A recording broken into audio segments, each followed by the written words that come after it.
The spirit of giving and doing what's right, making a difference and joining the fight. A brighter tomorrow you can make true. However you give, thank you. Whatever you give, thank you. Do more 24 DE. Do more 24 DE. From Spur Impact, thank you. From United Way, thank you. Do more 24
right. A brighter tomorrow you can make true. However you give, thank you.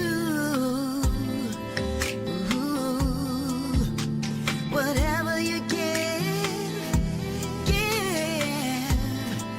thank you.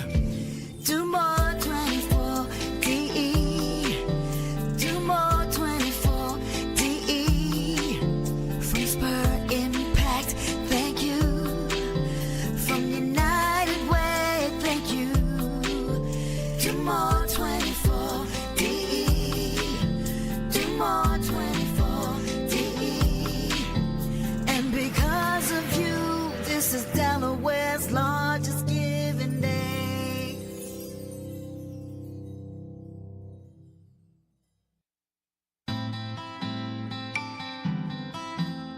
The spirit of giving and doing what's right.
I guess we're on. It's all fine. Everything's good. We're here. It is a little bit after 6 o'clock, which is the launch of the Do More 24 Delaware campaign. What an amazing time it is. We're very excited to kick this thing off. We're going to be rocking and rolling for 24 straight hours. I know it sounds crazy when you hear it out loud, but that's what we do. This is Do More 24 Delaware. It is Delaware's largest giving day, and you are all part of what makes it possible. Once again, Spur Impact and United Way of Delaware behind this initiative, the ones that really power this. My team at King Creative, just happy to be able to help bring the stories to you, keep track of the totals as we do, and keep this party rolling. So with that, I'm going to get our party going by bringing in one of our advocates, one of your resources. When it comes to fundraising, there's nobody that knows how to make it happen better than the fund coach himself. So with that, I'm going to bring Mark Duncan into the desk. Let him join the party. Come on in here, Mark. Everybody, let's hear it for Mark, everybody. All right, grab yourself a mic. I know you're no stranger to that. And let's talk about how these nonprofits are going to make the most of this campaign. It's 24 hours. Hopefully, you know, they've already prepped their base, they've got the word out, and their people are ready to go. But what can they do to make the most out of these 24 hours? Push, push, push, push your message. Everything that you want the community to know about what you do and how you impact the lives of the people that you serve, that is why people will give during this 24-hour period. So do not rest on pushing that message out there. I love this energy. Oh, it's awesome. What a room we've got here at the Chancery Market, which is where we're broadcasting, by the way. If you want to come by and check us out, right here at the Chancery Market. We'll be here the whole way. Yeah, this is great. It is. What a vibe. And so as we're capturing the spirit of this campaign, which is one of the things I think that makes it special, is that the urgency of the one day. It all has to happen now. The dollars go further today than they will tomorrow, so make sure you donate. And that's part of the message, right? Absolutely. It's this whole synergy around everyone coming together around this 24-hour period to focus on philanthropy and focus on giving to the organizations that mean the most to you. And I say organizations with an S at the end because you should be supporting as many organizations as possible during this 24-hour period because it is important. Many organizations depend on this particular day to make sure their fundraising goals are met. And fundraising goals are not about the dollars. They're about what the dollars do for the people that are being served by these organizations. And so keep that in mind when you're giving. And if you're a nonprofit, keep that in mind when you're pushing your message out over these next 24 hours. Yeah, I mean, how do you move people? Like, the best stories at the end of the day win. Tell your story. Think about what makes you different, what separates you, why the services you provide are so critical, and tell those stories. Yeah, I mean, if you've got testimonials, those are the best, right? When you have somebody that is personally impacted by the good work that you do, and they're willing to tell that story, whether it is by video or coming here or sending an email, whatever that may be, you want to highlight those stories today. Those stories may have been told 2-3 weeks ago, 2-3 years ago, but they're relevant today during this time frame. So make sure that you're sharing those. Also talk about how well your organization is doing.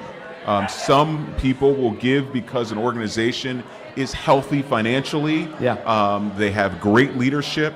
And so this is the time to highlight that, right? So that everybody understands what they're supporting and how it can benefit the lives of the people you serve. Yeah, no question about it. And we've got a lot of people here in the building right now that are all coming together. You know, some notable, very colorful characters in the building. We've got Cody here. We've got the Philly sports guy, all bringing the energy and the vibe. And they're just proving that this community is much bigger than just even the Philly sports guy, after all, right? Coming down, being a part of Delaware. And what we're going to see over the next 24 hours are going to be donations coming in all throughout Delaware. but not just Delaware. They're going to That's be coming in from all over the country and in various parts of the world, which is really amazing. It is amazing, you know. When you think about that. And that's a testament to all the organizations who are spreading the word. Yeah. You all have constituents all over the country. And so the fact that you're letting them know that today is the day to give is wonderful. Your board members have friends all over the country. They do. They might be in part of this map here behind us. If you see the map, you can see this right now. It's all gray at the moment, but we're going to be working to fill it in all blue. Yes. Every one of those, if you see that map start to color in, that means we're getting donations, contributions in from those various states. Really is a lot of fun to track. You know we're going to be on it, as we always are, and the goal is to get all 50. Yes. Get them all. Yes. And we'll see who is the last to come through. But if you know somebody, like Mark said, in another state, let's get them on the board, get them on the board early, and get them on the board often. Yeah, I mean, it isn't just up to the organizations to share this information through social media, but all of you who support these organizations, use your social media platform to share about today.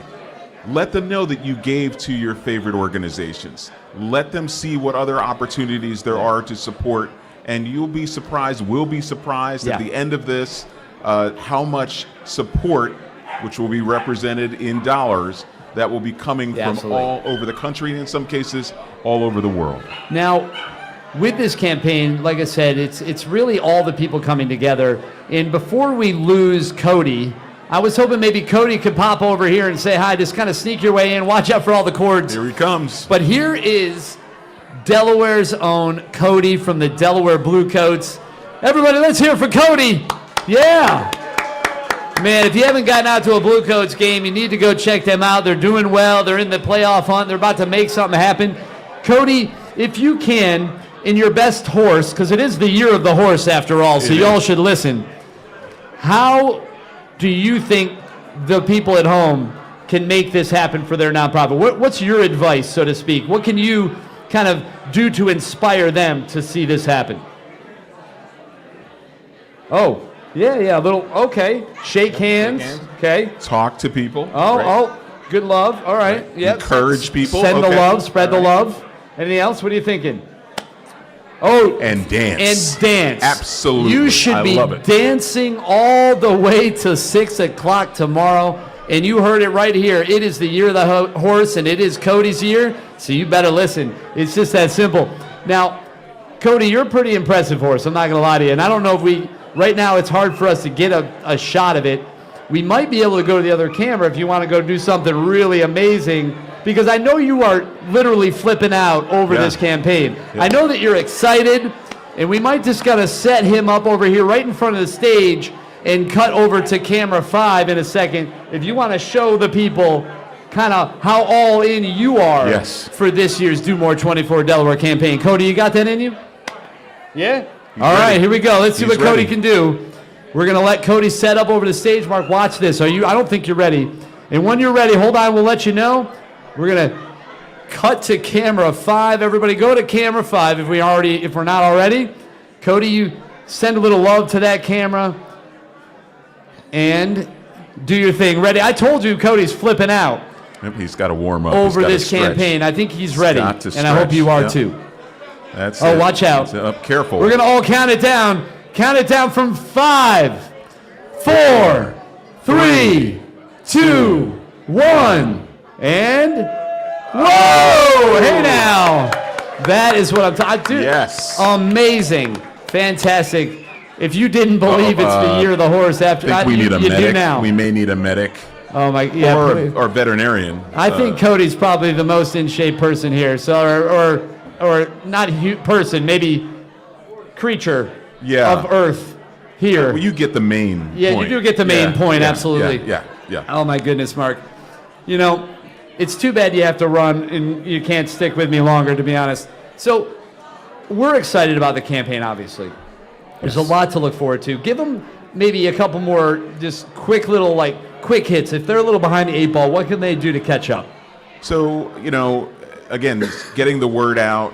One of the tips that I gave, if you watched any of those tips, the last one that showed up today was reaching out and getting out the give, right? So if you have phone numbers, you have emails, and I'm not talking about the mass emails that you've been sending all week in preparation for this, but this is a targeted approach. Pick up the phone, send an email, especially throughout the campaign when you've noticed that people who typically give haven't given yet, okay?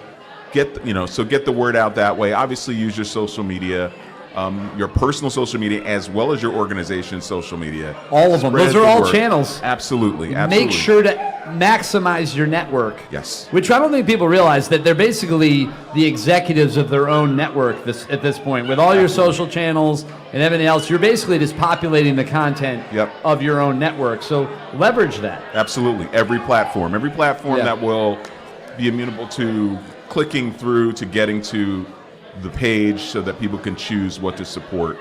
And the live stream. Spread the word about the live stream. Share this link. If you're watching this, please, right now, comment in it, share the link so that more people see it, because we're going to be bringing on a number of folks sharing their stories, talking about their nonprofits, and keeping track of the totals. This is a great way to amplify what's happening and how you can set yourself up. Speaking of setting yourself up, we have a feature, if you don't already know, where you can set up your own individual fundraising page. You can do that for any nonprofit. You can go right to their page and click the button to set up a page, then share that out. You can put a goal on it.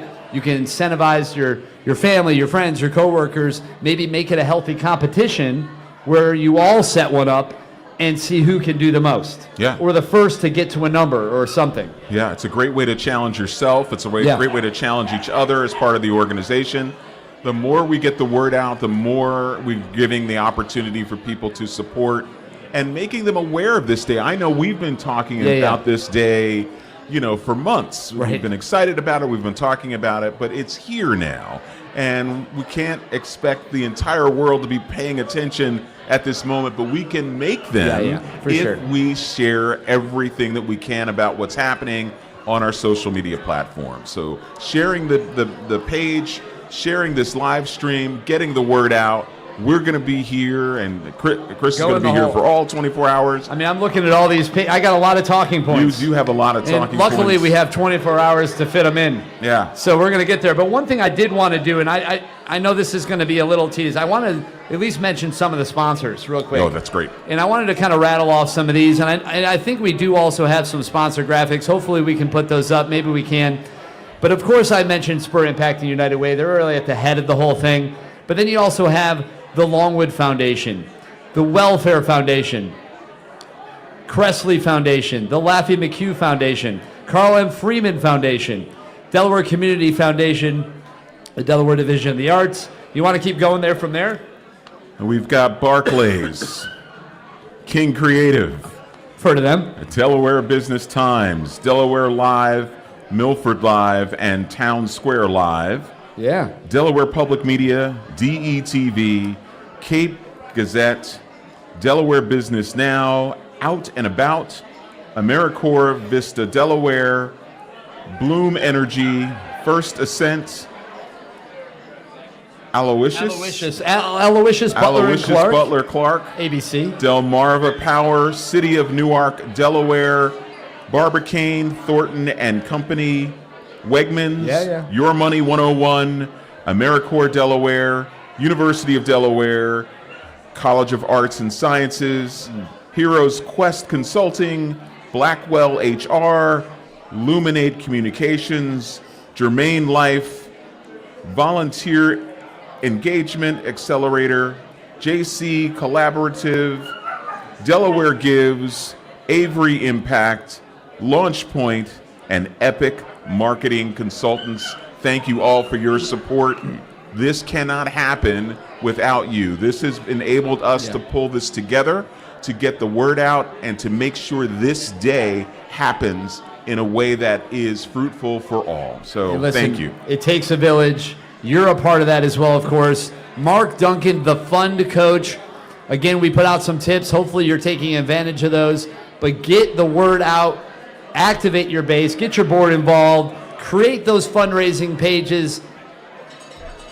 share some competitive juice with each other and push each other. Yes. These next 24 hours as we march forward on Delaware's largest giving day. Yes, this is Do More 24 Delaware. We're going to be keeping this thing going. Mark, I know we're going to see you again a little bit later. Yes, you will. I know you have to run a little bit right now. Yep. But we will be seeing Mark here again very soon. Thanks so much for everything you do. All right, sir. I'll be back. We appreciate you. And once again, Mark Duncan, the fun coach, huge supporter of Delaware's largest giving day. And with that, we are going to be bringing in Christian Paradise. He is the one that was kind of rocking and rolling there along with his crew from the Resolution Steel Orchestra. So Christian, come on in here. Just join me at the desk. We could talk to you guys a little bit. And ultimately, if the crew wanted to, give us a little vibe underneath, they could. But if they're not wanting to, that's fine too. Yeah. So, Christian, talk right into that mic and tell us a little bit about yourself and your orchestra. Really cool vibes. Yeah, well, thanks a lot. Things off. We appreciate it. That was awesome. A lot of fun to play here. But yeah, we're called Resolution Steel Orchestra. And our mission is just to get everybody involved with Pan, to generate a love for Pan within people in Wilmington. Reach out to people of all ages, all backgrounds. Yeah, and tell you what, as they get things started, what I might want to do is, if we can we get the wireless mics? And then we might, walk over there. So we'll get them going. Let's show the band one more time. I just want to make sure that everybody gets a little kind of look at them in action, and then you and I can head back over there and vibe with it. All right, if cool. that works.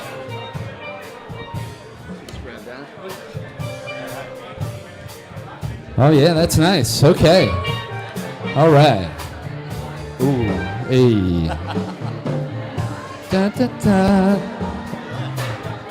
Man, this is cool. It's a cool vibe. The thing I think I love about this is just such a cool vibe. It just makes you feel good. For sure. You know what? It has universal appeal. Yeah. And our main audience is people from the Caribbean and people from Trinidad, but the truth is everybody loves this music and everybody ought to get involved. Yeah, no question. Obviously, I'm from the States with heavy Scottish lineage, but even my Scottish ancestry is vibing off of this, so I gotta love it. It's world-type music. It brings people together, and we appreciate you guys helping bring us together today and kicking things off. For sure, Amazing. So what do you guys, I assume you perform other places, people can bring you out. How does it all work? That's right. I mean, the biggest event we're gearing up for now is an event called the JK Panorama. Pardon me, it's not called that anymore. It's called the Resolution Jamboree. Ooh, the Resolution Jamboree. I love it. We're going to have about 10 steel bands from all around, from school steel bands to professional steel bands, and a very special guest artist that we haven't announced yet. All right, I like the surprise. It'll be at the Urban Artist Exchange right here in Wilmington. All right, fantastic. That's May 2nd. May 2nd for that event. Again, that's the Resolution Jamboree. Where do they get information about it? Well, you ought to... Anybody who's here ought to come up and take a flyer. Anybody else can log into resolutionsteelorchestra.org. Got it. .org. That is awesome. Man, I tell you what, this is just such a cool vibe. I wish you guys could hang with us the whole way. I know you got to keep moving, but we really enjoyed kicking things off with you guys. Christian, thank you so much for coming on. I'm glad we could highlight, what you have going on. But again, look out for that Resolution Jamboree. Anything else you want to tell them? No. Can I take a solo? Please. Hey, here he is right here, a little solo moment. Here it is, Christian from the Resolution Steel Orchestra.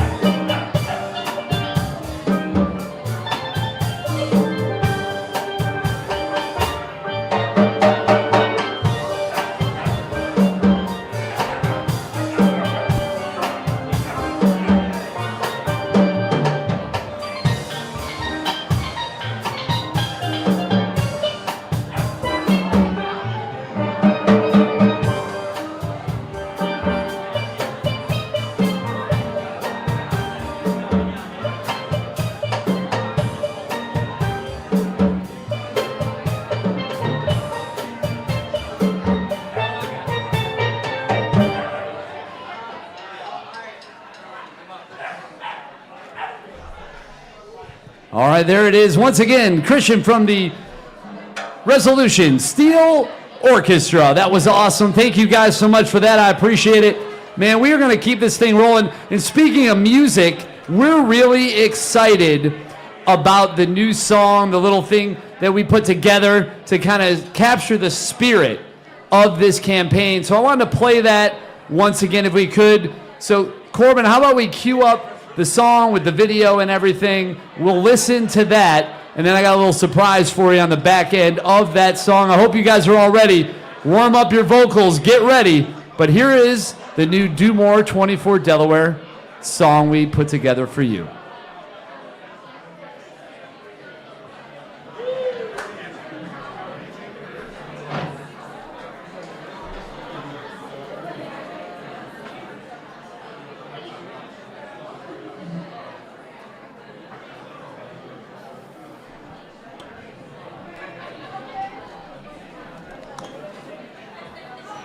Yeah, I'm not getting it over here either. I should be hearing it.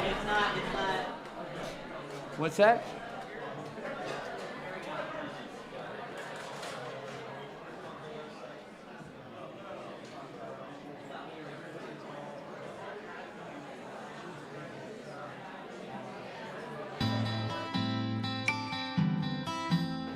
The spirit of giving and doing what's right, making a difference and joining the fight. A brighter tomorrow you can make true. However you give, thank you. Whatever you give, thank you. Do more 24 DE. Do more 24 DE. From Spur Impact, thank you. From United Way, thank you. Do more 24 DE. Do more 24 DE. And because of you, this is Delaware's largest giving day.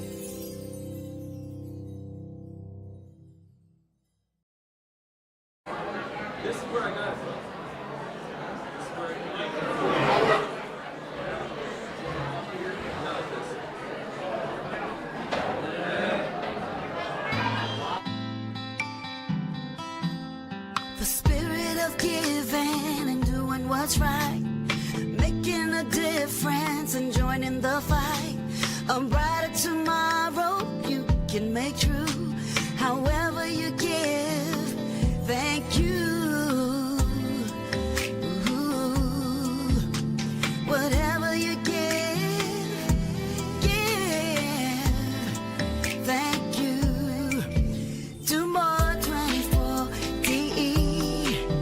Do more 24 DE. From Spur Impact, thank you. From United Way, thank you. Do more 24 DE. Do more 24 DE.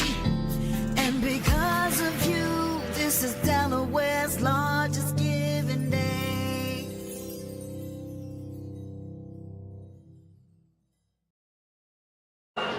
Chris Bruce here from King Creative, inviting you to be a part of something big. Do More 24. Mark your calendar because the 2026 Giving Day kicks off March 5th at 6 p.m. and goes all the way to 6 p.m. on March 6th. For 24 hours, our entire Delaware community and beyond comes together to support the nonprofits that strengthen our state every single day. Last year, you helped raise over $2.5 million, supporting more than 550 Delaware nonprofits. That is incredible. But with your help, we can do even more. I'll be hosting a live 24-hour live stream broadcast featuring nonprofits from across Delaware, tracking donation totals in real time and sharing the powerful stories behind the missions. For 24 hours, we give, we share, we make a difference. This is our moment to show the world what's possible when Delaware comes together. So join us at DoMore24Delaware.org this March 5th and 6th. Let's all make 2026 the biggest giving day yet. And because of you, this is Delaware Delaware's largest giving day.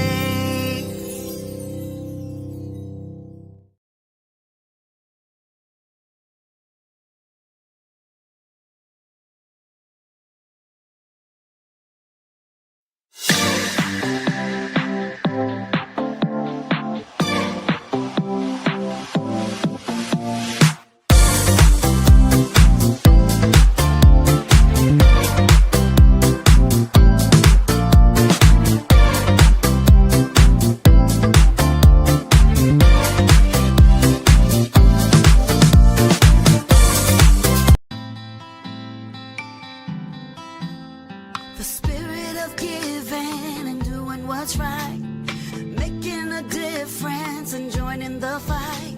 A brighter tomorrow you can make true. However you give, thank you. Ooh, whatever you give, thank you. Do more 24 DE. Do more 24 DE. From Spur Impact, thank you. From United Way, thank you. Do more 24 DE. Do more 24 DE. And because of you, this is Delaware's largest giving day.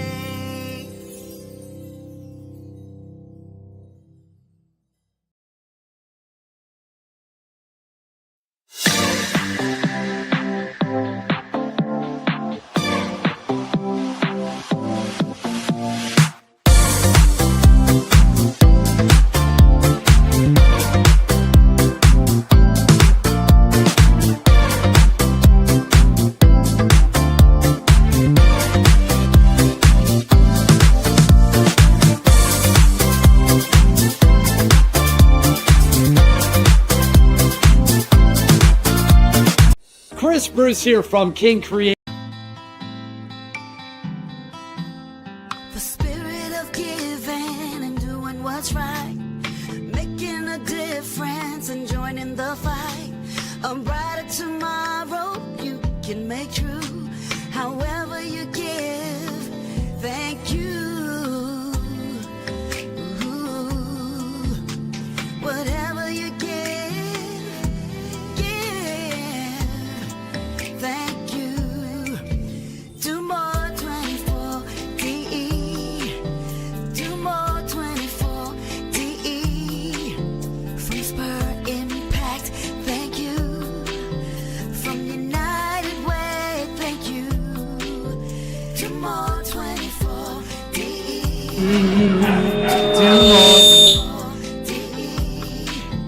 And because of you, this is Delaware's largest giving day. Let's talk for a second.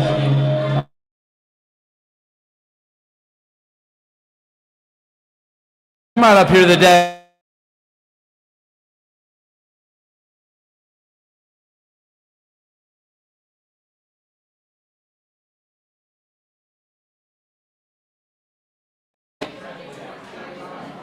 Corbin, you gotta let this.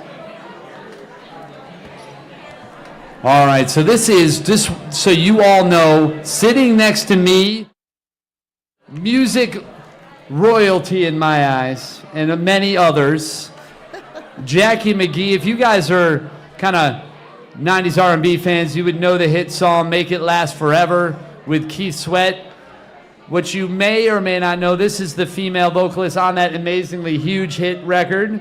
But you've been doing so many other things. You got a lot of other credits. Let's bring that in there. So, Jackie, how are you? You look awesome. Hey, Chris. What's going on with you?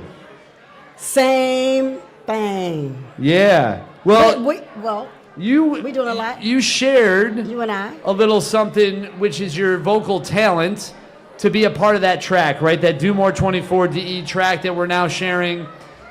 You sang on it. It was a little something that, you know, kind of initially whipped up, and then we got in the studio with Herb Middleton, Grammy-nominated platinum producer himself, and then between you, him, and myself, we all kind of worked it and put together I think, a pretty catchy little heartfelt Very heartfelt. little thing there that I'm loving right now. So we're hoping that helps inspire people. But talk a little bit about what you've got going on. You got some new music coming out. You got a lot of fun things happening. And I love, you always got a cool look and a cool vibe. So it's just great to have you join us. What am I doing? Working with Chris Bruce. Yeah. We did a song from their movie that he executive produced, That's true. The Conspiracist. I did the lead song for it, called Ooh Wee. And then we did this, but we got other stuff that we're working on. I have a song called Spotlight. Spotlight's a great track that's coming out here real soon. Yeah. And listen, you're obviously not originally from Delaware, but you've been in Delaware for a while, kind of calling that home, and we're lucky to have you be here in our community. And obviously we've been working together on really interesting, fun projects. So to have you be able to lend your world-class voice to the track that kind of captures the spirit of this campaign means a lot. We appreciate it. The song for the movie is also a lot of fun. Ooh Wee, which you talked about. And that movie is The Conspiracist. It's a movie that, as you said, I executive produced. That is out now on streaming platforms, Amazon and others. And I think at some point, if not now, we're going to end up playing that music video. We want people to be able to hear and see it. Yes. That is awesome. So it looks like we do have it. So in a way, this is kind of like a world premiere of this video because nobody's seen this yet. Okay. So this is a sneak peek at Ooh Wee, which is the title track for The Conspiracist. You'll hear this in the opening credits as well as the closing. It's a really cool vibe. And again, it's a song that we all worked on together and really just love it. You killed it. So with that, let's go take a look at Ooh Wee from The Conspiracist featuring Jackie McGee.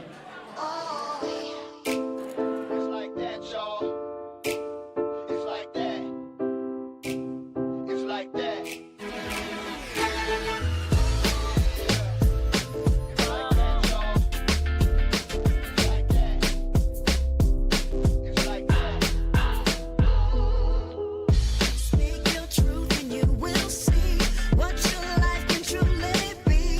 There's no time for you to hide.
This year is going.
Yesterday, actually, believe it or not. She's fully up to date on all of her shots and ready to go. This puppy is ready to go, so let us know. You can obviously go to do-more24delaware.org to make your donation, to go onto their page, but you can also reach out directly and maybe make an adoption. Yeah. That would be pretty cool. We love a good happy ending. And what are you guys looking for in a home? Like, what is it like? I guess as you guys are finding these forever homes, what is it you're looking for? We're looking for someone to love and care for this animal as, you know, we would. It's as simple as that. We want to help you find the right fit. Right. You know, not every dog is the right fit for every family, so we'll certainly talk through the individual quirks and needs of each of our animals and what you're looking for and help you make the right pairing. Gotcha. That's awesome. So very good. Once again, go on to do-more24delaware.org to make your donation. Find the page and donate. Also, you can, as I'll mention throughout the campaign, you can make your own individual page, which is a lot of fun. You can just click the button if you go there, create your own page, put a little goal on it, and send it out through your social media channels and your network. When people are personally connected to the fundraising like that, it definitely goes a long way. It really does make encourage people a difference. I mean, Mark Duncan, the fun coach, definitely made that point, and I do think it is true. So personalize your approach. as much as you can, making individual reach outs. Don't just blast it. I mean, you can do that also, but send out specific messages and personalize that approach to really play to their heartstrings and make sure that you're connecting it with people that are connected to the cause. Yes, absolutely. That is what it's all about. So we wish you a lot of luck through this campaign. Thank you so much for having us. We appreciate you bringing some friends. Anytime. And who doesn't love a little puppy love? So we're going to keep this thing going.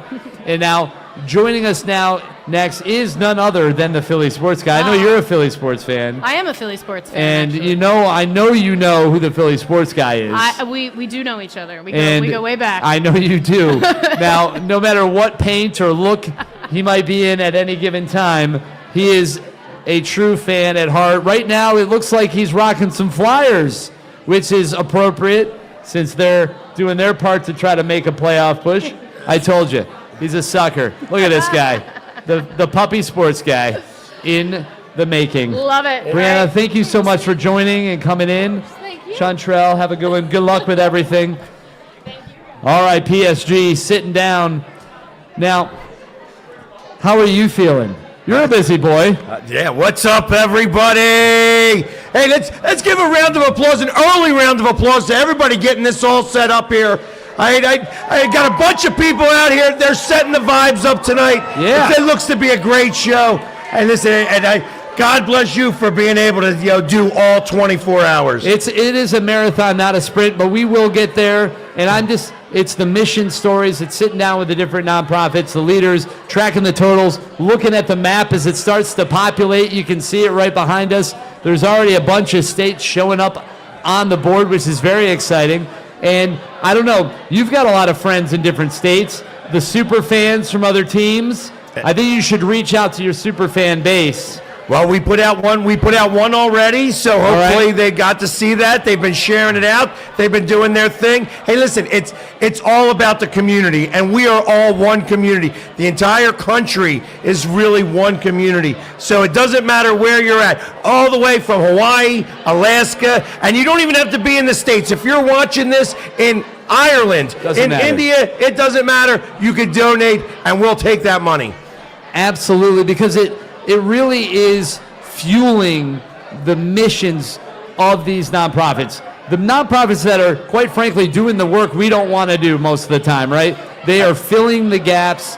They're the ones that are there caring for our elderly loved ones. They're the ones that are caring for our pets, our children. They're arts organizations. They're everything you can imagine and in between. And that is what we're supporting. Go on to DoMore24Delaware.org. Find one that resonates with you. And I encourage you to look through, because I guarantee you'll discover one you never knew existed that probably will connect with you. And did I hear you say there were over 500? Yes. 500 there might nonprofits? Be closer to 6, I think. So just imagine 600 nonprofits all throughout the state of Delaware, all part of this campaign, trying to get you to come and support them. So do that, because your dollars today go further than any other day. I tell you, and that's really what's most important. It doesn't matter. Something's going to resonate with you. There's something in your family. There may be an animal. There may be just something that you really feel that care and passionate about, and that's something that they will definitely benefit from your donation. So definitely do it today. Now, do you have any causes that are kind of near and dear to your heart? I know you do a lot of charity work because you work with a lot of organizations, and more people are asking you to come out to support them. But growing up, was there an organization, or maybe just personally, are there a few that kind of resonate with you? My first heart goes to veterans organizations. Yeah. Guys that went out there and defended our country. They did it on their own, and then they come back home, and they have a whole bunch of different situations that they, whether they're homeless, whether they have PTSD, whether they just can't reacclimate to civilian life. So those charities that work with them that's my first and foremost. Of course, being a big Eagles fan, I am real passionate about the Eagles Autism Foundation.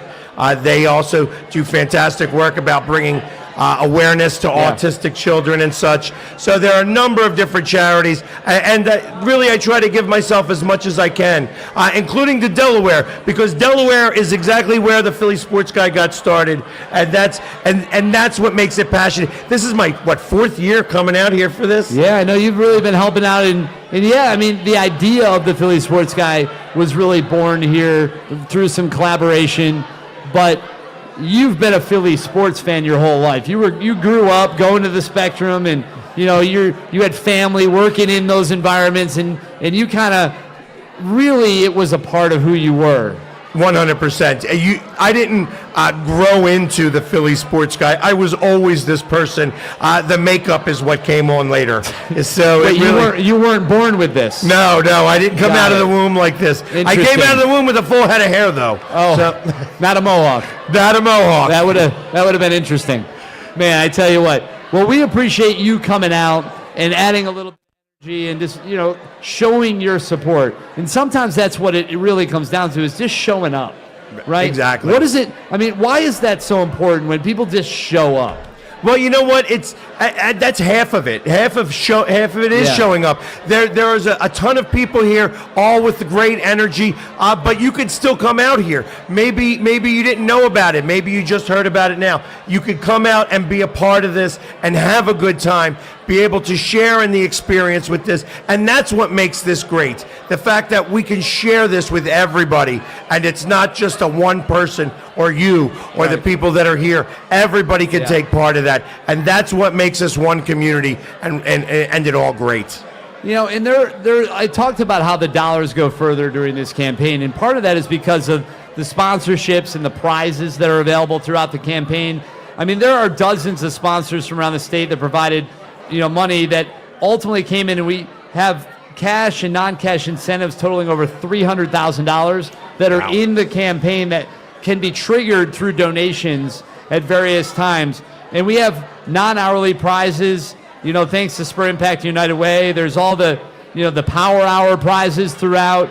All of those things are going to happen, and you will have people waking up at 3 a.m. to make a donation, because it will trigger, a certain amount of money that could happen if you get in on that. Right. And there's just so many things. We also have some events happening here. I know the Boys and Girls Clubs will be here at the Chancery Market in the morning with a coffee event. There's going to be a blood drive going on, in a good part of tomorrow as well. And so if you want to, like the Philly Sports Guy said, come to the Chancery Market, take in some of the excitement of the campaign, join us. If you can't get here tonight, come on out tomorrow. We're going to be here all day long. Trust me, all the way to and past 6 o'clock as we celebrate the totals as they come in and continue to shine lights on these nonprofits that really are making our community stronger and stronger every single day. And that's what it's all about, being a part of the community. Come on out and join us. It's a great time. Like I said, we had the one band going. We're going to be dancing all night long. Well, I'm not going to be dancing because that'll scare people away. Yeah. But everybody else, definitely come out and dance and enjoy yourselves. Have a great time. And let's raise some money. Listen, every dollar that you can donate is going to go to a good cause, and we definitely need it. Yeah, no question about that. So coming up next, just so you know, we have Fostering Wishes Foundation. They're scheduled here in a few minutes. We're not there yet, but I just want to let you know if you're close, just make sure you're coming on over here. I know that we're going to be talking to them, talking about their mission, which is really exciting. And as we continue to go through this, obviously you're really have gotten good at engaging a crowd. You're in those environments all the time. You're the loudest fan in the room. You have a couple very simple rules when you go to games, right? Absolutely. What are those rules? The rules are I don't curse, I don't sit down, and I don't shut up. I am there, and I am yelling. I am rooting on my team. I definitely don't boo either. I want to make sure that I keep it all positive. I want to give our best chance to our guys out there, and that's what's most important. Yeah, you're kind of, in a way, redefining what a Philly sports fan is all about. And if nothing else, for the outward perspective, right? It doesn't mean that you're not passionate, because you sure are, obviously. 100%. You're saying that we don't have to bully, we don't have to be mean in doing that. We can just be really good fans. And I will tell you that most of I want to say 99% of the Philadelphia fan base is how I am. It's that 1% that has gone out and gotten themselves in the media and have done things wrong. But listen, every fan base has got them. They just like to accentuate Philadelphia because they don't like us and we don't care. It's a bit of a lazy narrative at this point. I think they just sort of grab it. Oh, yeah, Philly fans. Yeah, right? exactly. It's low-hanging fruit just because they don't want to yell at the Kansas City fans or the Pittsburgh fans or anything like that. Well, luckily for Philadelphia fans, you can take it. Exactly. We all have thick skin. Unlike some other fan bases, perhaps. In Delaware, we're right there, obviously. Also in large part rooting for those Philly teams as well as the Delaware Bluecoats, which how cool was that? Absolutely. I love seeing Cody. He's always got the second best mohawk in the room. There you go. Cody and the Philly Sports Guy both rocking it. Who knows? Maybe you'll inspire some others at home. Maybe you could do a live stream video encouraging your fan base to donate a certain amount of money, and if they do, you'll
Hi, my name is Tyler Brill, the Executive Director of the Delaware HIV Consortium, a statewide community-based organization that has been serving Delawareans and those impacted by HIV for 35 years. With federal funding cuts to many of our programs and HIV on the rise in Delaware, we desperately need your help to ensure that our clients get the care that they deserve. Everyone should have access to housing, food, and healthcare, and with your help, we can make sure that they do. So why do we need your support? There are 4,200 Delawareans living with HIV, putting Delaware in the top 20 states for HIV infection rate. Although HIV medications have improved a lot in the past 35 years, and today people with HIV now often die from old age, the HIV epidemic is not over. There were 119 Delawareans who were diagnosed with HIV in 2025, a number that has seen steady increases year over year for several years now. So now, nearly 2,000 people with HIV in Delaware receive services from the Ryan White HIV/AIDS program. The consortium provides HIV case management, a housing assistance program, emergency food services, emergency financial assistance, and other Ryan White support services for more than 600 people each year. The consortium also provides HIV prevention programs, including an HIV testing program, mail-order safe sex supply program, a PrEP navigation and a teleprep program, and HIV risk reduction education, training, and outreach services. Now, government grants pay for many of our services, but your donations support activities that are not covered by grants. It is your support that sustains us. I'm here with one of our experts, Corey, to talk more about what we do. So Corey, thank you. Hi, everyone. My name is Corey Beeman. I'm the Director of Care Services at the Delaware HIV Consortium. This work means a great deal to me. I witness every day the compassion and respect the consortium shows people who walk through our doors. Your support can help us meet real needs for real people. Here is what your donation can do. $11 covers an in-office HIV test kit. $25 covers an HIV at-home test kit. $50 provides hygiene products for 15 clients. $125 supports 2 clients with food and hygiene products for a month and provides 3 HIV home test kits. $200 provides hygiene products for at least 8 clients for a whole month. Every contribution makes an impact. With your help, we can continue to make sure people across Delaware have access to the care and support that they need most. Please consider supporting the Delaware HIV Consortium during this 24-hour of fundraising. Thank you for being a part of our work.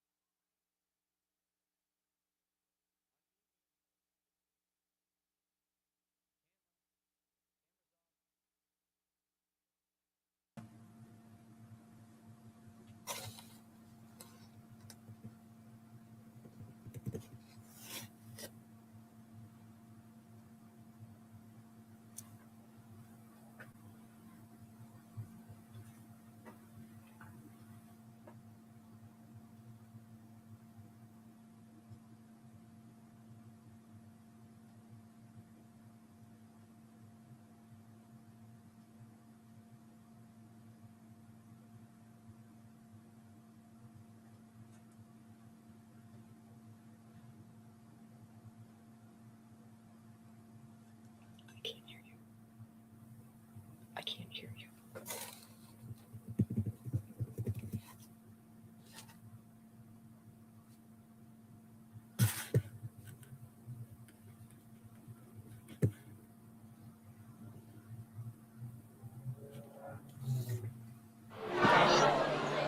All right, there we go. Did you change something on your side? All right, either way, we're good right now, and I appreciate you coming on. I don't know if you heard that, but I was giving you a lot of love in terms of your organization, telling everybody how great Fostering Wishes Foundation is. So we'll just let you kind of take it from there then and tell everybody about yourself and what makes Fostering Wishes Foundation so awesome. Thanks for the love. Sorry I missed it. Well, no worries. Say hi to everybody. Tell us about yourself. Hi, everybody. I'm Donna Storan. I'm the Executive Director of Fostering Wishes Foundation. We are in our 7th year, and this is our 4th time on Do More 24. So we are very excited to be back this year. This is an amazing opportunity for us. Also, what you're seeing behind me is our new store. We just moved into our new 2,200 square foot location from the 900 square feet that we had previously. And we can now serve more kids with more stuff and improve their lives, help them fit in at their new schools, give them the hygiene products that they want, and make them feel like they can do everything that their friends in traditional homes can do. We have sheets and towels and hygiene products and toys and games and clothes for every size, from newborn to kids aging out. And we have housewares and gift cards. We're now in our new space. We are going to have a library and a food pantry and everything else that the kids want, including a training center that will teach financial literacy, job skills, interview practice, resume writing, everything. We want to be a one-stop, all-in-one spot for foster kids, especially foster teens, because peer pressure is hard enough. Being a teenager is hard enough, but imagine doing that when you don't have an allowance, you don't have a job, that you're constantly moving houses and schools. So we are here to make foster care the best experience that we can for kids going through a really traumatic time. Oh, it's really amazing the work that you guys do, and I think we're all better for it as a community, and it's just cool to see some of the things you guys are doing. Like, you got the pantry right there. You guys are off. What inspired you personally to kind of be a part of this organization? Well, my mom has worked with kids in foster care since 2009, and I would hear like moms do, tell you the same stories over and over about these kids that she dealt with, whether it was in court or that she went to visit with, and who wants to play the guitar, who wants to play school sports, who doesn't have food that they like at their foster home. And the stories really broke me. This one kid who wanted a guitar year after year after year, and I just couldn't hear this kid's story again. I said, would you please just buy this kid the guitar? And she said, oh, I can't. It's got to come from a nonprofit. So we started a nonprofit, or I started a nonprofit. But here we are 7 years later. Yeah. Well, there you go. And that is part of, what it happens so often, somebody is inspired by something personal, which then, kind of pushes you to create a nonprofit. And you're here living it every single day, making it happen and making a difference. So do you guys have any specific goals that you have that you're setting out, or, earmarked what the money would do?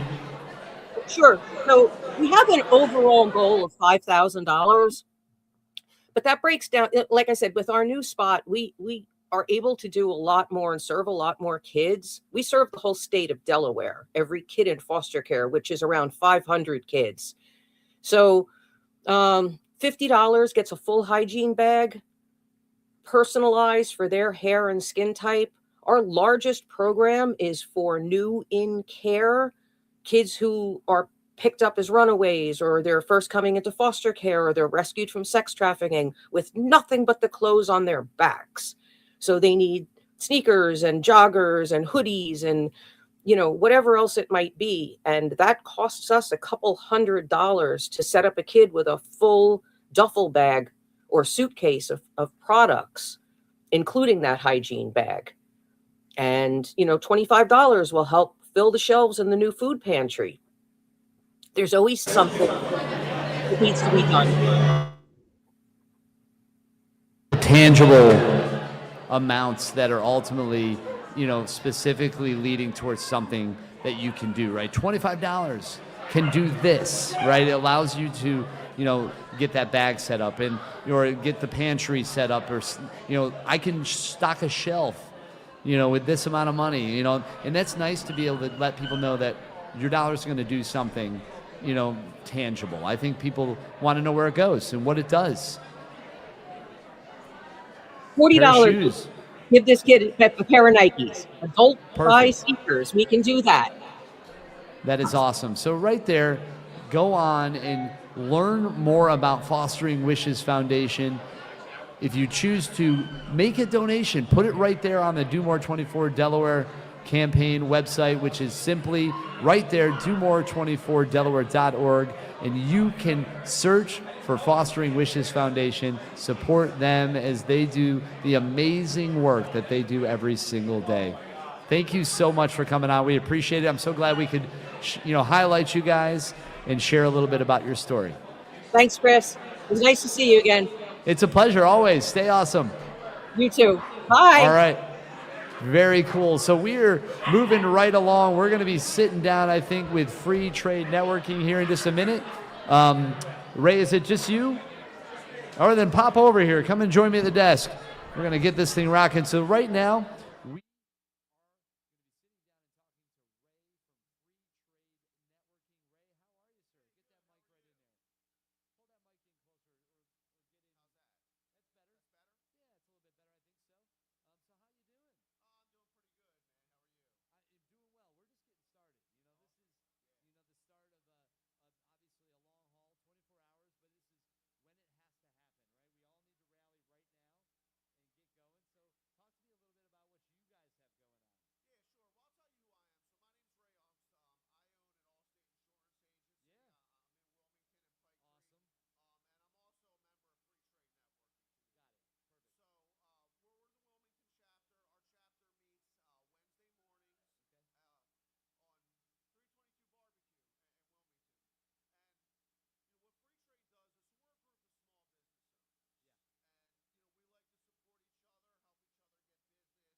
And it's really a natural partnership between small businesses and the nonprofits, because as far as I'm concerned, we're really the lifeblood of many communities, right? Yeah. So, when you do business with a small business, we're the same people that are sponsoring your kid's Little League team. We're making donations to your local high school. We're volunteering at the food pantry. And then, of course, the nonprofits, being involved with them, it gives us it makes it easy for us, right? Because they're there for us. It's like, hey, we want to do something. We want to give back. We want to do good work in the community. Oh, hey guys. And, it's like we work together so well. And it really, it's a great partnership where, again, it's like, support our business. We're going to support you. And it's, kind of, how's the saying go? A rising tide lifts all ships. That's right. It so sure it's does. Like when the small businesses and the nonprofits come together, you can really see the impact that we're able to make in the community, and it can be really powerful. And of course, this is like, the ultimate It version is. of And look that. at all these people vibing and coming together. It's really cool. I mean, Ray, in a lot of ways, this is kind of the type of thing you try to do, right? It's like bring people together. Yeah, absolutely. I mean, our group is represented here tonight. We're sponsors. We've been talking about this, for a couple months now. I know that the members of our group, even the ones that aren't here, trust me, they're online and they're looking and kind of figure out who it was that they want to donate to. And, we love partnering with the nonprofits. Nice. It's really a really good partnership. Well, that is good. And Ray, we wish you the best of luck as you kind of cruise through the campaign. We appreciate you being a part of this and our community. So thank you for coming on. What's the best way for people to find out and follow you, get involved? Yeah, so you can reach out to me, look me up on Facebook. It's simple as Ray Ungst, or if you find me online, Ray Ungst, Allstate Insurance. I mean, you can call my business line and we can talk about other things besides my insurance business. If you're looking to get involved in networking or get involved in things that we're doing in the community, like I love having conversations with local people and seeing what we can do to partner and give back to everyone. Very cool. So I appreciate that, Ray. Obviously, as you know, we got a bunch of people stacked up and we got to kind of keep the party rolling. But very good to see you. Thank you so very much. Thanks for what you do, and thanks for allowing us to be a part of it. Absolutely. It is my pleasure, without question. Let's bring that up just a little bit. All right. And with that, we're going to just do just that. We're going to move this thing on. Absolutely. Caroline, or no, who do we have next? Yeah, Caroline, I think you're up. Come on in. Caroline's coming in. Let's make some noise for Carolyn O'Neill for Reading Assist. How you feeling? We're feeling great. We got our AmeriCorps members here. Yeah. Woo! Let's go. All right, I hear you. Man, what a vibe. I tell you what, good to have you here. How excited are you as we kick this thing off? It's such a fun, insanely, exciting 24 hours. There's so much going on. I mean, we are so happy to be here, not only to celebrate Delaware and the work of Delaware nonprofits and AmeriCorps members, but honestly to celebrate the success that our AmeriCorps members are having for struggling readers across the state. Love that. 90% of them are getting to grade level benchmarks. We know we're in a literacy crisis, but we know we can solve it, and our AmeriCorps members are doing it every day. Well, I want to say, let's real quick, I can look behind me and I don't have any trouble reading that total, and that is over $300,000 already. As we're just getting started here, that's going to continue to refresh. But tell us a little bit about specifically the mission, what you guys are about, how you're doing it every day. Absolutely. So Reading Assist has a long history in Delaware. Over 37 years, we've been working with kids, some of the most struggling readers. In fact, I was at our table and I was meeting with a guy, Zachary, are you still here? And I'm meeting with a guy who knew us. He's now a financial advisor, Dean's List at UD. Oh my goodness, and amazing. Worked with him when he was in 3rd grade. And he was struggling, couldn't read at 3rd grade. Yeah. 3rd grade, he couldn't spell his name. And you know what? All he needed was a tutor. All he needed was somebody from Reading Assist. That is a great example of what ultimately something like giving the confidence and like the ability to just be able to do what is seemingly simple, to read, and what that can do to change a life. It's such a great example. You had somebody you talk about that was struggling to read. And I can't imagine that if you hadn't stepped in and given that assistance, that they would be where they are today. without the help, they become a statistic. And with the help, they become a success story. Right. Amazing. So talk a little bit then about that success story, or not even just that one, but other examples you can give, because obviously I could tell you're passionate about what you do. If you can, share maybe some of those other stories or examples. Listen, I was talking to one of our fellows just the other day. We work with thousands of students statewide, and we know that there's a literacy crisis, but we also know that it's a solvable problem. And one of our tutors was telling me, he said, the beginning of the year, he's working with a kid. First thing the kid said is, I can't read. I can't do this. And he said, it's okay. That's why I'm here. Yeah. At the end of this year, he was giving the kid a book, and we give all of our kids books. Give him a book that was just for him, brand new, that he loved, and he goes, I'm going to take this home and read it to my grandma. She's going to be so proud. Wow. Because the kids start the year, they think there's something wrong. They think they don't know they think there's something wrong with them. They don't realize that they just need a little bit of help. They just need the right tutor. They just need the right instruction, and then they thrive. And we see that all across the state, in every county, in every school district we work with. There's a few kids that just need that little bit of extra help, and they go from being a statistic to a success story.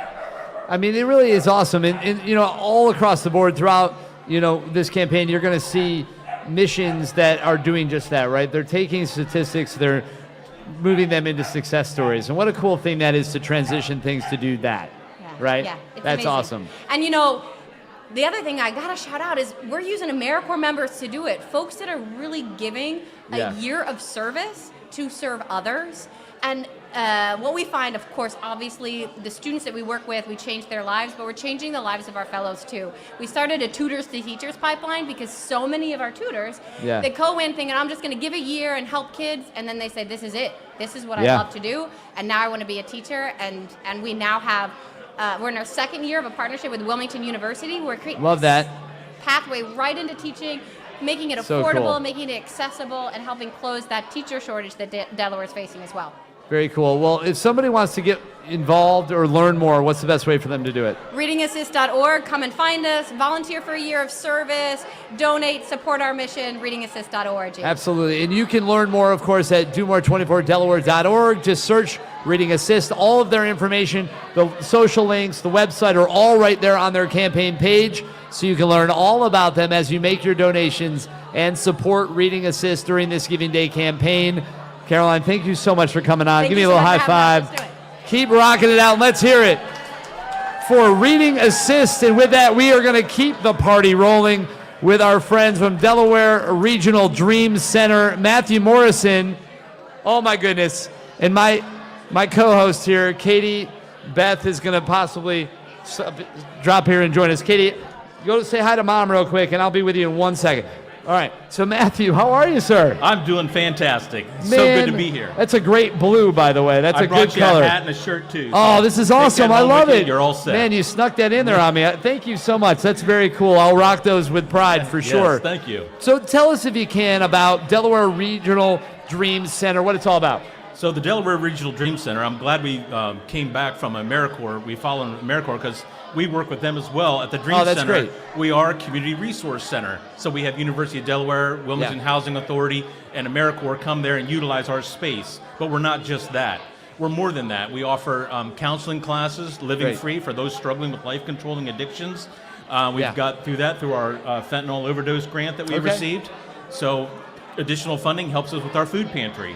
This last year in 2025, we received we distributed over 190,000 pounds of food, fed over 4,300 families in the state of Delaware.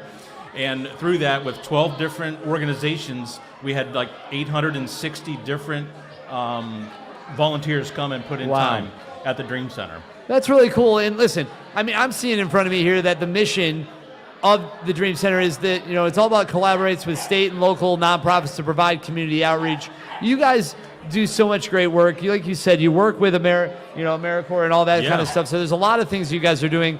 Talk a little bit about some of the examples. I know you see it every day, the impact you're making. So if you can share maybe one, I'm sure it's going to be hard to pick one, but if you can, pick one great example. Well, one great example we had was a woman that came to us, and they're a multi-generational family now. Okay. And so their kids were there, and then the grandkids were living there. And she said, I needed to make a choice, be either putting gas in my car or having groceries. And because they come to the Dream Center, not only do they get a 25-pound box of non-perishable food items, that we also give them frozen protein, fruit, and vegetables, chicken and fish. And then we also have fresh produce that we've collaborated with local farmers and other nonprofits. And High Point has given us milk, great. eggs, Awesome. and butter. Yeah. So when we bring those together, we're able to help feed the families with over $100 worth of free groceries. And the families that come to us on the last Friday of every month are so thankful that they're able to make it through, to just get through those last few days when the paycheck runs out. Man, that's awesome. And thank you for sharing that example. So if people want to get involved or learn more about you, what is the best way for them to do that? The best way is probably to visit our website, www.dreamcenterde.org.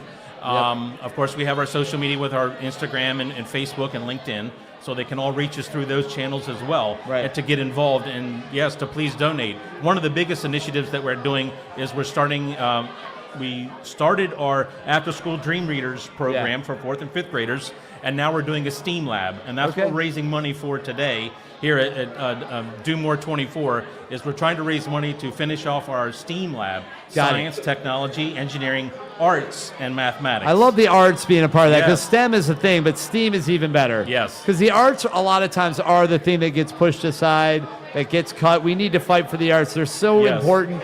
I know that some people will advocate that, oh, well, that's not as important, but I would argue that arts really are one of the things that kind of brings inspiration, creativity, gives us purpose. A lot of us feel more fulfilled when we're involved in the arts. It's much more valuable than I think people give it credit for. Absolutely. So it's so great that you guys are doing that, and we are going to be rooting for you. I know I am throughout this campaign, all the way to 6 p.m. tomorrow. So make sure you get on to DoMore24Delaware.org. Look up Delaware Regional Dream Center. Give them a donation. Start your own fundraising page if you're feeling inspired. Yes. And get this thing going. Man, Matthew, I appreciate you coming on. Thanks for the gifts. Very cool. Sure Wasn't thing. expecting that. And, good luck the whole way as you raise money and hopefully pass those goals that you set for yourselves in this campaign. Appreciate you. Absolutely. Take care. Once again, let's hear it for Matthew Morrison from the Delaware Regional Dream Center. That's awesome. And we are going to be keeping this thing moving. We're going to be actually moving on to a video with one of our other nonprofits involved in the campaign. So if you are watching right now and want to support the organization that you just heard from and any other, remember, go to DoMore24Delaware.org, find their pages, and make those donations. But with that, right now, we're going to cut to a video from our friends over at Engineer Early Association. So once that's queued up, we're going to watch that video, and then we're going to keep this thing rolling. You're watching Do More 24 Delaware. Engineer Early is a 501c3 nonprofit dedicated to bringing high-quality STEM learning opportunities to young children across Delaware. Over the past few years, Engineer Early has partnered with 10 public libraries to provide hands-on, engaging STEM programming for early learners. Through these partnerships, we have been able to meet families where they already gather in trusted, welcoming community spaces and transform those spaces into hubs of exploration, creativity, and innovation. One of our most exciting initiatives has been our pop-up STEM centers. These portable, hands-on learning environments bring engineering challenges, science investigations, robotics, and problem-solving activities directly into library spaces. Children aren't just watching demonstrations, they are building, testing, designing, and discovering. They are learning how to think critically, collaborate, and persevere through challenges. We also launched our Grab-and-Go STEM Kit program, allowing families to pick up curated STEM kits to take home to work together as a family. Each kit contains hands-on materials and guided activities that extend learning beyond the library walls and into the home. These kits empower parents to become learning partners and give children the continued opportunity to explore concepts in science, technology, engineering, and math at their own pace. And for our older learners, our Tinkercad 3D printing and design program introduces students to digital design and real-world engineering tools. Through Tinkercad, students create original 3D models, learn foundational design principles, and see their ideas brought to life through 3D printing.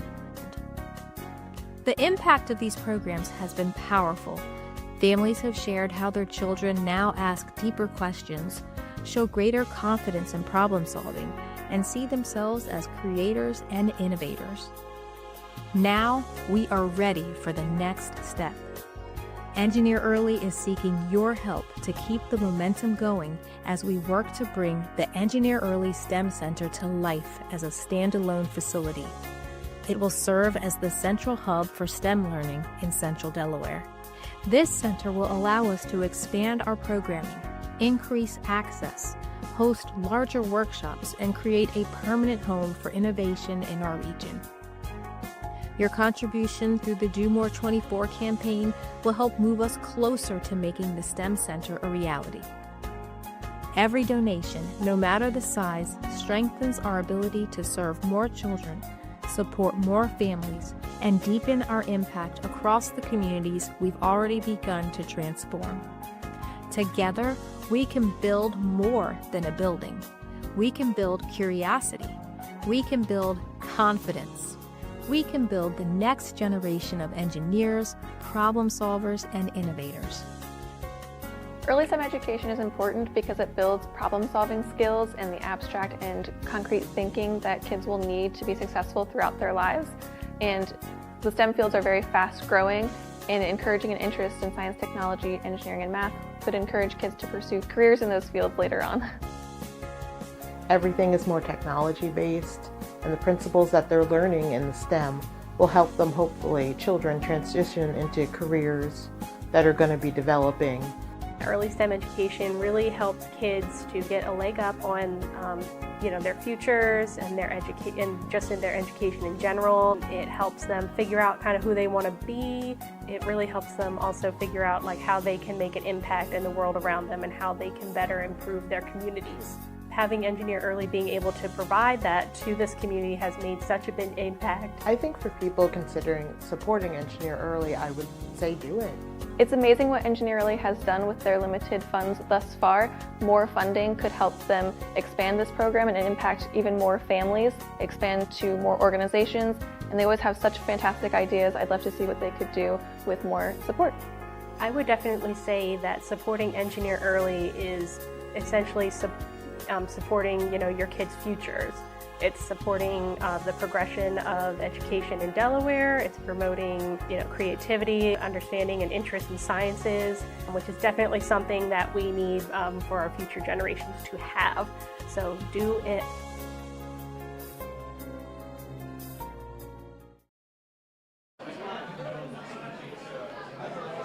Hello, everybody, and welcome back. This is the official broadcast live from the Chancery Market. I am Chris Bruce, your host. We're going to be here the whole way as we march towards 6 p.m. tomorrow night. That is Friday, March 6th, for this entire campaign. This is Delaware's largest giving day. And before we get to our next guest, I do have some prizes to announce. We have our golden ticket winners for the 6 p.m. hour, and it looks like for the small nonprofit category, getting $100, Crisis House Homeless Shelter in Georgetown. Congratulations. And with the large nonprofit category, getting that $100 prize, the golden ticket prize is the Delaware Botanic Gardens. So congratulations to both of those nonprofits. That's awesome. And that's all example of part of what happens here with Do More 24. We'll be giving out prizes like that throughout the campaign, and those will be up to you for some to make sure you help those nonprofits get them. So get those donations in and read about those power hours and those prizes right at domore24delaware.org so you can learn how you can trigger them for your favorite nonprofit. Now, this party does continue to roll on, and now we're going to be highlighting the Boys and Girls Clubs of Delaware. But first, let's go to a video and learn a little bit about them before we bring in one of their representatives to sit down here with me at the desk. A video featuring the Boys and Girls Clubs of Delaware.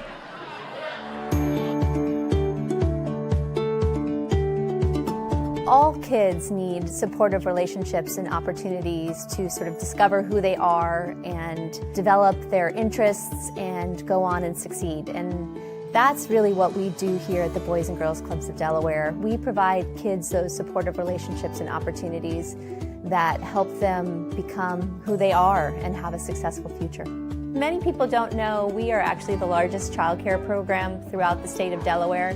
We impact 3,000 kids almost a day, and so kids come to us before and after school and then during the summer.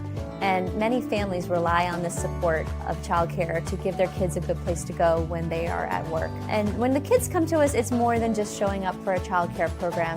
We do a lot of supportive programming. Do More 24 supports our Book Nook program. We do a lot to help kids when they come into us after school with literacy as well as with their homework help. We do offer our Up Next programming, which is our workforce development programming for teens. We're really excited to be a United Way partner and participate in the Do More 24 campaign. These Do More 24 funds help us with a lot of different things in our clubs, but primarily focused on our teen programs where we provide prevention programming to them, opportunities to build relationships with caring adults, and most importantly, a place to have a good time and stay off the street. So thank you so much for your support for the Boys and Girls Clubs of Delaware, as well as all those other participating nonprofits who are very worthy of your support as well. Thank you very much.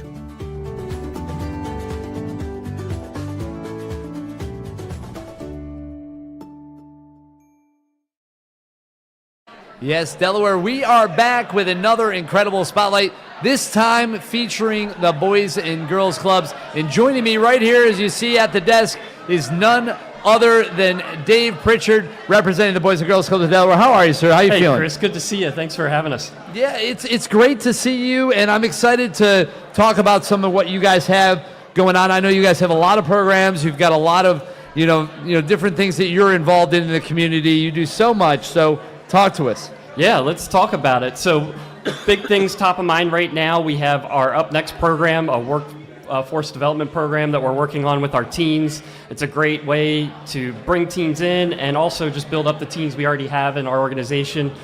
We've got Youth of the Year coming up, highlighting some of the top teens in some of our clubs. So we're just excited about that. That's coming up in April at the Chase Center. And I mean, Do More 24 is just a great opportunity for us to, you know, get out there and share our word. And we've been able to market a lot of different things this year that we're excited about. And, you know, I don't know if we're going to talk about tomorrow morning, but I know, I'm excited. Yeah, more to go there because, you know, we're doing let's talk a little bit about that event tomorrow morning, you know, because that'll be right here. You guys are helping make that happen, right? And this is our coffee event, so I'm excited to do that. It'll be nice to get maybe a fresh cup of coffee in the morning to get rolling into the second part of the campaign. So what is happening in that event, and what should we tell people? Obviously, we want people to come out to the Chancery Market and join us. Absolutely. I mean, so we're calling it Coffee for a Cause. Yeah. And in place of you paying for the coffee, we'll give it to you for free in exchange for a donation to the Boys and Girls Clubs of Delaware. Perfect. And the beauty of it is you'll get to have it hand-delivered from our senior leadership team. So we're very excited about that, having our own little baristas come in, and instead of having to check 200 emails overnight, we're going to be right there serving you coffee. So we're very excited to be back here tomorrow morning. Yeah, so Coffee for a Cause right here, thanks to the Boys and Girls Clubs of Delaware at the Chancery Market. That's from 8 to 10? 8 to 10 we'll be here. 8 to 10 a.m. tomorrow morning, so definitely come and join us. You know, obviously you can go on to domore24delaware.org and find the Boys and Girls Clubs, make those donations overnight and through the entire campaign. You talked about Youth of the Year. You talked about some of the things you guys have coming up. I mean, you guys literally do so much, and you're involved in so many people's lives because that's a part of what you're really about. What are some of the things that I guess you're excited about? Maybe give us an example of a moment you were like, man, look at what we do. Yeah. I mean, for me, like, I grew up a club kid. So, not here in Delaware, but in Maryland. But I'm quickly learning Boys and Girls Clubs, every kid can remember somebody that that impacted their life. Right. And that's who they can go back and quote and remember. And that's what we try to do. You know, I'm in a new role in fundraising now, and I've been really enjoying that. And I get to tell the story about what we do every day to different people that want to be involved. And I look forward to do that and share my experiences, and then also just help create other experiences for kids that we serve every day. And, you know, you mentioned that story, being able to tell that story. What is the story, right? What if you can, and how could you even sum it up? But if you had to, what is that story? Yeah, I mean, in Delaware in particular, I mean, people don't realize Boys and Girls Clubs of Delaware is the largest child care provider in Delaware. Wow. You know, and we rely a lot on purchase of care. Yeah. And it you know, up until 6th grade is kind of what they're here for. And then after that, they get involved in our teen program. And we try to just have different activities for them. For me, it was playing basketball. I loved being out in the gym and, you know, having dreams of being Michael Jordan and my... you got those hoop dreams. You know, and then... Ball is life. That's right. And That's then right. here I am now. You know, it's great, you know, to be able to help kids kind of feel those dreams and hope to be able to live out, you know, possibly one of those. You're rising way up above the rim, just in a different way. Well, thank you. I appreciate it. That's right. I think that is cool. And, you know, creating opportunities for others. You know, so as people are watching this stream and, you know, they're going on to DoMore24Delaware.org, what are some of the things that, you know, obviously they're raising the money for a number of things, but are there some, like, tangible amounts that if you raise this, it'll do that, like triggering elements for the club? Yeah, I mean, you know, program supplies, a big thing comes to mind. You know, you can't have dull-colored pencils. You can't have broken crayons. We always need those. Yeah. You know, basketballs. You never want the overinflated one or the underinflated one. So yeah, a lot of program supplies going towards just, you know, keeping the lights on in our annual fund. So it's just a great opportunity for to give back in so many different ways. Yeah, I mean, the underinflated, overinflated ball is one thing, but the lopsided ball, that's the one that really gets you. That's the one never that know really... where that rebound is going to You're get. like, oh, yeah, where'd it go? Oh, man. But, yeah, getting the right kind of equipment, getting, you know, keeping the lights on are all real things. You know, having the supplies, you know, fueling the, you know, the missions forward. I mean, again, you guys provide so many services that, you know, there's any number of things that the money will go towards, clearly, and all of which is helping make the community a better place. You said it yourself. You were a club kid. I know there are a lot of club kids out there. And you know, I think it says a lot, too, for an organization that I feel like I see this a lot with the Boys and Girls Clubs, is that people that were kids in the clubs a lot of times go on to work for the organization, and I think that says a lot about what it means. Yeah, and that's what we love about our Up Next program, because a lot of kids, like, we expose them to different careers and have different volunteers come in, and they get to hear about jobs they may have never heard of, so it's great. All right, well, thank you so much for coming on. We're going to be rooting for you the Chris. whole way. We're going to be getting the Blood Bank of Delaware on next, Awesome. which is what, you know, I think Look forward to that, what a yeah. segue right there. Absolutely. The Boys and Girls Clubs to the Blood Bank of Delaware. I guess we're sticking into the B category There we are. of nonprofits, but we'll see you in the morning Yeah, back thanks here a lot, Chris. Good for to see you. We'll see you tomorrow coffee morning. for a cause. Thank you so much. And with that, we will, yes, be getting Tony Prado in here representing the Blood Bank of Delaware. So, Tony, come on in. Don't be a stranger. I know you're not, for at least with this campaign. Is it both of you coming in? Do we want to sit down at the couch? We have 3 of them. Can we shift gears? Two total, myself included. 3 total with me. We're going to shift. So hop onto the couch. I'll join you in that chair. So you guys grab a microphone, and I will too. And we're going to see you down over there. So right now we're going to be sitting down with the Blood Bank of Delaware and learn about their mission, their cause. So keep with us.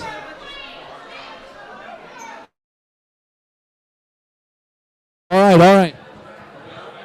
All right, there we go. So we have made a move to the couch. We are now in the Good Vibes Only Lounge. What a move we just made. So talk to me real quick if you can. Chris and Tony, how you feeling? I'm feeling great. I brought a treat for you, Chris. Oh, a treat. For the king. We have our boss, Kristen Frederick, is our vice president for the Blood Bank of It's so good to have you. A bonus is what we call that. You brought a bonus along with you. Yeah, she has forgotten more about blood banking than I know. So, Thank you for having us. All right, Joe, do we have all 3 mics on real quick? All right. excellent. All right. So let's talk real quick then about the mission, the organization, what you guys do. I know tomorrow we're going to be, we've got a drive going, right? Are we working with you guys on that, I think? Yeah, that's right. We're going to have a blood drive right here at the Chancery from 9 o'clock in the morning until 2 o'clock in the afternoon. That is exciting because that is another element that we've never done before. Yeah, it's a new fun thing. And that's what it's all about, getting people to donate blood. And as Kristen can tell you, it costs money to collect blood and store it. Yes. Yeah, so I wanted to tell you, really exciting about the state of Delaware. We have pre-hospital whole blood out in the field with all of our Delaware EMS agencies right now. So Newcastle County, Kent County, Sussex County, and Delaware State Police Aviation, 7 units of whole blood going around in the field. So every single citizen in Delaware has access to pre-hospital whole blood, which is amazing, and we're saving lives, but that costs money, and it takes a lot of effort to do so. So from having our volunteer blood donors coming in, saving lives, to manufacturing the blood, to testing the blood, to making sure it's safe for patients to receive, and shipping it back out to the hospitals where the patient needs it, full circle right there. That is awesome, and that says a lot, right? You guys, there's a lot that goes into this, right? It isn't, a simple process. It's complicated, but it's also so important. Talk about, I know we've talked about in the past a little bit about what a donation could do. Like when I go and I donate blood, what exactly is the impact of that? That's a great question. Kristen, you want to take that one? So one donation can save 3 lives, Wow. which is incredible. And every 3 seconds in the United States, someone needs blood. And Yeah. so you can save 3 lives with one donation.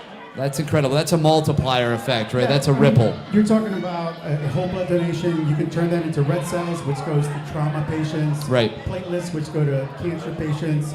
And plasma, which is often needed for burn patients. So that's 3 people right there. That It's amazing. you can save. And like Kristen said, got to keep the lights on, got to keep the plumbing Yeah. working. The freezer for the plasma has to be at a certain temperature, very precise. The whole blood that the paramedics and state police carry, that has to be at a very regulated temperature, correct, Kristen? And all those things multiply, and we're just so happy to be partnering with Do More 24 because they told me they want to double the fundraising to 10,000 this year. Oh, man, And we I'm got like, a goal. We're with the right guys. Yeah, so that is the goal, right? So your goal is 10,000. You can go on to DoMore24Delaware.org and find their page, donate. And I'm telling you, I'm really encouraging people to make those individual donation pages. I think that's a great way to help push these organizations forward, to make it more personal, to send it out to your base, and to tell people, hey, listen, I am taking my network, I'm activating it. I have a goal, whatever that amount is that makes sense to you, you can put it on there, and you can help the organization reach their goal by reaching yours. And it all is all of us working together. It's the little things that add up to the big things. Yeah.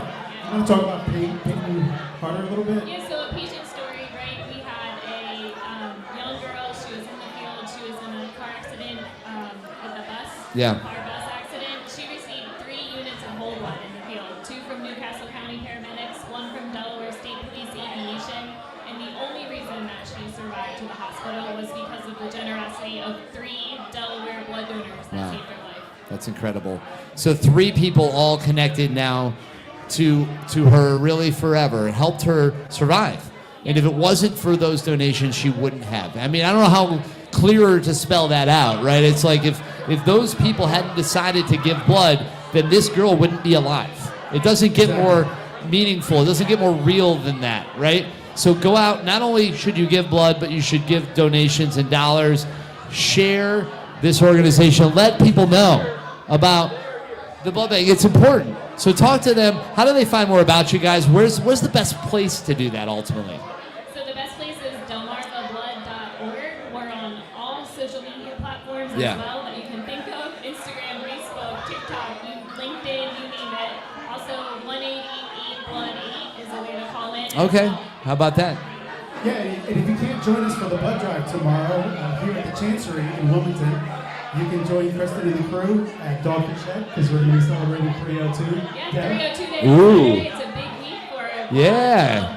Man, a lot going on. Ultimately, that is awesome. So go onto the page, donate, learn more. If you don't already know about the organization, you can find links right there on the campaign page at DoMore24Delaware.org. Probably all your socials are on there, your website, everything's there. So right now, that's where you should go. Make your donation to be a part of this campaign. Learn about the organization. Set up your own individual pages. And get ready to donate. Schedule an appointment as well to donate blood, or just come out here tomorrow at the Chancery Market and do it with us, which is going to be a lot of fun. So thank you guys for coming on. We always love having you. We always love shining a light on you the best way we can. We're going to be hanging out. We're going to see you guys tomorrow with us for a long time, which is awesome. So thank you for doing that and providing that opportunity for people to learn more about you, but also to make a difference. Thank you. Be a lifesaver. Yeah, exactly. I would just add that for all those people that don't want a needle in their arm, well, now's your chance to help. You can give financially. Yes. Yeah, there's lots of ways to give. You can give blood or you can give dollars or both right here through the DoMore's24Delaware.org campaign. So, Corbin, let's cue up a short promo video talking to people about the campaign, and we're going to reset for our next interview. This is Delaware's largest giving day. Do More 24 Delaware. Let's all do more together. I know we can do it. I'm excited to see these souls. Thank you so much for coming on. We appreciate you. Thanks for bringing a bonus. Yeah, you're welcome. I love a bonus. There you go. Keep it rocking. Chris Bruce here from King Creative, inviting you to be a part of something big. Do More 24. Mark your calendar, because the 2026 Giving Day kicks off March 5th at 6 p.m. and goes all the way to 6 p.m. on March 6th. For 24 hours, our entire Delaware community and beyond comes together to support the nonprofits that strengthen our state every single day. Last year, you helped raise over $2.5 million, supporting more than 550 Delaware nonprofits. That is incredible, but with your help, we can do even more. I'll be hosting a live 24-hour live stream broadcast featuring nonprofits from across Delaware, tracking donation totals in real time and sharing the powerful stories behind the missions. For 24 hours, we give, we share, we make a difference. This is our moment to show the world what's possible when Delaware comes together. So join us at DoMore24Delaware.org this March 5th and 6th. Let's all make 2026 the biggest giving day yet. And because of you, this is Delaware's largest giving day.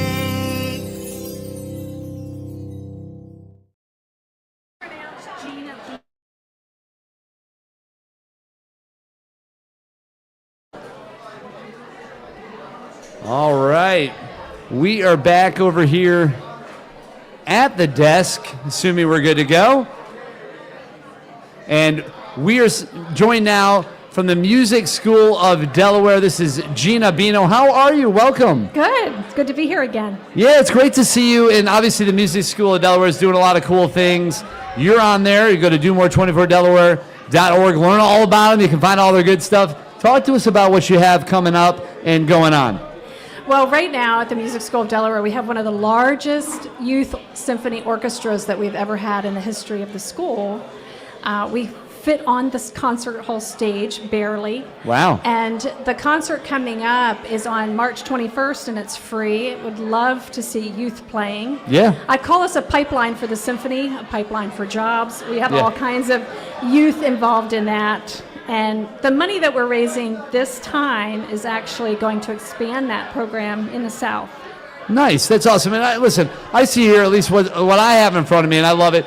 You know, that the mission of the Music School of Delaware is to provide excellence in music education, training, and experiences for people of all ages Yes. and abilities. Yes. And I think that's pretty cool, right? Making it accessible for everyone. Right. I mean, we have a story of a young girl who was nonverbal, who came to our early childhood education classes, and exposure and all the training from our early childhood teachers. Now, today, she is a performer and a public speaker.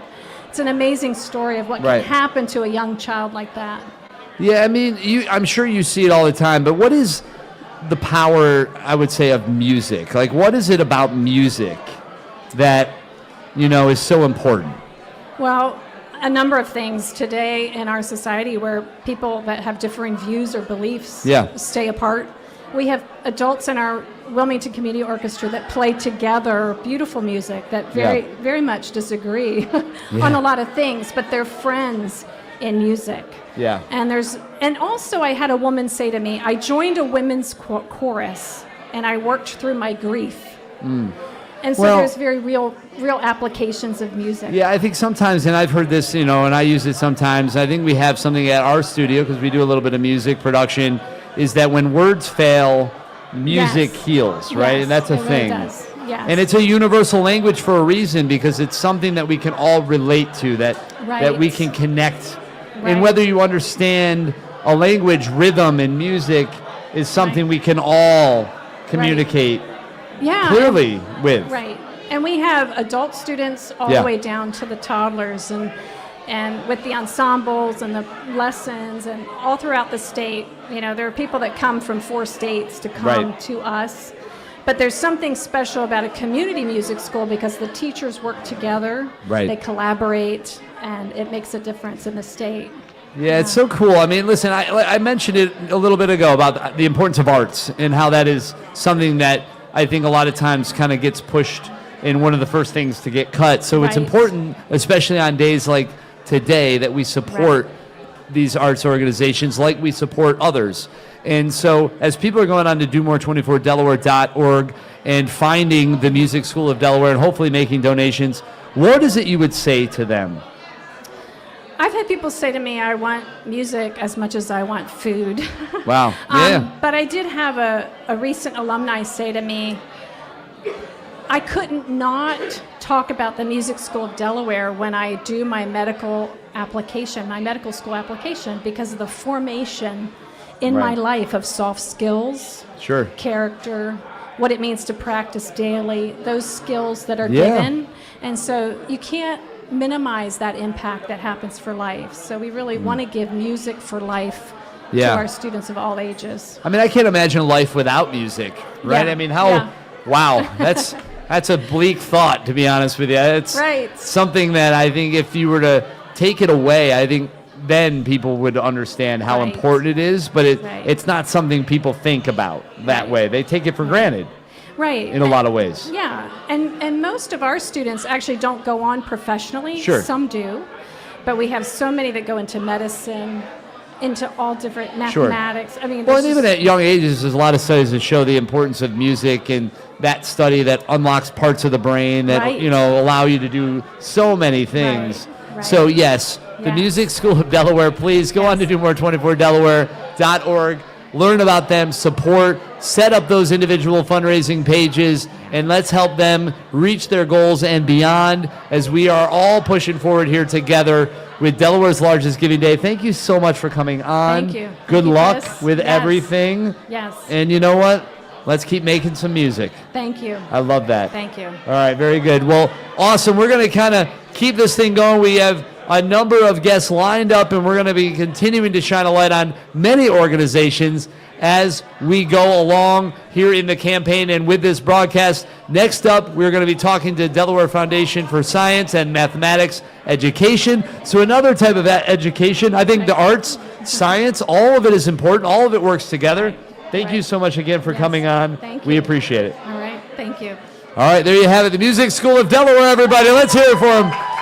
Yes. And with that, we are going to be moving right along, and we're going to have our friends from the Delaware Foundation for Science and Mathematics Education. Em, come on in here, Em. What's going on? Oh, my goodness. Absolutely. All right, so Em McKeever, right? You got it. Em McKeever rocking it out, representing the Delaware Foundation for Science and Mathematics Education. We had the music school. Now we have you. We're rounding things out. It's all important. But say hi to everybody and tell us about yourself. Hello, everybody. I'm Em McKeever, as we already said. I'm with the Delaware Foundation for Science and Mathematics Education. We just call ourselves DFSME. And we are uniting Delaware to support our classroom educators so that they can inspire the students of today for the workforce of tomorrow. Awesome. Very cool. So where ultimately are you guys out of? Like, where is it people are, able to interact with you all? We are statewide. Yeah. And we do a lot here in Newcastle County, but we also have presence in Kent and Sussex. You can sometimes catch us at our networking events. They're called STEM spots. Okay, nice. Might see those return soon. Very cool. And so ultimately for you, like, what is the impact you're seeing? What is, I guess, when you guys are doing the programs, what is this unlocking? And what is this making happen? Well, I'm glad that you asked. We see ourselves doing more by supporting educators. Yeah. So we are not the people doing the program, but Yes. we believe that we do more when we give that support to our educators. Perfect. They are the ones whose skills and abilities speak to thousands of students across their career. So Yeah. we're out here doing more by providing support for them. Yeah, and that creates the wave, right? Those educators then be able to get to take that and impact countless others. Yes. You know, which is really important. So you're going to want to go on there and, again, look up the Delaware Foundation for Science and Mathematics Education. You can find them right at DoMore24Delaware.org. Set up those fundraising pages, make those donations, but share it out. Put it on your social media campaign. Share this broadcast link. Make sure people know this is happening. I think a lot of times, you know, we're all in our own little worlds, and we're obviously tuned in to the fact that this is going on, but there are more people in Delaware that don't know what's happening than that do. So it's our job to make sure that we change that. So we got to share the word. We got to spread the love towards all the nonprofits, you know, but again, thank you so much, you know, for coming on. What is it you want to leave people with? What is it you want to inspire them or tell them that these donations are doing for you all to move your mission forward? Today we are here supporting our mini grant and seed grant programs. Great. So our educators are out here working 2 jobs, 3 jobs, Yeah. because they are passionate about what they do. And we are passionate about supporting them. We provide just in time mini grants and seed grants where if they need some support in the classroom to fund, Yeah. let's say, a photosynthesis kit for their biology class. Sure. Or like Michelle Thomas down in Sussex, she helped fund opportunities for her scientific journaling club. Right. We can provide those, and we can provide that funding quickly. That's cool. See, I mean, you guys are ultimately supporting all types of programs, and you know, each educator kind of has their things that they're looking for and they're trying to make happen. So what you're able to do is really be an advocate. You're aligning with them. You're supporting them in making that possible. They're out here doing impressive work for, you know, just the passion of it. So we want to make sure that they feel supported and welcomed in Perfect. Delaware, and that they continue in those careers for a long, long time. Well, that's awesome. I mean, we appreciate you. Like I said, good luck the rest of the campaign. Thank you. We're going to be rooting for you, as hopefully you all are at home. So again, make sure to go on and support. That's what it's all about. DFSME. That is it. It rolls right off the tongue. Easy to say, no problem there. They're strengthening STEM, science, and all kinds of great things, supporting educators, giving, you know, those folks that they are teaching the tools they need to be successful, making us all a little smarter and giving us opportunities to kind of grow in our own ways. You got it. Love that. Thank you again for coming on. We appreciate it. All right, you are watching the official broadcast here for the Do More 24 campaign. Thank you again. You're good to go for now. And we are going to be getting into one of the things we're going to be doing every hour is try to keep up with the prizes that are coming in, letting you know what the hourly prizes are, and just keeping tabs on the totals. Currently, you'll see, at least behind me, is that we're almost at $400,000 so far, which is very cool. I don't know when the next printouts are going to happen in terms of the prizes from the previous hours, but hopefully we'll be getting those soon. As we do get them, I will definitely be sharing those with you. If there's also a chance, or if there's a way to get the breakdown of what the current hour is, that would be helpful as well. And just want to say thank you to everybody who is watching. Hopefully you're out there sharing these links, spreading the word. That is so important, especially in these early phases of the campaign. If you're watching this, again, like it, share it, comment. Let us know what nonprofit you're here to support. That is so very important, because that will help boost the algorithm. It'll maybe unlock a window into that nonprofit that somebody didn't know and get them in there to support either by volunteering, making donations, and the like. So ultimately, one of the things that I'm looking for is if we can to see the power hours, to be able to look at that, I could read through it and be able to tell you what this hour is. But beyond that, we are here to support Delaware's nonprofit community, the countless nonprofits all taking part in this campaign. I don't know if we have a short video to queue up, but that would be great. Corbin, if we have a short video to queue up, I think we should do it. And that way we can sneak in another nonprofit mission. So with that, continue to share, like, and support Delaware's largest giving day. This is Do More 24, Delaware.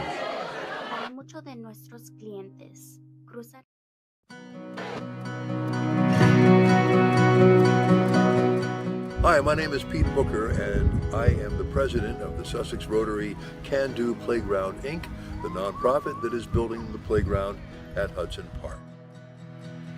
There is a Can Do Playground movement in Delaware that began in the early 2000s in northern Delaware.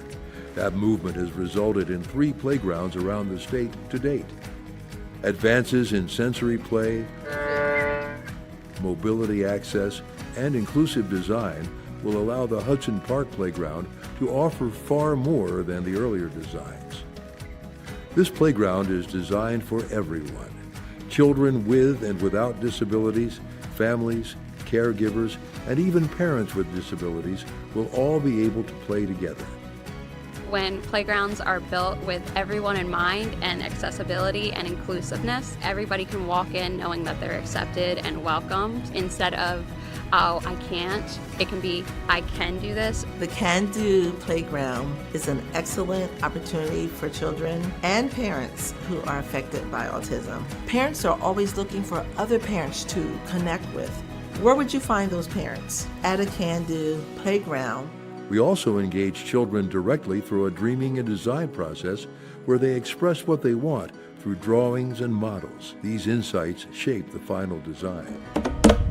There are over 8,000 young people in Sussex County under the age of 18 living with disabilities. This playground is being designed to serve children and families with a wide range of needs.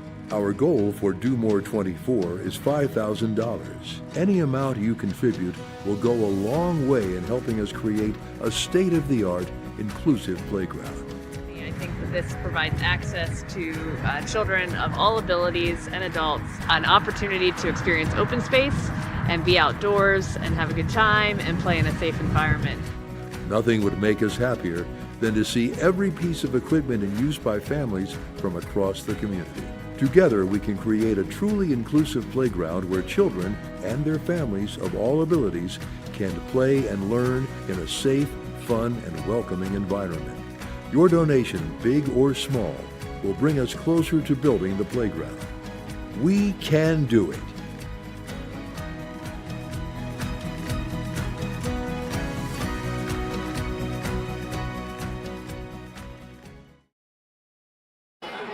All right.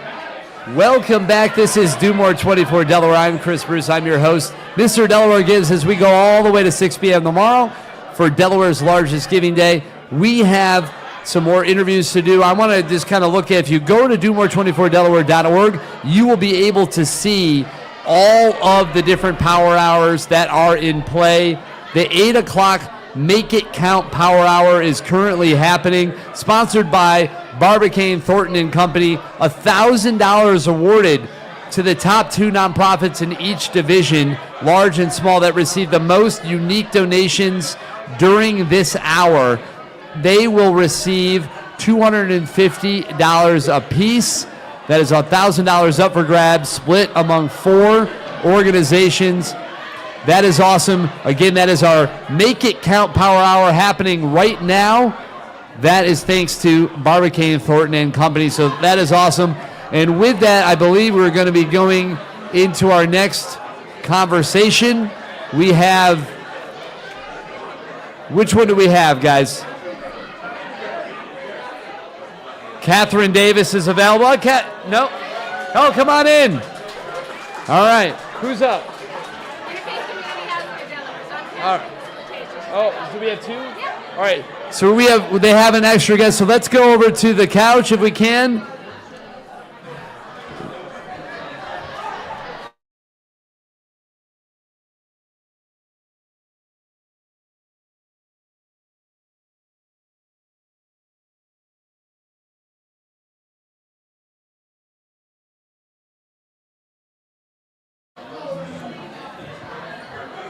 Oh my goodness, this is fun. So with that, we are sitting here in our Good Vibes Only lounge. It's great to have you. Good Vibes Only. So introduce yourselves real quick. Tell us who you're with, and we're going to kind of share that over here to the camera. Talk to the people at home that are tuning in. Good to see you. Thank you. So I'm Catherine Davis. I'm with Interfaith Community Housing of Delaware. We're an affordable housing nonprofit, and I'm here with Natasha Harmon, and she is our Community Building and Engagement Manager. Hello, I'm Natasha. Yeah, welcome.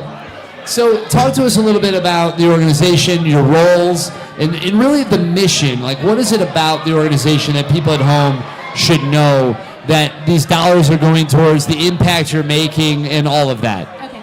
So something interesting about us is that, like I said, we're an affordable housing nonprofit. We know that affordable housing is super key. We have a housing shortage.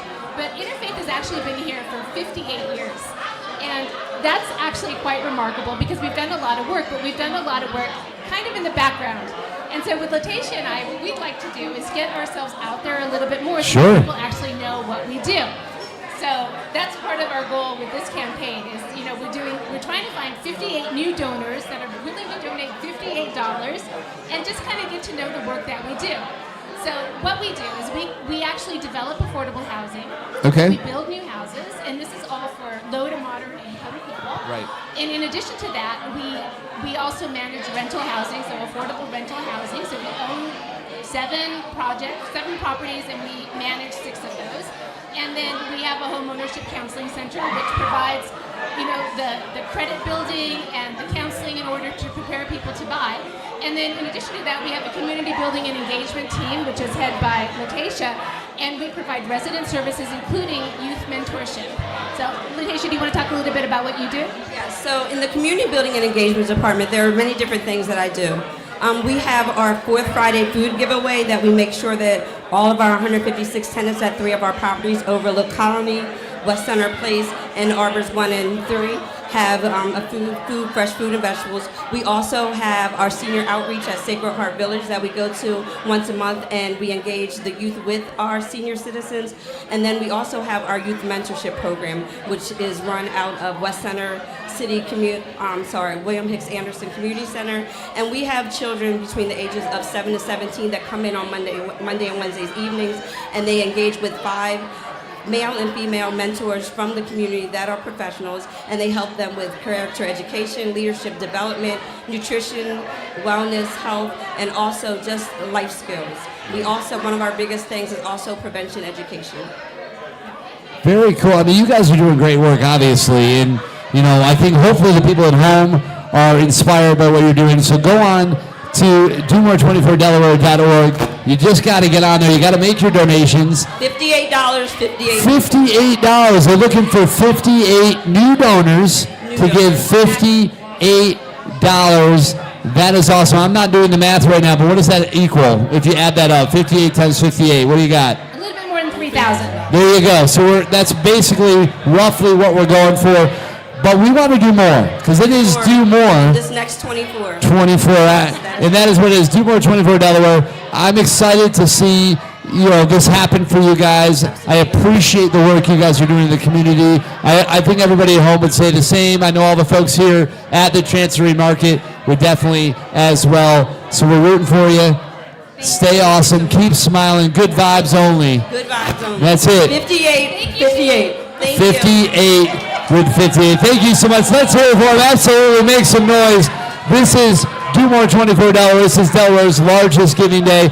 We're going to give you a little bump here, maybe give you a little boost of music, and we're going to reset for our next conversation as we continue things all the way to 6 p.m. tomorrow. That's Friday, March 6th, when this whole thing wraps up. We'll get your donations in now for Delaware's largest giving day. That was awesome. You guys were amazing.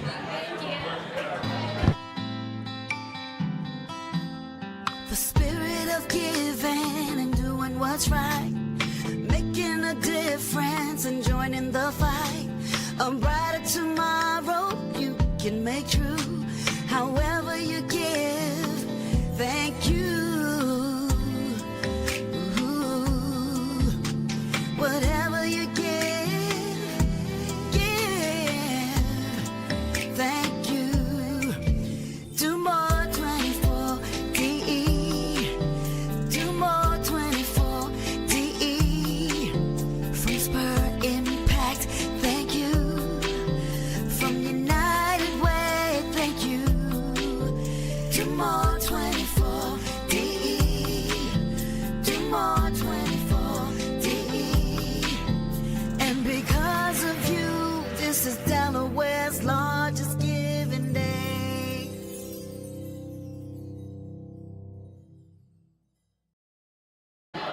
All right, we are back.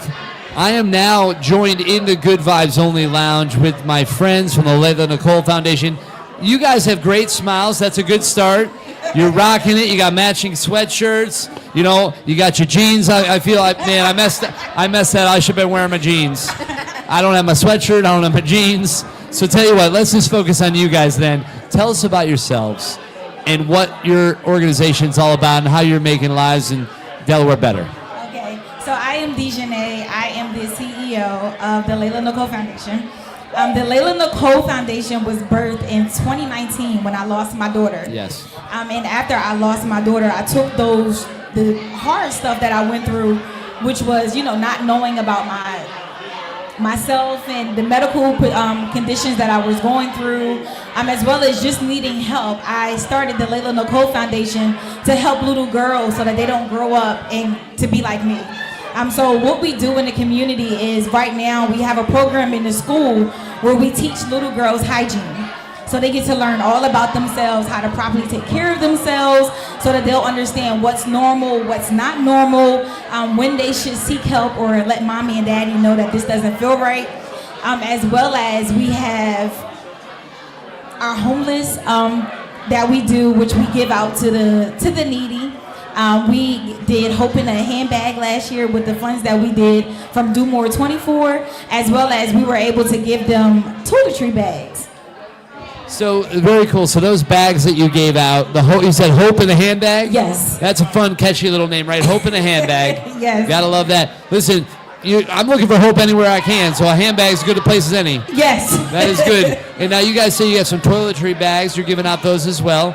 And that is awesome. So you're always trying to think of ways, right, to make an impact, to give back, right? Yes. That's really what it is. So how do you guys find that? What's your process through doing that? How do you navigate? All right, what are we going to do next? So our targeted audiences, there are different entities of the Layla Nicole Foundation. So of course we have the aspect where we are geared towards our younger girls, and we also to our younger boys as well. So we have the Peekaboo Box, which has necessary tools for girls as they're navigating through their changes, as well as boys, and it's a box for them built for hygiene as well, going through that preteen phase. You're starting to smell yourself, things are changing, but also there's encouraging words as well in there. We also have our angel boxes, so for our families who have lost babies. And so in there, again, those are resources, connections to therapists, encouraging words, and also a little angel, so you have something to commemorate your baby, that time period for you. So we are gearing towards families, we're gearing towards women, and also the unhoused communities. And so any way that we see that there is a need, we try to fulfill that need in those parameters. Yes. Yeah, that just reminds me. I could have sworn I had these emotional support pickles, which I was going to put on their desk to help me through the campaign. So that just reminded me. I got to take care of myself, and I think we all do. But it's good to know that there's organizations like yours that is out there in the community taking care of others. And what's cool about this campaign is we're going to meet so many, right? You all are out there living your passion, taking really, which is an incredibly tough situation, and you're making it mean something, making it matter. And I know that in your own way, that's kind of how you're helping yourself Yes. kind of manage that, and Yes. it's you know what, that's admirable, because you could have channeled that differently. Yes. And I think it's a good way to kind of carry the legacy forward. And, you know, you're making the best of a situation that is pretty tough. Thank you. Yeah, that's great. So I get emotional thinking about that. And listen, hugs all around. Let's keep it going. So, again, they can all find out more about you guys. Tell everybody here, look right into the cameras, and tell people what they need to do to go on and donate. Well, of course, if you would like to donate during the Do More 24 campaign, just go to the website and you can type in the Layla Nicole Foundation and we'll pop up. But if you have any other requests or any other donations that you would like to give, you can definitely visit us at www.thelaylannicolefoundation.org. That is awesome. So do that again at domore24delaware.org. Best place to do it. You can find them and all those other wonderful nonprofits. Make your donations. Create those fundraising pages. Yes. I will continue to say that. Yes. It's an awesome way to ultimately activate your base. Put it out on your social media channels and share the link to this broadcast. If you're watching this right now, make sure you're sharing and liking, but also commenting. Say something about the nonprofits you're hearing. Give them some encouragement, but also let us know what nonprofits you're supporting along the way as well. We want to hear from everybody. So like, share, comment, all the good stuff. Congratulations on making a difference. It's not easy doing what you do. You got it. But it's worth it. But it is worth it. That's the best way to put it. So let's hear it. Everybody, the Layla Nicole Foundation. Yes, love them and love all of you at home. This is Do More 24 Delaware, Delaware's largest giving day. We are setting up for our next interview. It's coming right after this. Stay tuned. This is Delaware's largest giving day.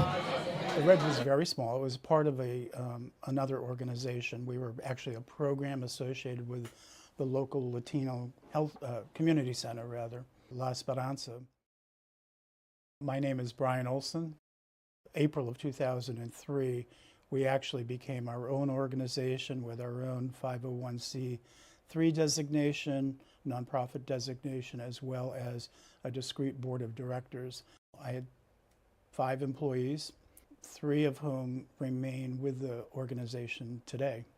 Today we have morphed into a large organization that provides not only primary care and behavioral health, but also dental services and a slew of wraparound services that address predominantly the social determinants of health, as well as some of our patients' other needs, including transportation, access to medications. We were fortunate enough 10 years ago to get the WIC program from the State Service Center moved here on site to better serve our patients and make it more convenient for them, as well as cut down on our transportation costs. Today, we border on about 50,000 visits with a patient population of just under 14,000. I think the Red is a well-respected healthcare organization within the county, as well as the state. The Red has very deep roots in this community and has worked very hard to establish itself as one of the premier healthcare entities in Delaware. Hey everybody, what's going on? Chris Bruce here, and yes, we are back at the Chancery Market for the Do More 24 Delaware official broadcast as we track the totals. Right now, joining me from the Wilmington Concert Opera, another friend of the program, Marissa Robinson. How are you feeling? I am so excited to be on. Gosh, is this like my 6th of these? You're a regular, as they say, like which is a good thing, because that means you're one of the staples of the community year after year, supporting and providing the services and doing what you guys do with the Wilmington Concert Opera. So talk to me a little bit about what you guys are doing. I know you have some beautiful talking points that you would love to share. So let's talk about those. Well, let's start with staples of the community, because the first talking point is this is our 10th anniversary this year. Wow. Congratulations. Which is like, a thing in the life cycle of small nonprofits. 10 years. That is a benchmark. That's a good thing. Benchmark. We're really excited. Our first opera was the fall of 2016, and somehow it has been 10 years. So we're Wow. having a 10th anniversary celebratory season. It's called Strong Women because Kirsten, my business partner, and I are strong women. That is awesome. Well, that is great. So you have that. You have a lot of, I'm sure you have a lot of events and you have a lot of things happening and coming up. So I don't know, maybe there's one or two or many of them you want to share, but what do you got? Well, I have many, but we do have a recital this Saturday, but we're going to have to scooch right along to the big things of the year. So the reason that Wilmington Concert Opera kind of happened in the first place is that Kirsten, my artistic director, was supposed to do a Carmen and it got canceled. So we really figured that for our 10th anniversary season, we couldn't not do a Carmen. So just put it in your calendar, November 15th and 17th. I think it is Carmen. Very cool. So we're Everyone's gonna hype about a Carmen. we're gonna do that. We're gonna make sure it's on the calendar. Yep. The dates again for those that were listening or not. I'm pretty sure it's November 15th and 17th. That's a good time of year. It's right around my birthday, so that might be something we have to line up. You have plenty of time to put it in your calendar, but more importantly, in May. Whoa. May you tell us more? I would love to tell you more. You're absolutely right. So in May, in conjunction with the National Opera Conference for Opera America, which is here in Wilmington the week after Mother's Day, we are doing the premiere of a new chamber version of the only opera by a Native American composer in his tribal language. Wow, that's really interesting. That's very cool. It is very cool. It's called Luxi Shali. It is the story of how the Chickasaw people got their sacred turtle shells. Yeah. So it is both an incredibly culturally significant piece, and it's also a fairy tale opera that is going to run under 90 minutes that you could bring your children to. That's really cool. That's interesting. I mean, that's very interesting. Just everything about that. I mean, sounds like a really cool story. Seems like something, like you said, would be great for the family and others to take part in. I love that. Very cool. It has all the things. It has big, fabulous, small orchestral reduction, instrumental and operatic singing. It has a cool cultural component that will never come again. And it is indeed family friendly at a reasonable length. There's a Saturday matinee. And we are, as always, recommended donation only, no tickets. So, that's really amazing. So just to make sure people know, where do you put on your productions so that folks can find you and understand where that is? Absolutely. This one is going to be at the Church of St. Andrew and Matthew, just down here on Shipley Street. Sure. Often we are over at what is now Covenant Community Services, which was the Presbyterian Church of the Covenant over in Duncan Road across from Mount Pleasant Elementary. It is our general practice to be in community spaces because we are a community organization focused on access. Got you. Very cool. So that is, it's kind of part of what you do, right? You try to make it accessible. That is. Get it out there the whole to thing. the community, so you go to them. Yep. Kind of right where they're at. Absolutely. And that is very cool. So how do people participate? You know, do you guys have programs for folks that are looking to get involved in vocally? Are there classes? There are not classes. If you are a local musician and you'd like to get involved, we do not hold in-person auditions, but we do always accept submissions via our website. Oh, wonderful. Good. Via email. Feel free to reach out to us. We love knowing more musicians in the community. Always a plus. I do have one more talking point for you, Chris. I know we're running low on time. If you have never supported Wilmington Concert Opera, or you have not supported us in the last couple of years, please come back or join us the first time. We have a matching grant from the Crestley Foundation. Oh, fun. And so up to that first $5,000 is a one-to-one match, plus, of course, the stretch pool for the Division of the Arts. So if you gave us $20, it would actually be like $50 to the company. That's incredible. Which is a wild opportunity for us, for you to literally do more. Holy cow. I mean, again, if you didn't already know this, that is one of the things that's beautiful about Do More 24 Delaware is the fact that those dollars can genuinely go so much further by, as you said, $20 could turn into $50, could turn into hundreds of dollars, depending on maybe it triggers one of the prize pools or one of the other opportunities throughout the campaign. So your dollars go further during Do More 24 Delaware than they do in any other time of the year, which is why you definitely want to give now. If you're thinking, about giving and you're just not sure when, now would be the time. And Now you can is do so that. great. Now is really always a great time. You know, I think now is perfect. That's why they call it the present, because that's what it is. It is a gift, and it's a gift you should make right now at DoMore24Delaware.org. Find a page for the Wilmington Concert Opera or whatever organization you're here to support and share it out. And again, if you're watching this broadcast, make sure to like, comment, and share it as well, because that makes a huge difference in terms of broadening the reach Absolutely. of this campaign. I don't think people realize how much power they actually do hold in their devices. And if you share, like, comment, all of that goes a long way. It really does. You have the whole information of the whole humanity in your phone. It's right but there. But please use it to and donate. Because if it's in your pocket, pull it out. Use it. Put it in your hands. Push the buttons. And send it out, the messages and the word out to the folks. That's awesome. So we are really cruising right along. I think we have some virtual guests that we're going to have to be moving along to. But thank you as always. Thank you. Great to see you. You too. Appreciate you. Keep rocking. Again, the Wilmington Concert Opera. Thank you for joining us. Let's hear again from Marissa and the Wilmington Concert Opera. You're the best. Thank you. Give me a little love up top. And we will make sure to go to DoMore24Delaware.org to find them and give them a donation. Set up those individual fundraising pages as well. That's a lot of fun. So thank you once again for joining me. Appreciate it. All right. All right, we're going to pop up the little just a graphic. If you can, make sure to go to DoMore24Delaware.org to donate, to find the nonprofits as we set up for our next guest, which I believe is going to be a virtual guest, but we will look to do that here in just a second. Thank you again for coming on. Absolutely. Appreciate you. I think you're good.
All right, it looks like I think we have Shalise Russell Reams from Diamond State Pearls, Inc.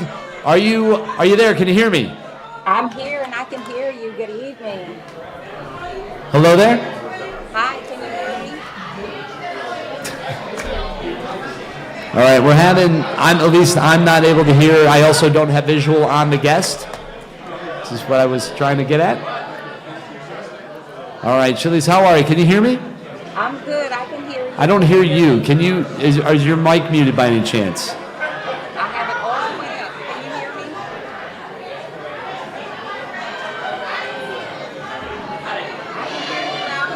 All right, I'm not sure if you're going to have to give it a second. I don't have audio on the guest.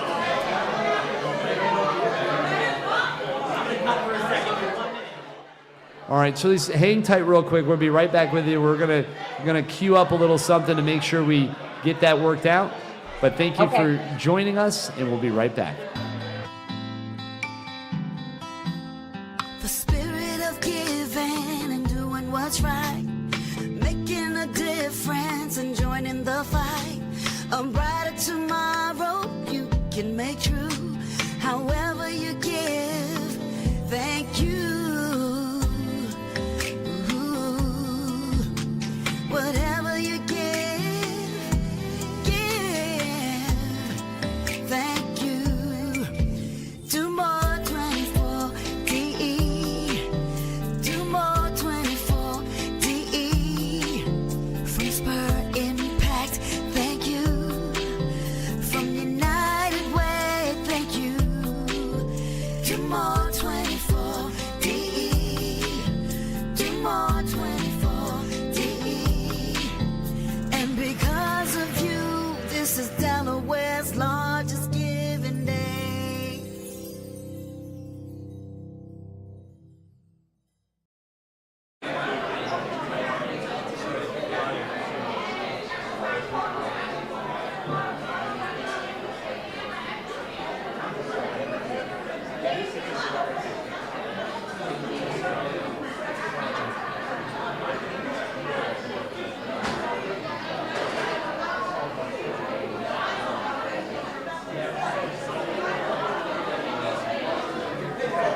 Can we try to get a guest in?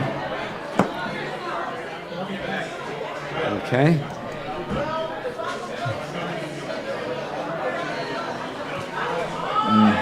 Camera's frozen.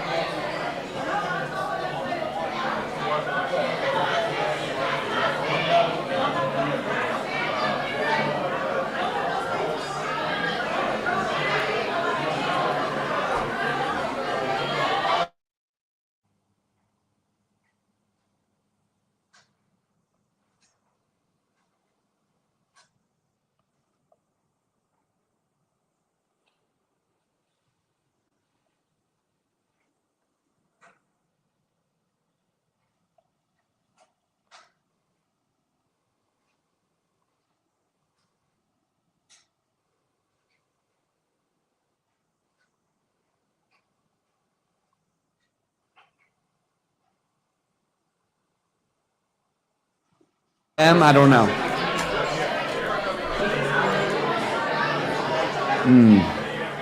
Corbin. Nope.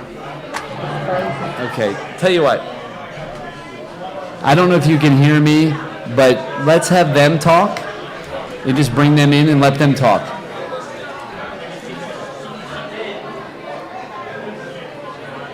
So just let... She has to know to do that. All right, so it's good to have you. I don't know if you, hopefully you can hear me. And if you can't hear me, just introduce yourself and ultimately tell us all about you and your organization. That'd be great. Good evening, everyone. My name is Shalise Russell Reams, and I am the proud president of the Diamond State Pearls Incorporated. Tonight, I'm just excited to invite the community and to partner with us to continue a legacy of service, sisterhood, and scholarship, and of course, empowerment.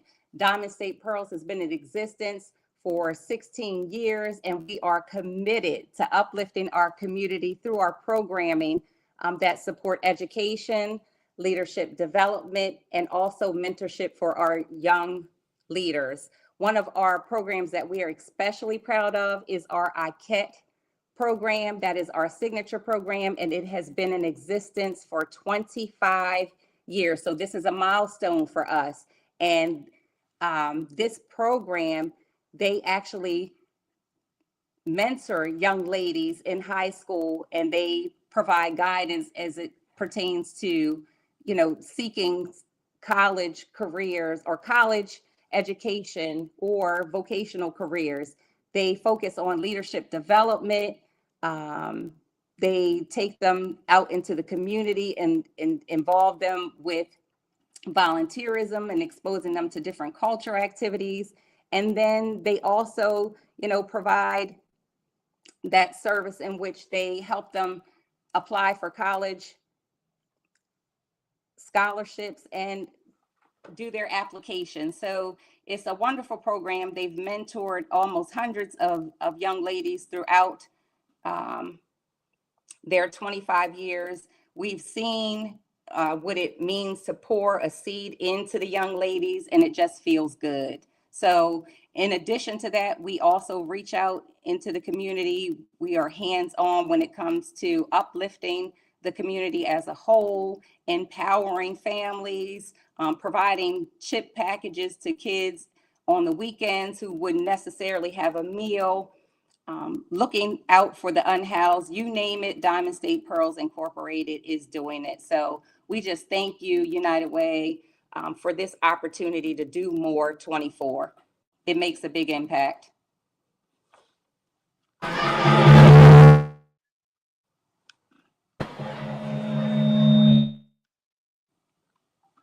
It's crazy, bro. I'm not on. I mean, Corbin, if you could bring me back in, we could wrap. Okay, yeah, I got you. So just ultimately leave her on, and then I'm gonna you can hear me though, correct? Yes. So perfect. So just solo shot of her. All right, we just want to say thank you for coming on. We wish you a lot of luck for this campaign. You know, Do More 24 Delaware is all about lifting up the nonprofits. You are obviously one of them.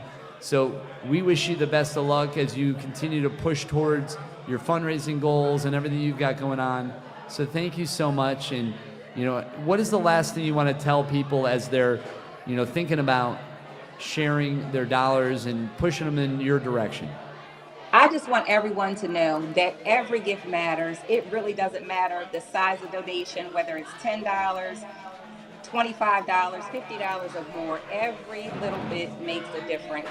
So I just encourage everyone to go out and support not just Diamond State Pearls Incorporated, but all of the organizations that are participating this evening. Thank you. You are very welcome, and please do that, everybody.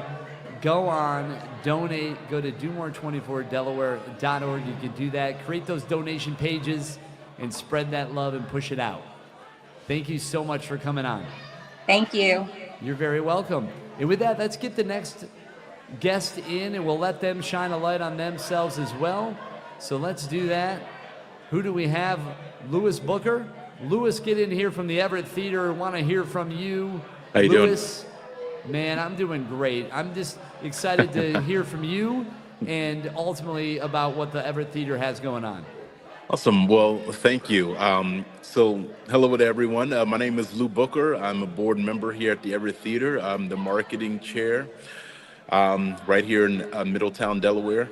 I wanted to start by thanking you and the Do More 24 Delaware for creating this incredible statewide day of giving that allows nonprofit like ours to share our mission and connect with people who believe in the work that we do. The Everett has been a cultural cornerstone of our community for generations, and our mission is simple but powerful: to foster and develop the arts in the Middletown community while preserving the historic theater, Everett Theater, as a place where creativity and culture can thrive.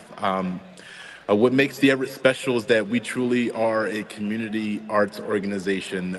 Throughout the year, we have live stage productions, bring together local actors, musicians, designers, and volunteers to create performances that entertain and inspire audiences of all ages.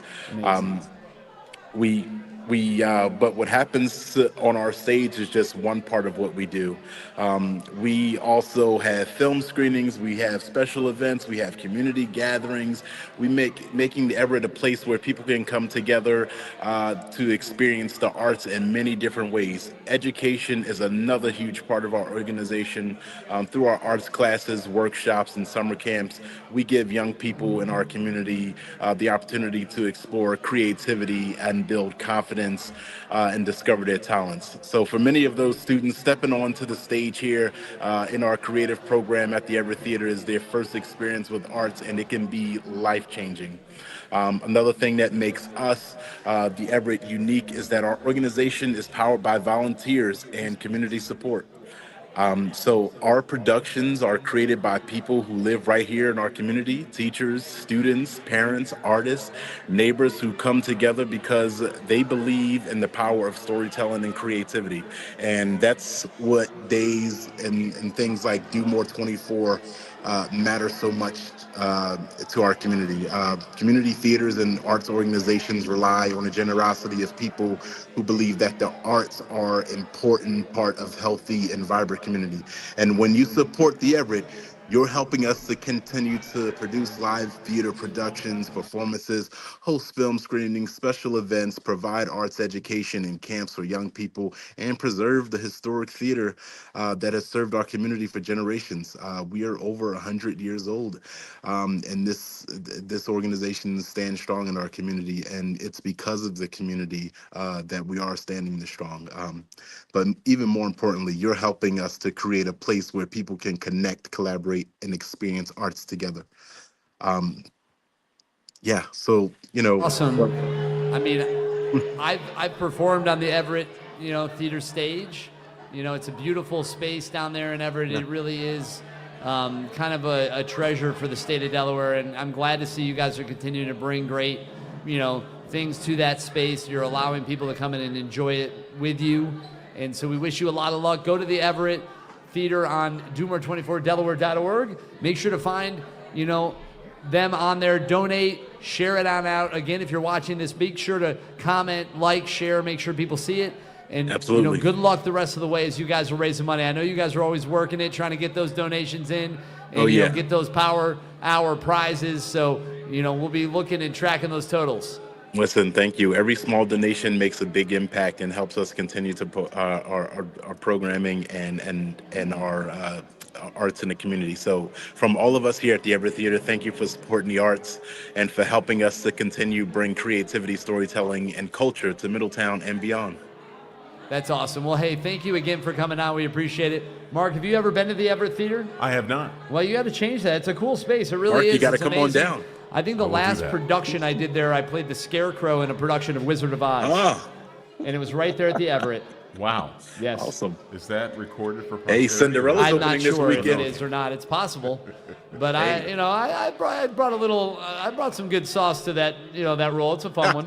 Throw the body around, noodle up. Hey, Scarecrow. listen, well, Good times. if you ever It was a good one. If you ever want to Yeah, see a it's fun. show here, come to our show. We're actually opening up Cinderella, Rogers and Hammerstein Cinderella this weekend and next weekend. So, hey, if you're in Middletown, come see us. There you go. Well, we appreciate you. Thanks for coming on. Good luck the rest of the way. We'll see you soon. All right, thank you. Absolutely. Thank you again. All right, so there you have it. Mark, good to have you back on. Good to see you. Good to be here. The place is still buzzing. I know. love what I'm seeing behind me. I mean, the way. totals are rising, and I think maybe that's partly because of the tips you gave. The fun coach right here giving the goods, making sure everybody knows what to do to maximize their impact on this Giving Day campaign. And Mark, we have more people in the wings looking to come on. I think we should just keep shining these lights. Let's do it. Let's do it. The more we get the word out, the bigger this number gets. That's what matters. Absolutely. So with that, who do we have next? Who's up on our list here? All right, who do we have up next? Let's bring them in and meet our next guest. All right, from Harry. Okay, so Harry B., Delaware Humanities. Come on in here. Harry Brake. It's great to have you join us on the program. I'm excited to talk to you and learn more about what you guys do. Please introduce yourself and tell everyone what makes you guys awesome. Sure. Thank you so much for having me. I'm representing Delaware Humanities.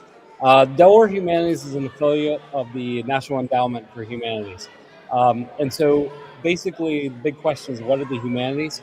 And the Delaware Humanities supports a lot of community hubs, like libraries, museums, communities and senior centers. Some of the programs they've done last year, you might not have known whether about the Blue Hen Record Publishing. They got into rock and roll. We had Blue Hen Record Publishing right here in Delaware. We also had the history of it's called the Vietnam Mailbag. There's a lady named Nancy Lynch who ran an article in the newspaper that wrote to troops in Vietnam, and that happened right here from Delaware. There's a lot of different things that have happened in Delaware that involve history, but also evolve around arts. Whether you're playing a scarecrow on a stage, a lot of things to do with the Everett Theater, and we support all kinds of arts and humanities are those very things that people participate in that make us Delaware, and they support all those programs in the state of Delaware. As you know, a lot of organizations, just like us in fiscal year 25, we lost half our federal funding, but there's two core programs that are part of Delaware Humanities. They have speakers that can go into schools or public places and speak everything from the Nanacoke Indian tribe to historical aspects of Delaware. And then the second part of Delaware Humanities that they still maintain, even without that federal funding, that's been called Primetime Family Reading. And you might be familiar with that, but it promotes literacy and families in libraries all over the state. And it's for children ages 6 through 10. And it also involves grown-ups in that reading process to get them involved in reading with their students and their young children. So we serve communities all through Delaware. And what we do is we provide grants to museums, to theaters, to productions, musical, everything, art. We had a author the other day. His name was John Bircher. If you ever get a chance, it's called Devil is Fine.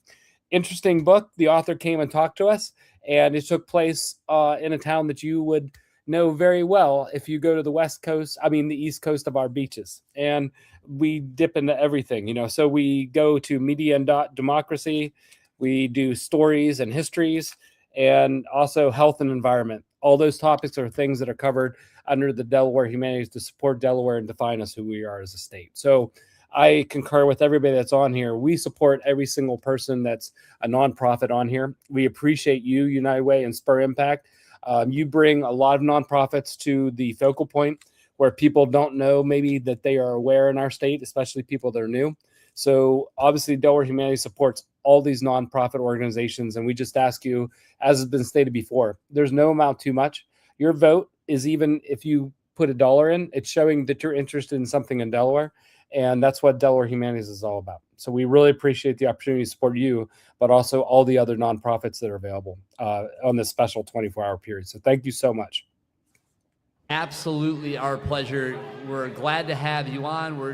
This is what it's about. We're here for you. We're here for all the nonprofits to be able to make sure people at home are able to learn about you, to be able to be inspired and go on and support. So go to domore24delaware.org to do just that. Make sure to support Delaware Humanities. Get on there, find them. You're going to do that right at the website. You're going to set up your nonprofit or your little funding pages, and you're going to share it out. That is what is so important. We are going to amplify this campaign by sharing these links, putting it out on your social media, letting your base, your people all know this is happening right now, and they've got to get it in before 6 p.m. tomorrow.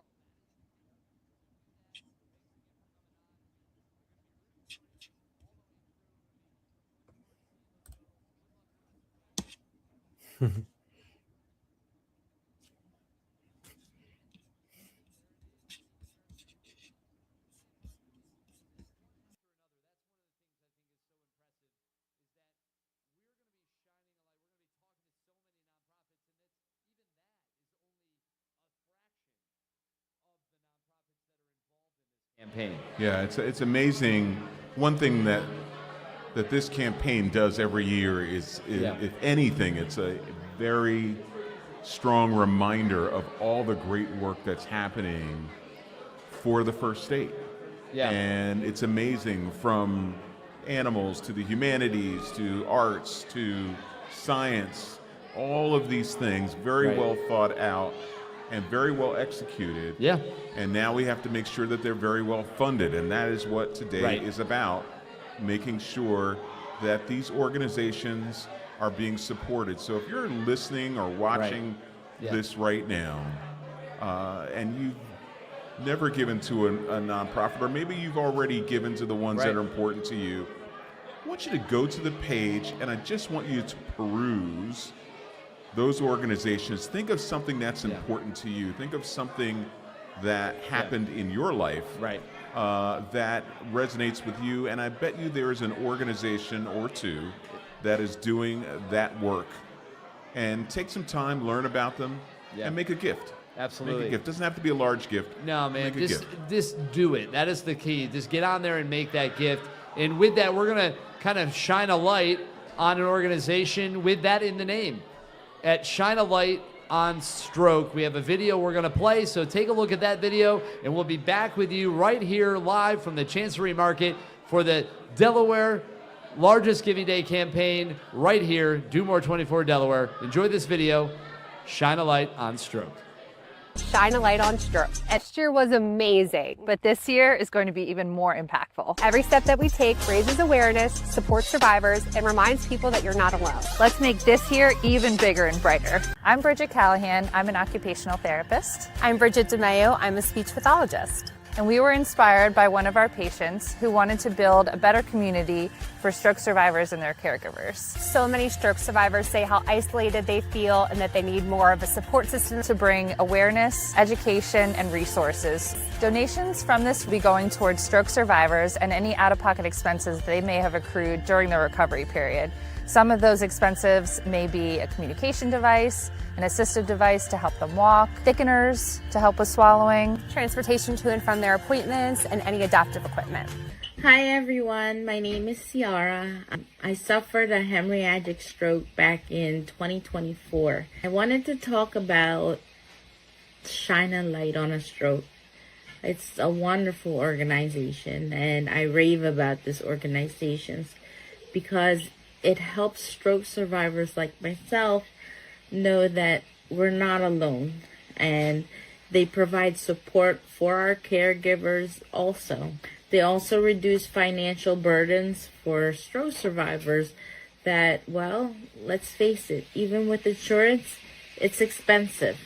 But they do have support groups, and they set up events like candle making, like the 5K, which is coming up. And you guys should join. It's a wonderful time. But to Bridget and Bridget, thank you so much for setting up this organization, because you guys are the best. You help a lot of stroke survivors, and you also have it where the support that you give stroke survivors like myself is everything. Thank you so much for all you do. After having a stroke, it can be really challenging to deal with all of the changes going on in your life. It feels like people around you may not understand. It's important to have a community, and that's why Shine a Light on Stroke Foundation is so important to the stroke community and all the survivors and caretakers that it helps. Donations help them with information and resources and helping others in the community feel seen, supported, and please donate today. I wanted to share an awesome account with you. Shine a Light on Stroke is amazing. They are walking you through recovery for stroke survivors, not only stroke survivors, but your families too, the caregivers. And I think that's a beautiful thing that you are doing, that you are blending both worlds, because it's definitely something that, you know, you need to work through together, or else you're just going to be going in opposite directions. So thank you so much. As a speech therapist and occupational therapist, and the work you guys are doing every single day matters. It helps so much, so thank you. Caregiving is isolating. First, I wish I had someone that I could talk to about this, who knows the struggles of this world, and that is what having a support group is so good for.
Is this script anywhere near? Could we?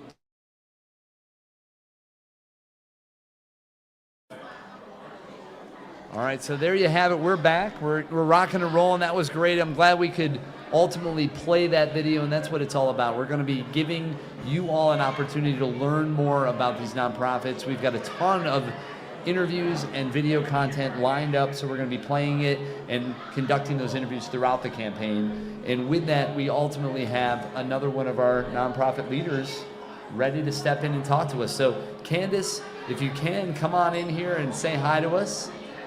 Hello, everyone. All right, How are there you we this go. evening? Fantastic. Hopefully we can hear you.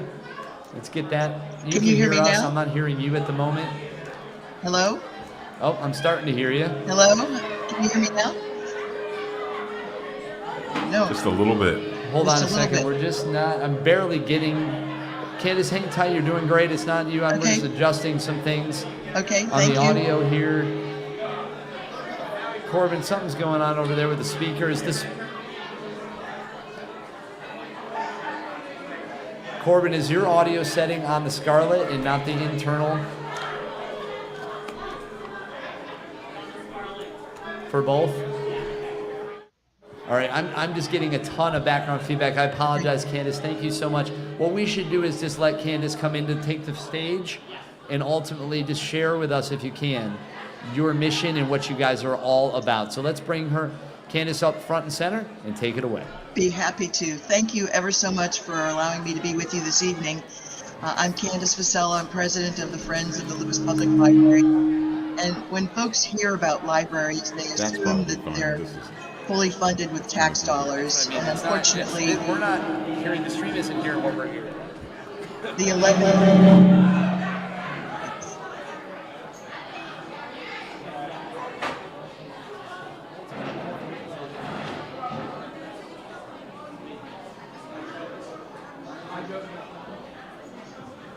Do you want me to continue? Hello? Go ahead and continue, Candace. Thanks very much. So I'm representing the Friends of the Lewis Public Library, and 11 of the libraries are independent libraries, and Lewis is one of those. And the library has to raise about 50% of its budget every year. Friends, we participate in trying to raise a lot of that money, and the monies that we raise, roughly 10%, go toward the purchase of books and advancing the free programs that the library offers to the public every year. And last year we offered over 1,500 programs to the public. We had nearly 200,000 people come to visit our library. The Lewis Public Library is the busiest library in Sussex County. And we're delighted to be able to do that and provide the funds to procure the books and to assist with the programs. And I believe you might have some questions for me, but the library is there for everyone. It's the launch pad for young readers. It's a lifeline for job seekers. It's a gathering place for neighbors. It's a safe place for lifelong learning. And investing in our library is hugely important. So I'm hoping that your listeners tonight will help the Friends of the Lewis Public Library with its mission. And we pay for 100% of all the lending materials that folks borrow for free from the library. And we also assist in paying for programs and other needs of the library as we can. And with that, I'm hoping that folks will donate. Every dollar counts. And I'll turn it back over to you folks.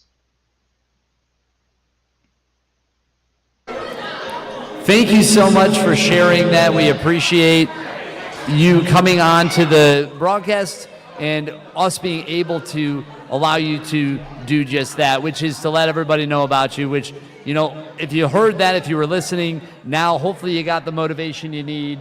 You got the inspiration to go to domore24delaware.org to support. We wish you the best of luck throughout the campaign. Thank you so much, Candace, for coming on the program and doing the work that you do. Keep going strong. Thank you very much. You are very welcome. Absolutely. I mean, Mark, really, there you have it. It's just, again, example after example, reasons to give. You know, and when you think about libraries, right? We in the context of today and technology and ChatGPT and all of that, libraries still matter, right? We still need them. We still need the resources. The public can access them at any time, and it's wonderful. So much luck to the Lewis Public Library. If you haven't thought about giving to them before, even if you don't live in Lewis, if you live in Delaware and you go to the shore, you certainly pass through. Right. So why not go online and make a gift to them tonight, help them get to their goal, which helps this number behind me grow bigger and bigger. Yeah, so we as you know, we have more guests coming on. I believe we have our friends from DAPI over here ready to come on, and that's exciting. So Doris Griffin is going to be joining us to chat with us. We can do this a couple ways. If you want to say we can spread out a little bit, we can give her a mic and she can stand in, we can all of us can hang out together. If you want to do that, Doris, come on in here. Let's just get Doris a microphone if we could. All right, bring her one in, and then I'm going to slide over. Thank you. All right, here you go, Doris. There All you right. go. So Doris is now with us. So Doris Griffin from DAPI, thank you for joining us. It's so good to see you. Always got a bright smile on your face. Thank you so You're very looking much. fashionable and fresh and all that goodness. Thank you We so should very all much. be, so put together. But talk to us about your organization. Those that don't know, talk right over here to this camera where that is, and let them know all about you. Well, Chris, I would love to, but before I begin, I Yes. definitely want to give us an opportunity to see the video that we brought. Oh, good. Fantastic. So we're going to do that then. What a wonderful segue into it. And if we can, let's cue up that video from DAPI. We're going to play that, and then we'll chat a little bit about the organization.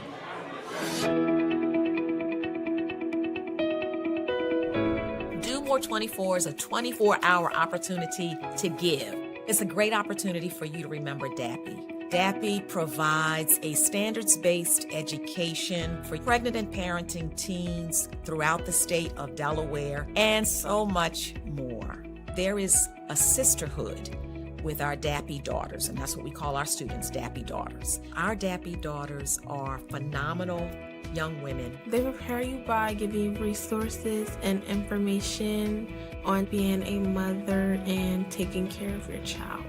I was having a rough time with daycare, and DAPI came to the rescue and helped me get daycare for my daughter so I could go to school. DAPI helps us because they give us resources and they prepare us for the future. My hope for future is to get a good job and like a stable house, but mostly get my daughter in a good school because I want her to succeed in her future. Please donate and make the difference in the lives of DAPI daughters.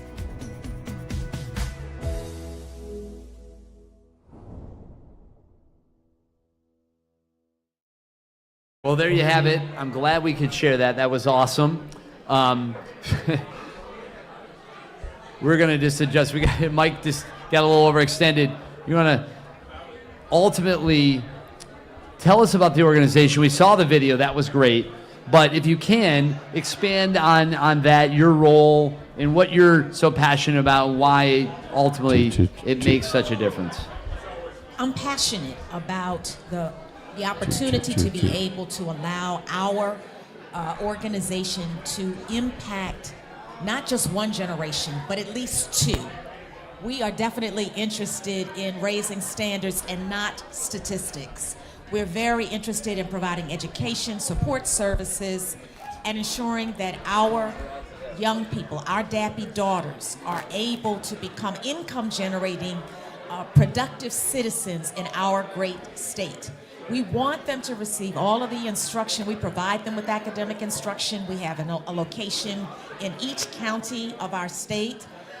We provide them with that instruction. They get wraparound services, and they get a host of people that wrap their arms around them in various fashions and various ways. We love our DAPI daughters.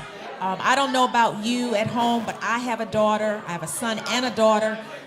If you know a daughter, then you understand the importance of ensuring that these young people who have said yes to a very unpopular decision, not without understanding all of the ramifications of saying yes. They have done it and made a decision, and we stand beside them, we stand in front of them, and just carve out a way for them to become successful so that they can get an education and continue building upon the foundation that they've already set.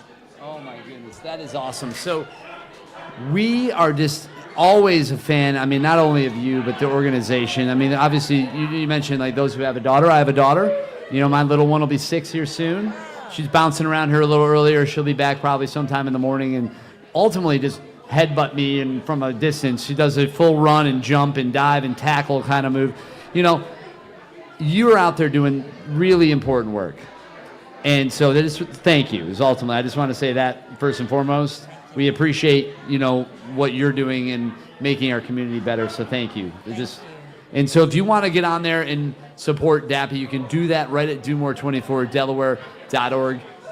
Search the organization, get on there, push those buttons. You can push the donate button, you can push the set up a fundraising page button. That's a good one. Yes, that's a very good one. And one of the things we're really encouraging people to do this year is to set up those pages, create maybe some healthy competitions amongst your peer groups, your coworkers, your family, you name it, and grow this campaign by sharing it on your platforms. If you're watching this right now, share this link so that people are seeing it. Comment and let us know what nonprofits you're passionate about, that you're connected to. Give Dappy a little bit of love right now. Tell her how well she tell her how great she looks and how well she's doing in this interview. Like, just comment. All of that matters. All of it adds up. So thank you.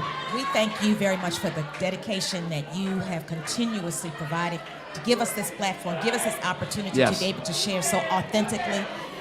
We care about the work that we are doing. We know we're making impact, but we need help. And so tonight, specifically, I implore you, I beseech you to please make a contribution, 5, 10, 25. Some of you can make a donation tonight of $1,000. Yes, please. Some of you need a good tax write-off. Absolutely. Make that donation tonight. Tonight and tomorrow. Dappy's here for you if you Dappy need is that. Definitely here to support. Dappy is 57 years old. Now, 57 is middle-aged. It understands what it means to be a blessing.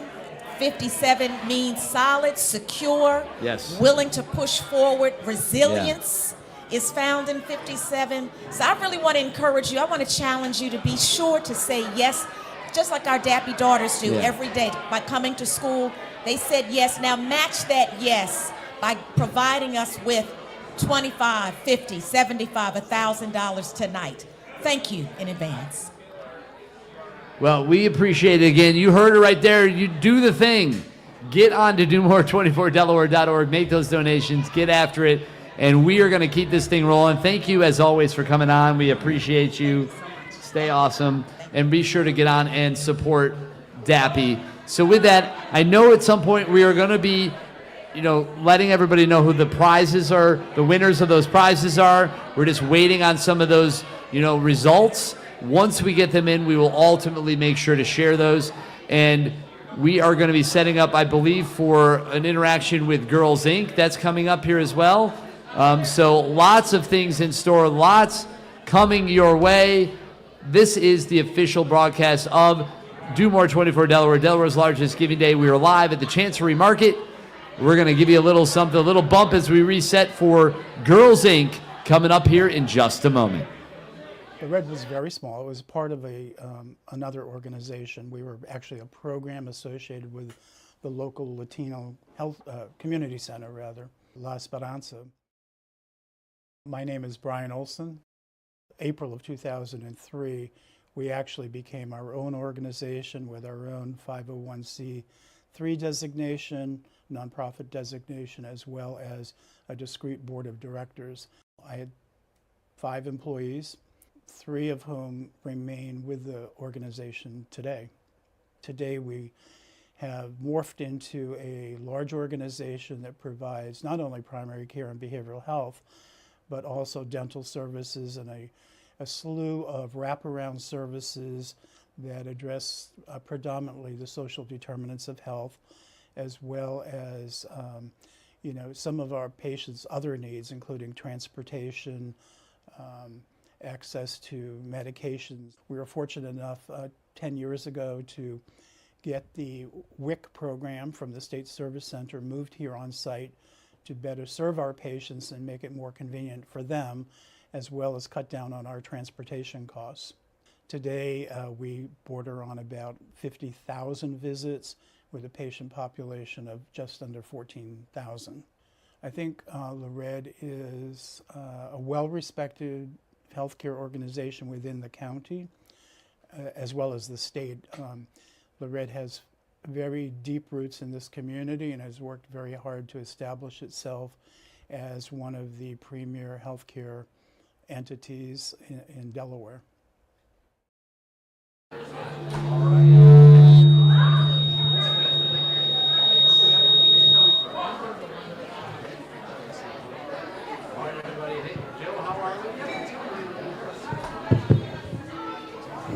All right, we've got this mic at least is working. Welcome back. We are now over here in the Good Vibes Only Lounge. I am excited. You know, Winona, we're over here in this vibe out, area here, Good Vibes Only. And Girls Inc. represented right here. The fun coach, Mark Duncan, of course, still rocking with us. And we are wanting to talk about you. I know we have a video for Girls Inc. So maybe we play the video first, and then we'll get ourselves squared away. So check out this video all about Girls Inc.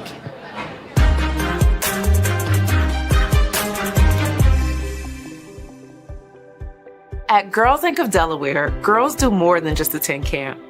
They discover their power. This is where girls grow into leaders, ready to take over the world. Whether it's through our summer camp, our after-school programming, or our weekend program, Girls Inc. of Delaware is here to inspire all girls to be strong, smart, and bold. Serving girls K through 8, as well as college girls. No matter who, every time a girl walks in through our doors, she steps into a space built just for her. A space where her voice is heard, her ideas are valued, and her dreams are possible. We don't just prepare girls for the future, we help them shape it. The main thing is your mind, how you are as a person, building self-discipline. At Girls Inc. of Delaware, we believe that when you uplift one girl, you uplift a whole community. And we are committed to walking alongside her every step of the way. When you invest in Girls Inc. of Delaware, you're not just investing in a program.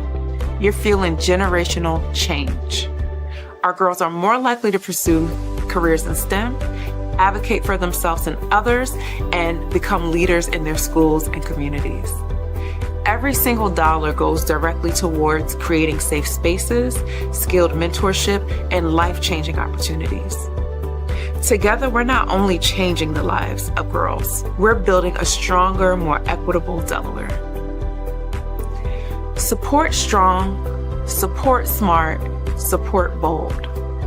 Stronger girls equals stronger community, and your support equals lasting change. Come to Girls Inc. Yes, that's right. We are back here in the Good Vibes Only Lounge. Winona from Girls Inc. How you feeling? Good vibes, good vibes. Good vibes. You're rocking the red. You're looking good. You ready to go? Yes, correct. All right. So talk to us a little bit about what you're focused on right now, obviously, as an organization, but also with the campaign. Yes, definitely. So first of all, I just want to say I love that video. I hope that when you finished it, you were smiling because it just gives you all of the good vibes here in the Good Vibe Corner. So what we have for Girls Inc., a lot of people think about Girls Inc. and they hear the word girl and they think we might serve K through 8.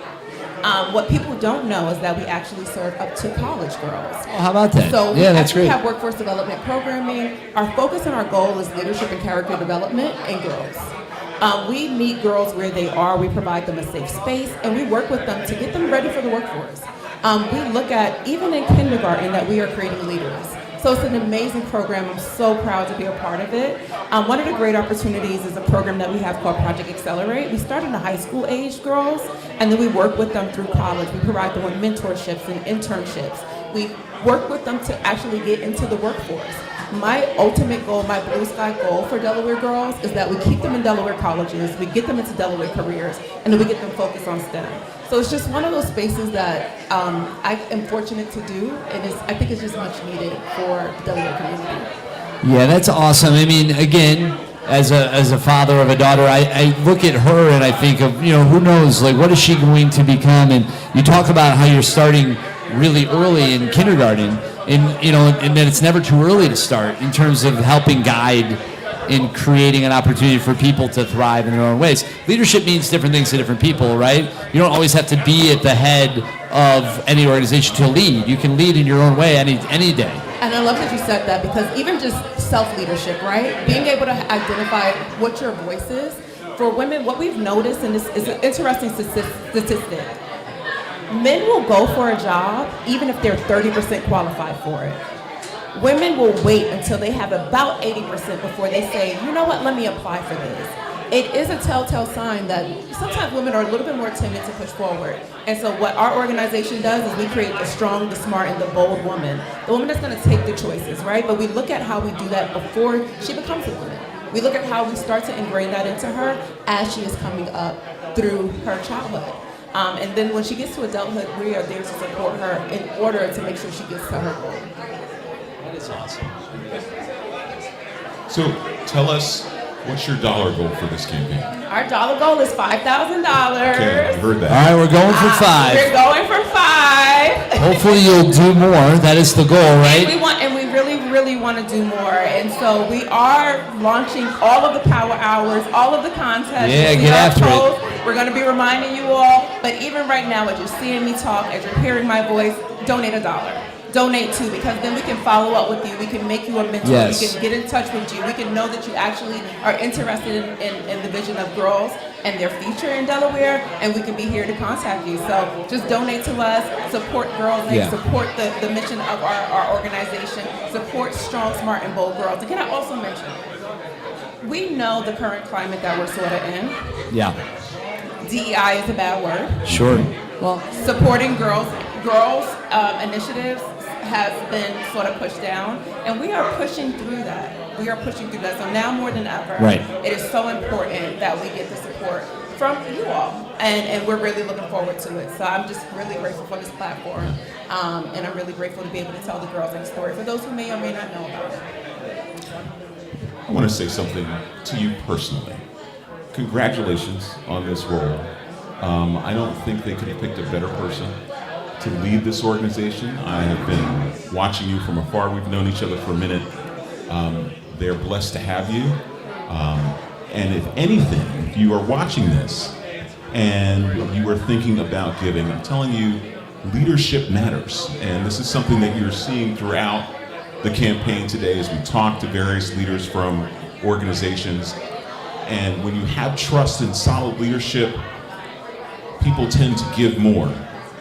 Girls Inc. couldn't be in a better place right now. So I just want to say congratulations to you. Much success as you go forward, and definitely much success on this campaign. Thank you so much. Yeah, that's awesome. I mean, listen, love to see that. Giving the flowers right there, handing them over, well deserved.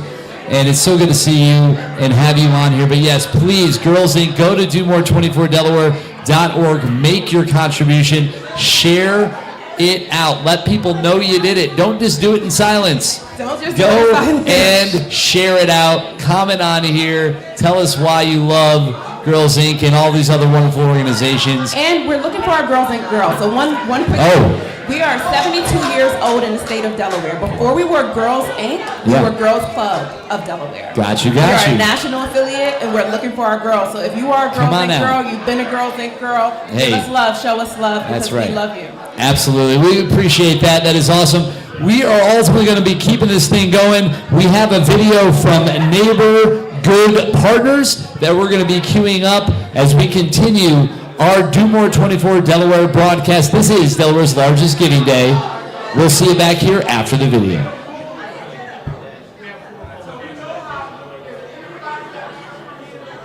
We are Neighbor Good Partners, or as we like to say, we are good neighbors and good partners. Help us do more. Together, we can build affordable homes, empower, transform, repair, assist during times of hardship, create change, share in your success, give back, mentor, guide, and grow, revitalize, and do more to help our communities. Thank you for supporting Neighbor Good Partners during Do More 24. We appreciate you.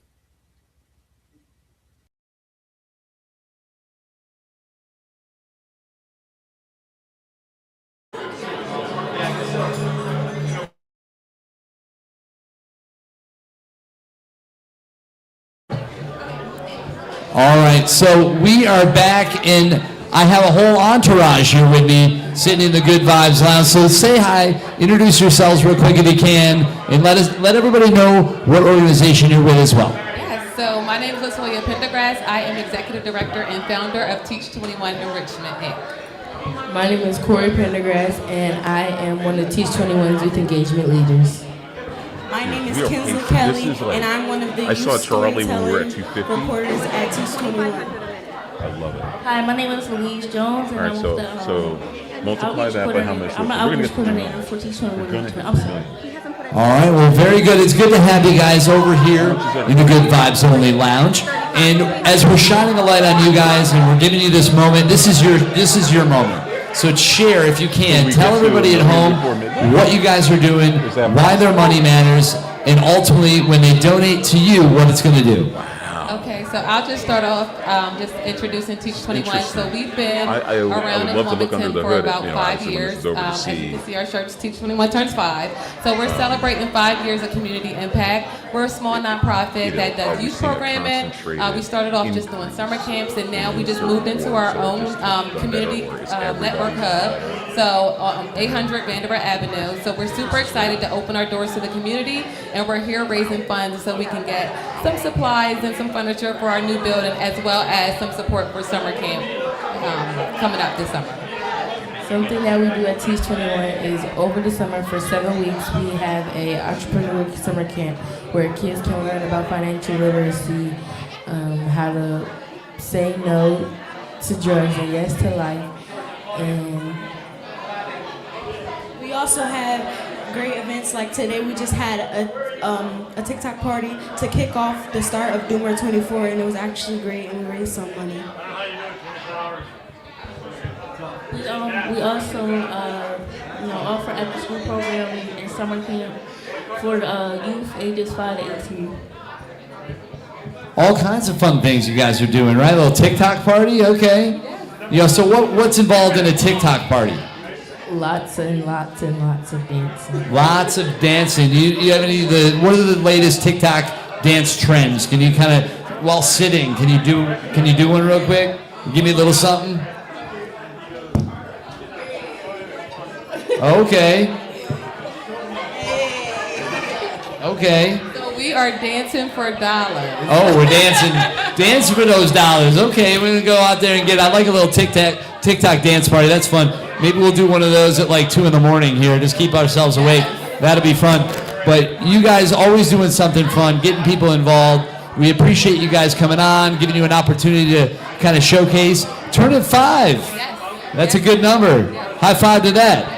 Hey, that's what I'm talking about. So, real quick, how do people follow you guys? What's the best way for people to learn about you? We are on TikTok, Instagram, Facebook. We're on YouTube. Follow us at Teach 21 Enrichment. And like I said, we just moved into our new community hub at 800 Vanderbilt Avenue. We're super excited to be open. Our grand opening is April 3rd. So we hope the community will come out and support us as we open up our doors. Well, fantastic. We appreciate you guys being on the program. Make sure to support. Go to DoMore24Delaware.org. That's how you do it. It's that simple. Create those fundraising pages. Get out there and do it. Thank you. Congrats on 5 years. And good luck with the campaign. We're going to be tracking those totals. You know it. All right, you are watching Do More 24's official broadcast. This is Delaware's largest giving day. And we have another one right up after this. The spirit of giving and doing what's right, making a difference and joining the fight. A brighter tomorrow you can make true. However you give, thank you. Whatever you give, thank you. Do more 24 DE. Do more 24 DE. From Spur Impact, thank you. From United Way, thank you. Do more 24 DE. Do more 24 DE. And because of you, this is Delaware's largest giving day.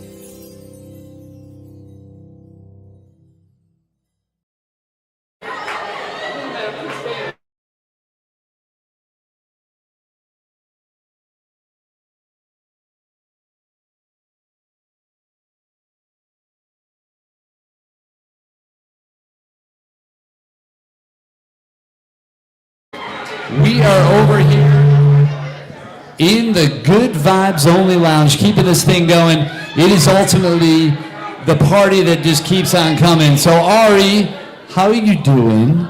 It's good to have you join me. So talk to us a little bit about yourself and what you have going on with your organization. Of course. So I'm Ari, and I'm here on behalf of the Chris White Art Gallery at 701 North Shipley Street. Yes. And we are a wonderful organization that actually has two missions. One of them being that we have affordable housing, affordable lofts, 23 of them, and then below that we have a 2-level gallery that makes room for incredible artists of all backgrounds and themes to show up. That's volunteer-based, so everything we do is through volunteers and through nonprofit fundraising. All right, that's awesome. So tell the people at home, if when they go on to DoMore24Delaware.org and they're making those donations and they're supporting you, what exactly is that going towards? So all that money goes towards, number one, we pay our curators. Oftentimes that curators aren't necessarily paid for galleries, but we pay our curators, we pay those that install the art. All the food, Chris White takes care of. They do the hosting, and they take a very small amount of the proceeds from the artists, and the artists get paid. So a big portion of what Chris White does is they provide a platform for artists that normally wouldn't have had a platform. Even some artists, they emerge from Chris White, and that's helped them to go on to Delaware Art Museum and to so many other museums throughout the country and so on. And so we're really grateful to provide these platforms. And so your money would make sure that we continue to have art shows like the running exhibit that I'm hosting right now. Very cool, that's awesome. For Black women and femmes, for art shows we've had about Pride, Historias Nuestras, which was a wonderful 27-person art exhibit that we had last fall. So your money goes to the community. We just keep giving it over and over. Hey, that's what's up. You're just doing the thing. You're keeping it rocking. So I love that about what you're doing, and ultimately I'm encouraging everybody to go on and support it, right? Yes. That's what it is about ultimately. So get onto the platform, set up those fundraising pages, and share it out. Make sure to show that love, get it over there, and do that. So what are you going to be doing with this? Like, ultimately, the money's coming in, you're moving along, we're here to celebrate tonight. Do you have anything planned for tomorrow, like for the campaign? What are you guys doing to activate? So tomorrow we have Meet Me at the Altar, which is a wonderful art exhibit. It'll be our closing show full of 20 Black women and femmes. That's 19 Black women, 1 non-binary person. And we have over 80 pieces of artwork from all these individuals. And not only do they get a platform, people get to rub shoulders with people they normally wouldn't have rubbed shoulders with. They get to be in community. There's so many people that told me that their lives have been changed. We actually have sound bowl healing tomorrow, which is really incredible. People love that. So we have people from all ages, all groups, from 5 to 8 tomorrow at 701 North Shipley. And so we're so excited to continue to do great things. And again, the money goes to support the artists, to support the community. And we also have artists, like I said, that live in the lofts, and they oftentimes have shows. So every year we have a show for the artists in the lofts as well. So it's a really great place to meet new people and to begin. And it's completely run by volunteers. I forgot to say that part. Everything we do is by volunteers. The host, the food, the presents, the hanging of the artwork, everything is done by volunteers. That's amazing. Yes. Well, awesome. Thank you for coming on. We appreciate it. Yes. As you know and as you've seen, we've got a lot of people lined up. So I want to make sure to say thank you.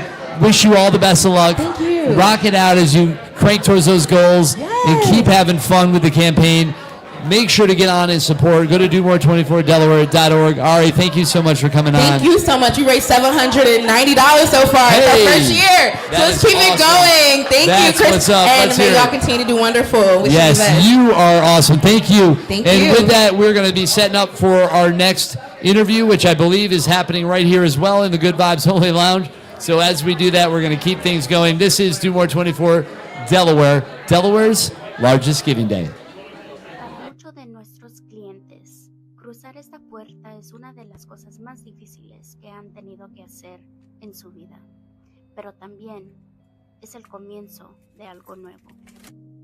En Amanecer ofrecemos defensa y acompañamiento legal bilingüe, orientación y navegación de recursos comunitarios y servicios clínicos para personas y familias que lo necesitan. Thank you for calling Amanecer. How can I help you? Yes. Thank you for calling us. We offer therapeutic services. We have community resources here as well as legal services. Acompañamos a nuestros clientes durante algunos de los momentos más difíciles de sus vidas. Mi trabajo como terapeuta en Amanecer es importante porque puedo brindar un espacio seguro que permite a mis clientes expresar lo que han cargado en silencio y recibir el apoyo necesario para sanar. Hi, how are you? My role here is to help the clients with the community service, here basic needs like food, clothes, and also I like this work because working in the community, I like also the client feel always treated with respect and dignity. Mi deseo es que los clientes se sientan escuchados, vistos y bienvenidos.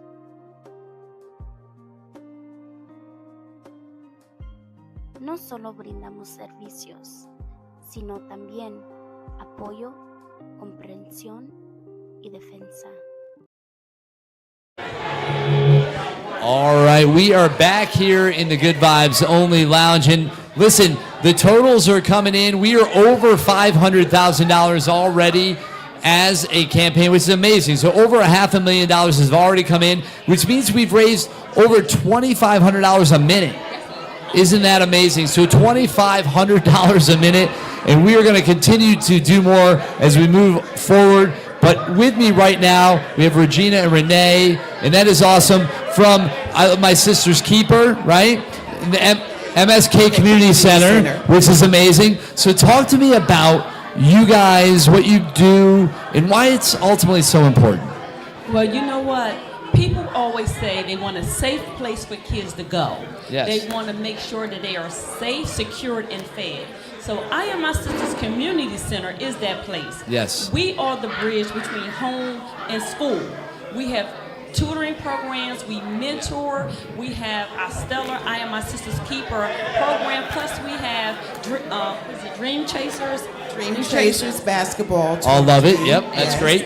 And see, we also have a literacy lounge. We actually partner with Easter Seals, so Okay. we're not just a community center. We are a family-oriented center, and we know what we care about our youth, our families, and our community that come in our doors. Yeah, that is amazing. So, you know, and I love the, you know, the get up, you got the hat, you're rocking the pin, you're doing the whole thing, you're showing it off, you know, like, I Am My Sister's Keeper. Yeah, we've got the pin, the hat, all that. Is that a way people can also support? You guys sell merchandise? Do you do that for fundraising as well, I assume? But what is the focus of this campaign? So right now we're actually running a capital campaign. Great. We are trying to purchase our building so that we will have more funds to go towards the programs for the children, for the community. We service the whole community from infants to seniors, okay? In addition to having, we have a full, beautiful gym, we have a literacy lounge, we have a commercial kitchen, okay? We have a banquet hall, and we also have a hygiene hub in which we give free hygiene products to the community, to the Easter Seals, who they occupy our building every Thursday, and to the I Am My Sister's Keepers program, which is a mentoring program for girls 6 to 24. And the hygiene hub is open to everyone. The community center is open to everyone. We're just one big happy family. But Yes. people don't know that in the 2-mile radius, 2 miles, we actually offer Wi-Fi. So, Oh, interesting. and we have an after-school program that comes in every day. Sometimes you don't Yeah. never know what happens to a child or youth or senior when they go home. But through our after-school program and through them coming in, they get a meal every day to Wow. make sure that they have what they need, along with caring adults who volunteer That's awesome. to make sure that they have a need. See, we're a family-oriented community center. we have youth and young adults that come in on a daily basis. Right. So we're always, it's built with love. Yeah. See, the vision that came from Miss Charlotte Miller Lacey started off as one program, and that was for her finding the need. She felt the need to say that in this part of Delaware, which is considered the Hedgeville section, we are the only community center in that area. And when she found out there was a need for the girls, but she said, you know what, we have to make sure the whole entire community is taken care of. Because if you don't build from home, between home and school, then they can get lost. Well, I Am My Sister's Keeper is what you're going to look for when you go to DoMore24Delaware.org. You're going to do that. You're going to find the donation page. You can create your own fundraising page on there. You're going to want to share that out. Let people know you did it. Go on, donate. I Am My Sister's Keeper in the MSK Community Center. That is awesome. You guys are doing amazing work. Thank you for what you guys do. Continue to do that great work. Our community needs you. They rely on you, and it is awesome. So thank you. Thank you. We appreciate you. Thank you so much. No, it's our pleasure, without question. So there you have it. Go to DoMore24Delaware.org. You're going to find I Am My Sister's Keeper and the MSK Community Center right on there. You can search them. You can learn all about them. Their socials, their website is all there. So all the information is there in one place. Go and do that and keep this thing rolling. We appreciate you. Thanks again. Good luck the rest of the way as we continue on our Do More 24 Delaware broadcast. This is Delaware's largest giving day. And yes, we are over $500,000 already. $2,500 a minute coming in. Wow. Let's just continue to see what happens on this Giving Day campaign. Thanks for tuning in. Stay tuned. Don't go anywhere. The spirit of giving and doing what's right, making a difference and joining the fight. A brighter tomorrow you can make true. However you give, thank you. Whatever you give, thank you. Do more 24 DE. Do more 24 DE. From Spur Impact, thank you. From United Way, thank you. Do more 24 DE. Do more 24 DE. And because of you, this is Delaware's largest giving day.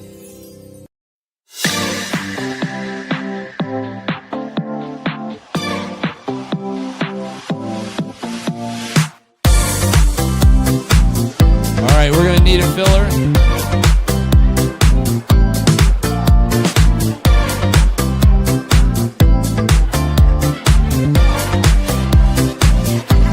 So right there you can see our sponsors. I want you to make sure you take a good look at all those sponsors that ultimately help this campaign make it possible. And go to DoMore24Delaware.org to make your donations. This is a community effort like none other, ultimately, when it comes down to it. And it is all powered by Spur Impact and the United Way of Delaware.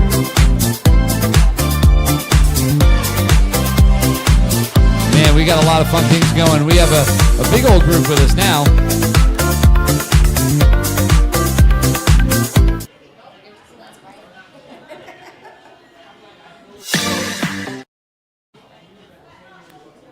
All right.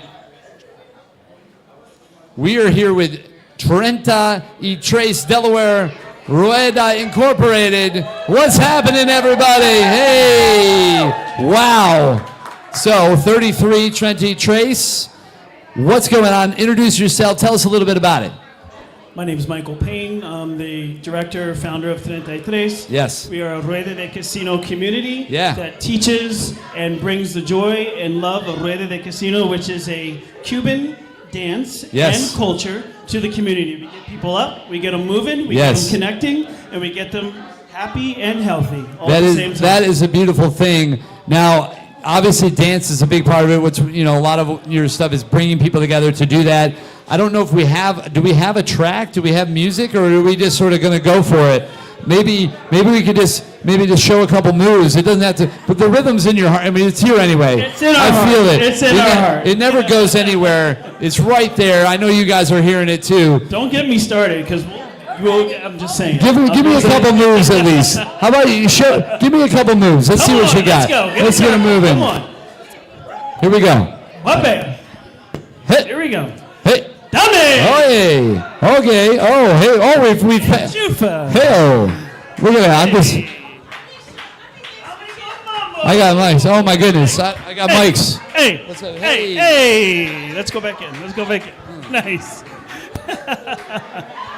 That's it. We bring them out. It doesn't matter who they are. Nicely done. Thank you for joining me. I appreciate you. All right. So there you have it. That was awesome. We have are. no idea who that is, but we love her. Hey. She saw me dancing by myself, and she's like, I'm going to come in here. You need a partner. So that's what's up. Hey, listen. Dance brings people together, I think, is what we're finding here. And that at its heart is some of what you guys are about, right? It's building community through dance. And it's just a beautiful thing. It's another one of those universal languages, after all, right? And if you can communicate in any way, it's a beautiful thing. So what was the inspiration, I guess? Why did you start this, ultimately? We heard the music, and it touched our souls. Wow. As simple as that. Then we met the people, and they touched us more. They brought us in. They showed us what they were about. Yeah. They showed us the love of their culture, and we have taken it, and we continue to try to spread it, because it is one of the most beautiful feelings you could ever feel and experience. That is awesome. Listen, it's beautiful when true passion is, on full display. And that is what we're seeing right here. You guys are awesome. Obviously, you're no stranger to Do More 24. You're now a part of this, as all of these nonprofits are. And everybody at home who's watching, thank you for being a part of Delaware's largest giving day. It's a beautiful thing. We are rooting for you. Let's keep dancing all the way to 6 p.m. tomorrow as we watch these totals come in. And did you see that? Over $500,000 so far. Nice. $2,500 a minute or something crazy like that. And you guys, what's your goal? What are you trying to make happen for yourselves? So we actually are continuing to grow and build the community. Yeah. And the more we grow, and the more events that we continue to put on, Wonderful. We're bringing in artists from Cuba, we're bringing in artists from Europe and all overseas, and we're trying to raise money in order to kind of make this culture a reality in this area. That is awesome. So we're here to support that. So make sure to continue to do that as well. Go to DoMore24Delaware.org. You can make your donation there. You can set up your fundraising pages, and you can share it on out. Make sure to do that. That is important. Don't hold it to yourself. Share it out. I will say that again. Share this broadcast. Share the website. Share everything you're doing with this. We must amplify and make sure everybody knows this is happening. Do More 24 Delaware is Delaware's largest giving day. Can we put in a plug? Can we put in a plug? Of course. At the end of the month, we have a free community event. I like that. It's a dance and dine. Make a dish, bring a dish, make some food, bring some food, eat some food. 5 to 9 at the Belvedere Fire Hall, and it's free. 33delaware.com is our website. You can get free tickets there. Yes. Come out, support us, support the culture, and it'll continue to grow. You'll absolutely love it. And if not, you'll be eaten like kings and queens. Wow. Regardless. Listen, that sounds like a win-win-win all the way around, so you can't lose. Go check out that. Again, it's Delaware.com. So Delaware.com. That is it. You can find Trent E. Trace right there on the DoMore24Delaware.org website as well. Give them a little bit of love. They deserve it. And we're going to keep this thing going for Do More 24 Delaware, which is Delaware's largest giving day. Thanks for tuning in. And we're going to keep this thing going. You guys want to dance it out? We Just do. keep dancing. Dance for a little bit. We do. Here we go. Camina, camina, camina. Ni pa chi, ni pa mi. Virtual. Dame. Okay. Mark's going to sit down with me.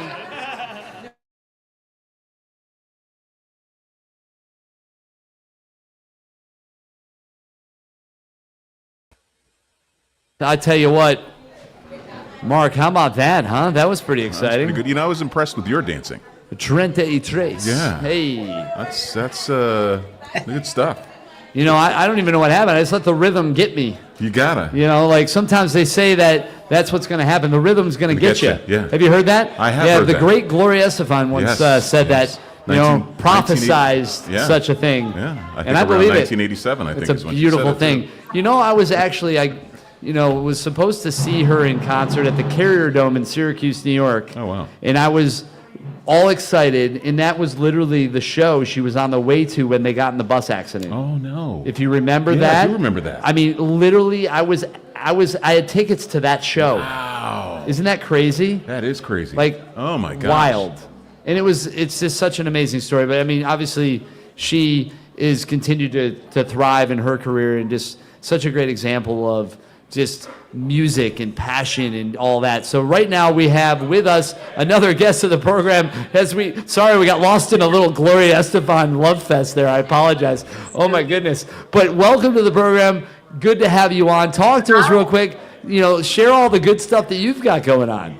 Hi, thank you so much for having us. I was going to say, Chris, you have some fantastic dance moves, so we would love to see more of that later. Well, we'll work on that. Well, I guess maybe we'll see. I don't know. We'll have to put a poll out and see what people really want. I don't know. If you want to see more, you all have to do more. That's right. So- Get on there and donate. You know, hey, listen, if we break a record, I might dance on this table. We'll see what happens. You heard it here first. But I'm from Planned Parenthood of Delaware, and I wanted to come on here and share with everyone the amazing services that we offer across Delaware. I know a lot of people associate Planned Parenthood with one particular service. However, we offer cancer screenings, breast exams, Pap test, STI treatment and testing.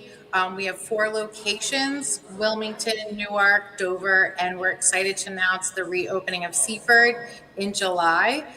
So our doors are still open, we're still fighting, and we're here to service everybody in the community, all ages. We take people with insurance, people without insurance, but we're still here and we're still fighting. Well, that is awesome. And you're right. I mean, I do think it's pretty clear that most people do kind of put the category of the 3% of the service that you guys offer as to what they consider Planned Parenthood to be. But the reality is, it is the 97%, the rest of the stuff that you guys do that is so valuable as well. All of it matters, but you guys are doing incredible work and providing so many great services. I've had the pleasure of being able to work with you on some components with video missions, videos, and getting to know more about that. So if you can maybe tell people about some of those other programs and some of the things that you guys do, and get into, shining the light on that, because I do think it is important to kind of really reframe that. Sure. I mean, Do More is a very important day, not for Planned Parenthood, but all of nonprofits throughout Delaware. And as many of you know, we haven't been receiving funding since July, but we're still continuing to see patients. And like I said, a lot of people don't realize of all the different services that we do offer, such as cancer screenings.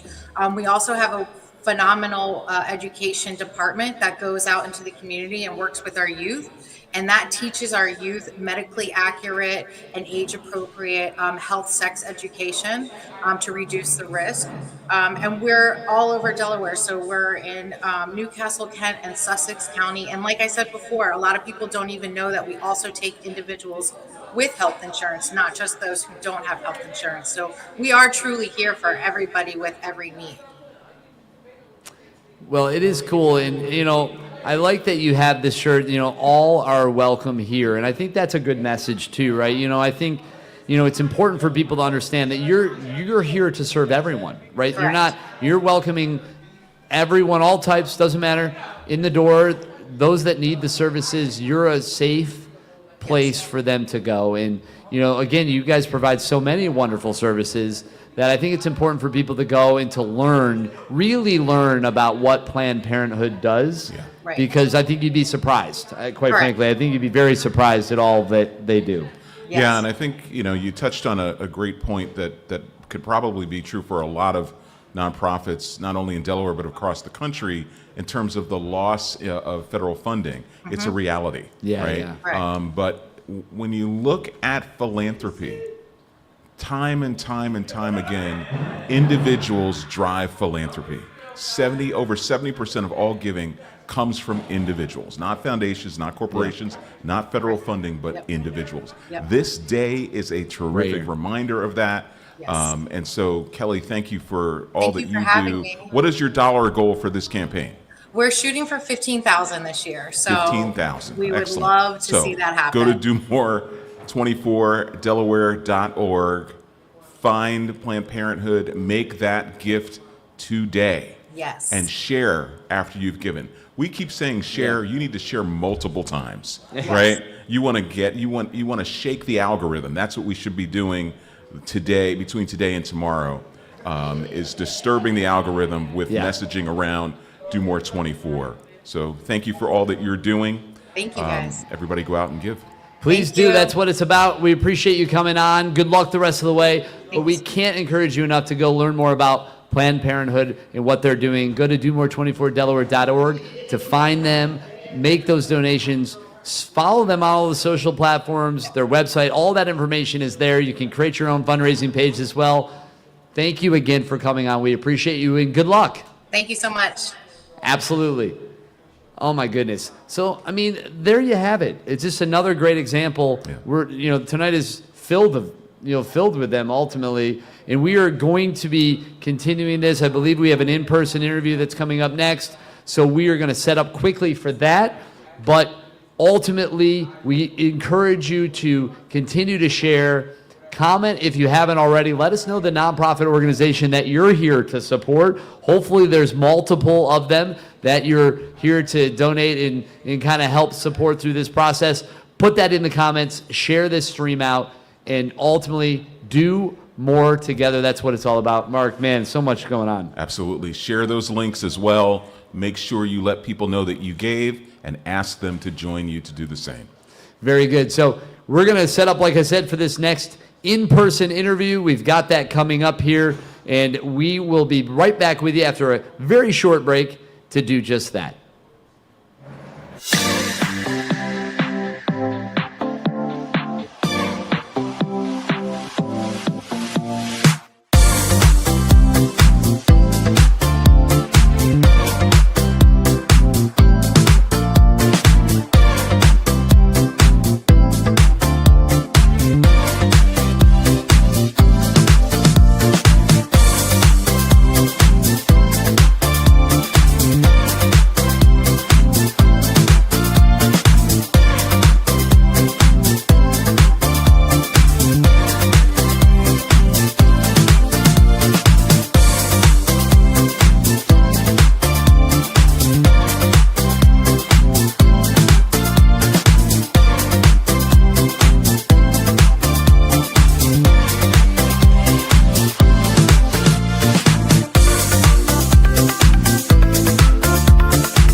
All right, we are back over here in the Good Vibes Only Lounge. This time, I am joined by my friends from the Francois Foundation for Autism. Danielle and Michelle, you're here. You're ready to rock and roll. You got the hat. You're looking good. So let's talk a little bit about what you guys have on your radar for the next bunch of hours for this campaign and what you're all about. Well, the Francois Foundation for Autism was created by me. I am an autism mom, raising a 16 years old, my son RJ.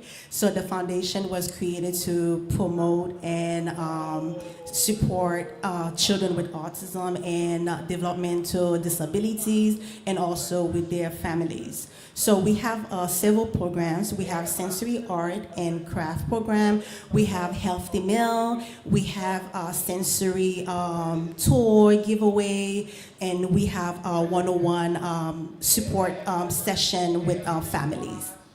Yeah, very, very cool. I mean, I've worked with a few different autism organizations, and one thing that I think is interesting that I think you'll probably appreciate is that if you meet one person with autism, you kind of meet one person, right? They're all very unique. There's a lot of very unique needs there. So talk a little bit, if you can, about that and how you guys ultimately kind of provide, you know, the services that you do.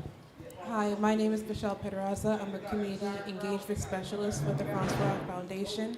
We have monthly engagements at libraries throughout the state of Delaware where we provide hands-on crafts workshops. We have volunteers that come in. Some of the volunteers are artists that come in and provide one-on-one assistance or support to children or families with autism. The children can also take home the crafts that they create or sensory toys from one of our arts and craft workshop. Again, we are in all 3 counties in the state of Delaware, Kent, Sussex, and Newcastle. We also accept donations of all sorts any time of the year because we do have annual school give back. We also provide shoes to the YWCA for children and families who are without shoes. We also have a food drive during Thanksgiving. We volunteered the soup kitchen where we prepare meals and give back. So we give back all year, and it's something that we enjoy. Again, we are families that have autistic children in our families, and we hope to share and help, you know, everyone else in the state of Delaware that are also have autism children. I mean, there you go. That's a lot of great stuff right there, right? And you've got a little sheet in front of you. You didn't even have to use any of it. What else we have? And also, we have our Mother's Day event, banquet fundraiser that is going to happen in May 2nd. Okay. At Chamber Hall in Wilmington. So this fundraiser event is to honor mothers, great parents, and caregivers who have children with autism and developmental disabilities raising kids. So we're going to celebrate them for doing an amazing job, for not giving up on those children, because me as an autism parent, it is not easy to raise a child in the spectrum. Yeah, no question. I mean, you know, it's incredible work that you do. It's important work. I think everybody deserves an opportunity to just live a meaningful life and have opportunities to do things that are, you know, some would consider just normal. And I think that is one of the things that is amazing about organizations like you, is that you're just providing an opportunity for people to just live their life, right? And that's kind of, it doesn't seem like it's too much to ask. It's not too much to ask. Any amount will help us, and the reason why I say that is because we have a building and we want to build 3 sensory centers in all 3 counties. So one in King County, one in Sussex County, and one in Newcastle County. Gotcha. Because I will focus on Sussex County because Sussex County is lack of services, programs, especially other parents that live international, that they are struggling. So I have a group of parents that want us to move everything that we provide in Newcastle County to move it to Sussex County, and we need your help. Yeah, so there you have it. Go on and support. You're going to want to do that right at domore24delaware.org. Make those donations, create those pages, and share it on out. It's just that simple. So good luck. Thank you. You are very good. And I don't even want to like the French wall, but I want you to say it because it's so much more beautiful. Francois.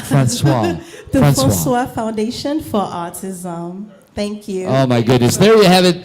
Thank you guys for coming on. We appreciate you. We're excited to keep this party going. This is the official broadcast for Do More 24 Delaware. Go to domore24delaware.org for all of the information. And we are going to be moving this along. I think we have another virtual interview coming up here in just a second. So we're going to show you a graphic real quick. Make sure to go to domore24delaware.org to donate. And we are going to be on with Mike Brickner from ACLU of Delaware in just a moment.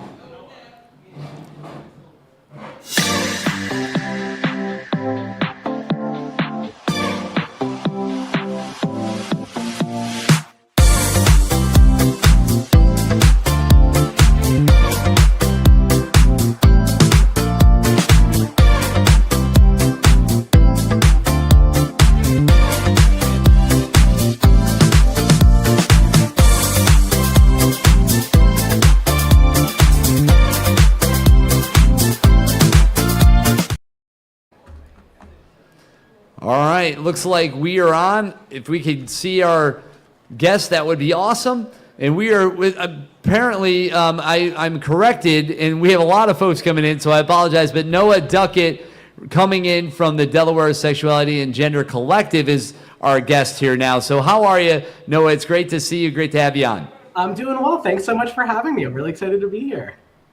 Oh, man, that is awesome. I just want to make sure we have our feed here so I can hear you. All right.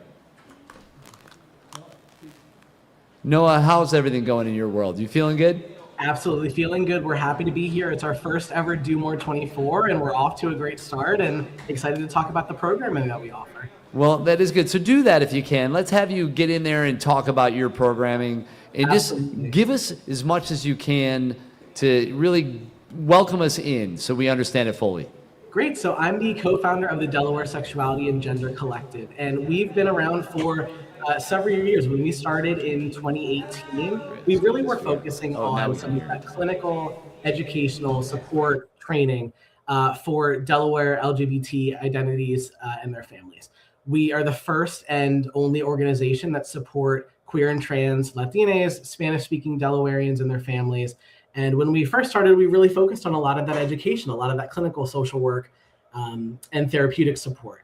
Since then, we've done a ton of expansion. So as the Delaware Sexuality and Gender Collective, we offer a ton of programming all year round. We have anything from, again, some of that clinical work that we do to education in the form of a monthly speaker series, which has national and local experts to talk about different gender and sexuality topics virtually. We have movie partnerships with Theater N where we do social justice themed movies. We have an annual clothing closet for the queer and trans community, meal delivery assistance for people recovering from gender affirming surgery, pro bono legal assistance.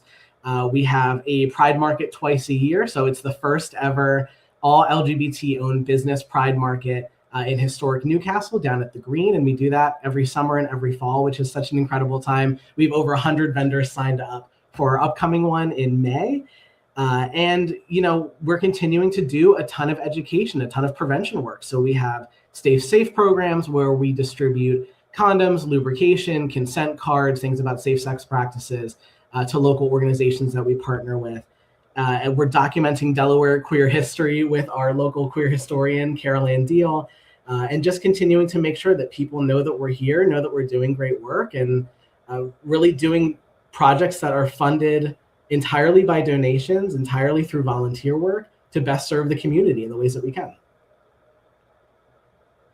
Really great stuff. So we appreciate you, sharing that, and we are here to encourage everybody to, again, go to domore24delaware.org to support. And that's the best way to do it. You go to the website, you make the donation, you share it out, and let others know that you did it. Please get on there and do it. other than going to DoMore24Delaware.org and finding, the organization, what is the best way for folks to follow you, to get involved? Yeah, thank you. So we are on Facebook, we are now on Instagram, which is great, and we have a newsletter that goes out very regularly over email. So if you go to Delaware Sexuality and Gender Collective on Facebook, you can follow everything that we're doing. You can get added to our page and then get added to our newsletter. We're going to send everything we're doing there, again, from a lot of these bigger programs that happen 1 or 2 times a year, all the way down to our monthly speaker series and movie nights, the organizations that we're supporting and the other work that we're doing. At the end of the day, we're doing really life-saving, life-affirming, life-changing work for the queer and trans community in Delaware. I want everyone to know that every single dollar that you donate goes directly back into the community, whether that's through the programming that we're offering, whether that's through direct support that we're able to give community, through some of those meal recovery services, or through microgrants that we share with other community organizations to help support them. So everything we do is always going to go right back to the people that we serve, and we're super excited to be here again for our first Do More 24 and continue making an impact. Well, Noah, we're very glad to have you be a part of it. So again, get on there and support Delaware Sexuality and Gender Collective. Noah, thank you for coming on. Good luck the rest of the way. We're here to support you guys. Keep doing the good work you're doing, and we're going to be, watching those totals come in as the campaign continues on. But Noah, thank you for sharing. Get on and support. Do that at DoMore24Delaware.org, and we wish you the best of luck, and let us know how you do. Thank you. Absolutely. Man, that is awesome. Just another great organization doing great and amazing things. And I think now we ultimately have Mike Brickner ready to go in the wings, and that is from ACLU of Delaware. So Mike, if you are now ready, we were a little ahead of ourselves before, but now Mike, if you want to, you can come on in and join us. Absolutely. Oh, and Noah's still here. We love Noah. Noah's great. But Mike, how are you? Noah's a great coalition partner. Glad to follow him and doing really well. I'm excited to be here for my 5th Do More 24. Man, it's amazing how it happens, isn't it? Like, it just keeps adding up, one after another. And you, along with many of us, have been a part of these campaigns year after year. So what is it about this campaign that ultimately makes it so special? So the thing that I love the most about Do More 24 is that it's a time when our community really comes together.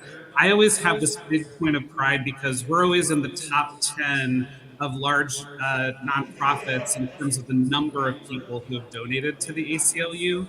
And so for me, I love that if people can give a large amount, but even a small amount, and a lot of people coming together, it makes a huge difference. We have more need than ever at the ACLU. Over the last year, we've filed over 300 lawsuits nationwide to defend people's civil liberties, whether it's on voting rights, LGBTQ rights, reproductive rights, diversity, equity, and inclusion. We are out there on the front lines fighting for the America that we all believe in. Here in Delaware, we have educated thousands of people on their rights, whether that's their rights when they're interacting with immigrations and customs enforcement, or their rights to protest. And we've also helped to educate folks on how to be an activist. And we've trained 1,000 people who now are up and down the state of Delaware, going to Dover, going to their local city councils, and pushing for policies that are going to protect people's civil rights here. So, every single dollar counts, and I love to see our community really rally around the ACLU and the values that we all believe in as Delawareans. Yeah, I think at the end of the day, you're an organization out there that are ultimately standing up for and fighting for our rights at a time where it feels like that is as important as ever. So I appreciate it, and I think all of us do. So get on there and support ACLU of Delaware. You can do that, again, as always, right at DoMore24Delaware.org, and make those donations, share it out there, and let people know that you support it. It's a great way to ultimately make a difference and do your part to contribute to the success of this campaign and to the individual missions that are all a part of it. Man, so for you, you're now coming back year after year. It's a beautiful campaign, and I know that you love being a part of it. what would you tell the people real quick before we let you go? If you can inspire them, what's the one thing you would tell them to go to domore24delaware.org and do just that? I would say if you are feeling hopeless right now, if you're feeling depressed with the state of the world, get involved with the ACLU. Give us a small donation, get on our mailing list. Every single day I wake up and I feel hopeful because I get to work at the ACLU and I get to push to help to make our country better. So join us. Go and advocate. Go and push for the rights that you believe in. We're making a difference here in Delaware. We have passed laws that now protect immigrants, that protect healthcare, that protect free speech. We're filing lawsuits that are helping to advance people's rights. You can be a part of that. We have a huge network of people-powered volunteers who are making a difference. So give us a few dollars, join our mailing list, and let's make a difference here in Delaware. Well, we appreciate it. Thank you again for coming on. Support ACLU of Delaware. You can do that right at domore24delaware.org. But thank you for coming on. We appreciate you. We'll be tracking those totals. We are going to be now heading to a video. I believe we're going to be featuring the work group over there at Reach Riverside. So take a look at this video, and we're going to be keeping the broadcast rolling.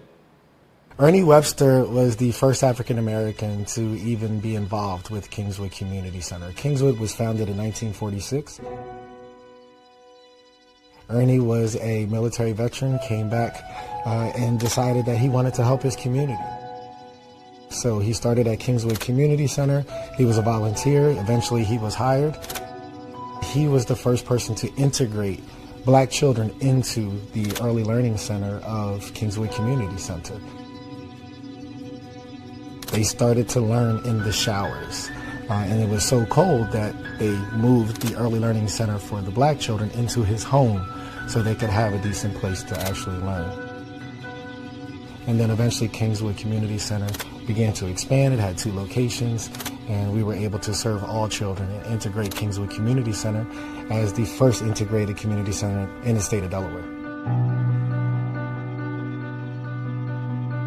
Part of my purpose, and I feel my mission, is that I am to ensure that his legacy is cemented in the archives of Kingswood because of all the work that he has done for Kingswood, not necessarily for pay, but because of the passion and love he had for Kingswood, serving that community, the Kingswood community, for over 40 plus years. So that's a testament that tells you that it doesn't matter where you've come from or what your background is that when you have something within you, you can give back and you can work and you can do and you can accomplish and you can become someone and you become someone great.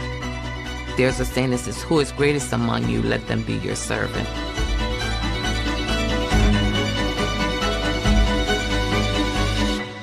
Ernie's journey is the cradle to career pipeline. We're talking about pre-birth, we're talking about early learning, we're talking about K-12, we're talking about college, and then eventually career. And that's what Ernie's journey is all about.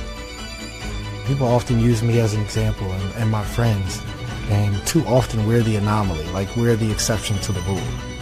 Ernie's journey is about it being the rule, that everyone sees this type of success. This is no longer a happenstance. This is no longer an accident. This is no longer, well, 1 out of 100 makes it. No, it's 99 out of 100 makes it. And then that one that doesn't make it, we're going to pull him back in and he's going to be part of the 100.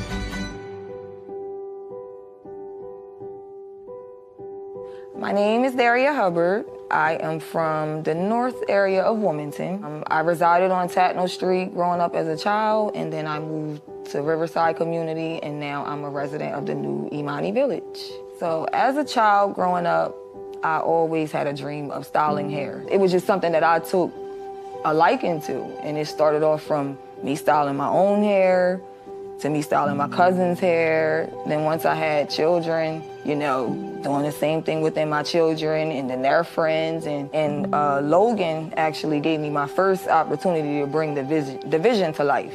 I wanted to put my hair chair outside and just invite all the kids who need their hair done to get it done for free. So Imani Village Day, that was the day that changed. I was able to pull up and do exactly that. So the work group, that's my team. They actually supported me from day one. When I presented the vision that I had, the work group was the ones who actually gave me that opportunity and believed in my vision. Back in 2018, I was pregnant with my youngest child, Alani. I'm gonna be honest, it wasn't the greatest situation because I was single. I had to move back to my mom's house. And being in one room with all my children definitely pushed me to do whatever I needed to do to make it better. So while pregnant with Alani, I ended up applying to move to Riverside. And over time, we stayed for 4 years. We got a chance to hear and see Imani Village come about, and it was just amazing. Like, we heard the house shaking every morning as like an alarm clock. It was just, we're all coming together to make it a better place, and Imani Village is a sign of that.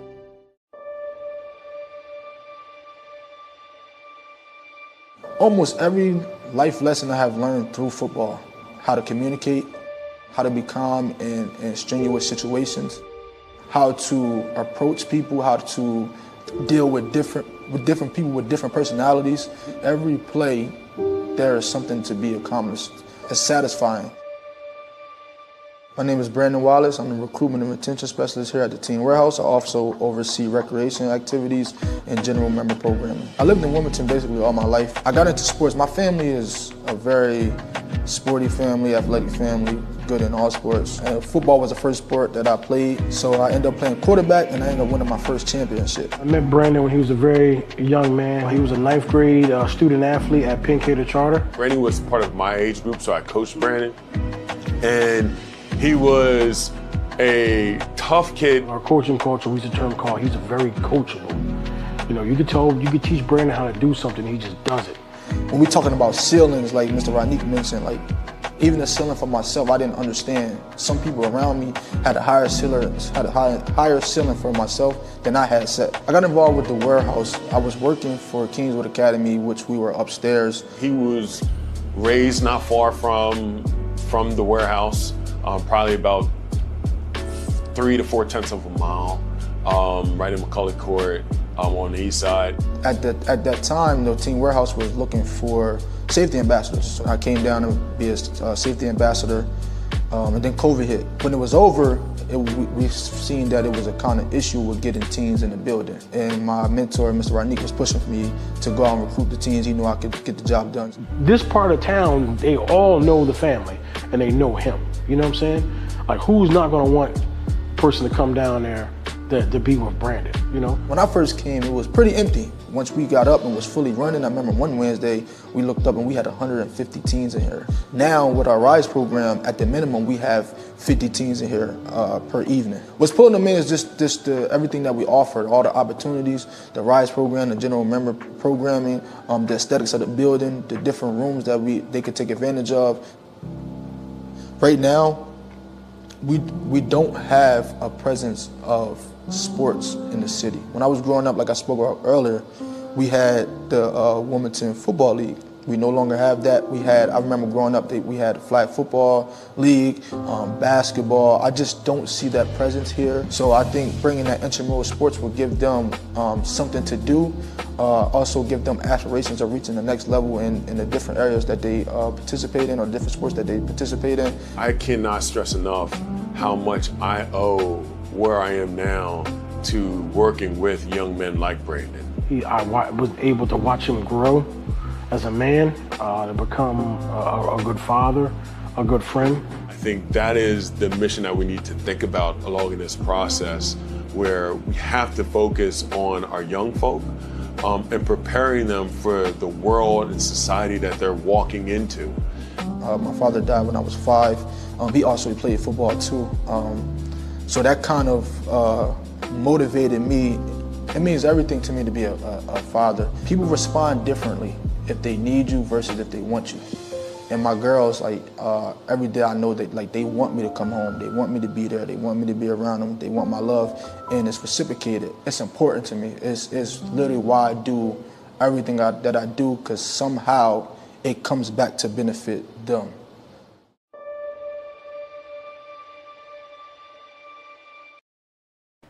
Wow, so So many great things. I mean, the work group's awesome, obviously. I'm so glad we were able to share that video so you were all able to see it.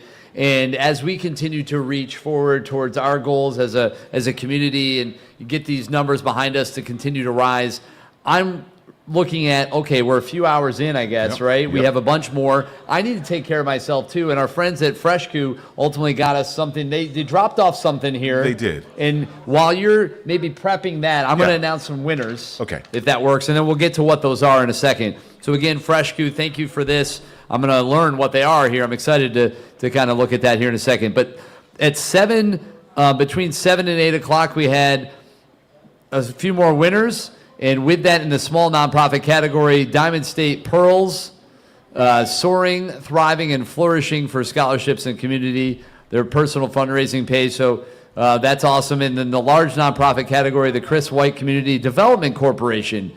So that is cool. 8 to 9 o'clock, we had the small nonprofit winner, Pieces of a Dream. And ultimately, the large nonprofit winner was the First State Ballet Theater. So that's exciting. And then I believe the 9 o'clock small nonprofit winner was the Center for Spiritual Living Delaware. And then 9 to 10 large nonprofit, Pathways to Success.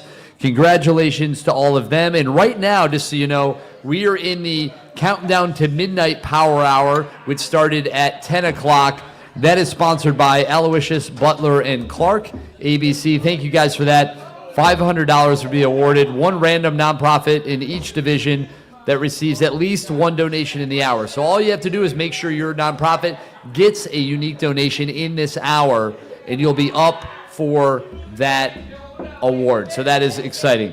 So here we go. We have some kind of hydration ritual. Thanks from the folks over there at FreshCoo. That is awesome. You can see them right there. Yes, life is all about balance, and yes, the pH is there in person or on purpose. Yeah. So what do we have here? We've got a few different things that apparently is going to help keep me going. Yeah. All the way to the finish line. Because I'm not going to be here all night with you. No, I need this apparently. Yeah. So I've been given strict instructions. Yes. For you to make sure that you stay hydrated. All right. In a healthy way. Gotcha. Right? Not downing coffee. People are always like, "Oh, you better get your coffee right now." No. You'd be surprised. I actually don't drink any coffee.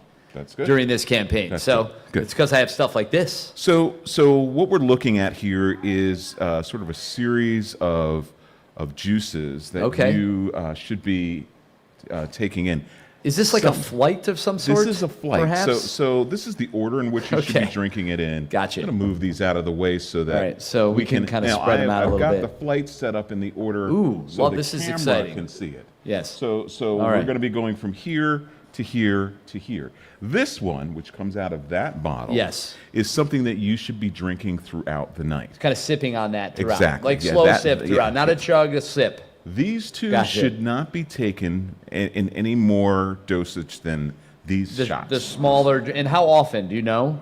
I can find that out for you. Yeah, let's figure. So I don't know if once an hour, every couple hours, like what are we looking at there? I have a cell phone number. Gotcha, fantastic. We're going to get this for you. The scoop. But we want to make sure that you, as you know, year after year after year, you do this, you do it well. But we want to make sure that you're taken care of, so that at 6 o'clock, tomorrow evening, you're as fresh as you are right now. That's the thing. I want to be as fresh as I am right now at 6 p.m. Absolutely. Which is the goal. So I'm going to do that. Start with that first one. Do you know what this is? I believe I think that's the same thing I'm taking home. I think this is turmeric, ginger. Oh, yeah. There's definitely some turmeric and ginger in there. I love ginger.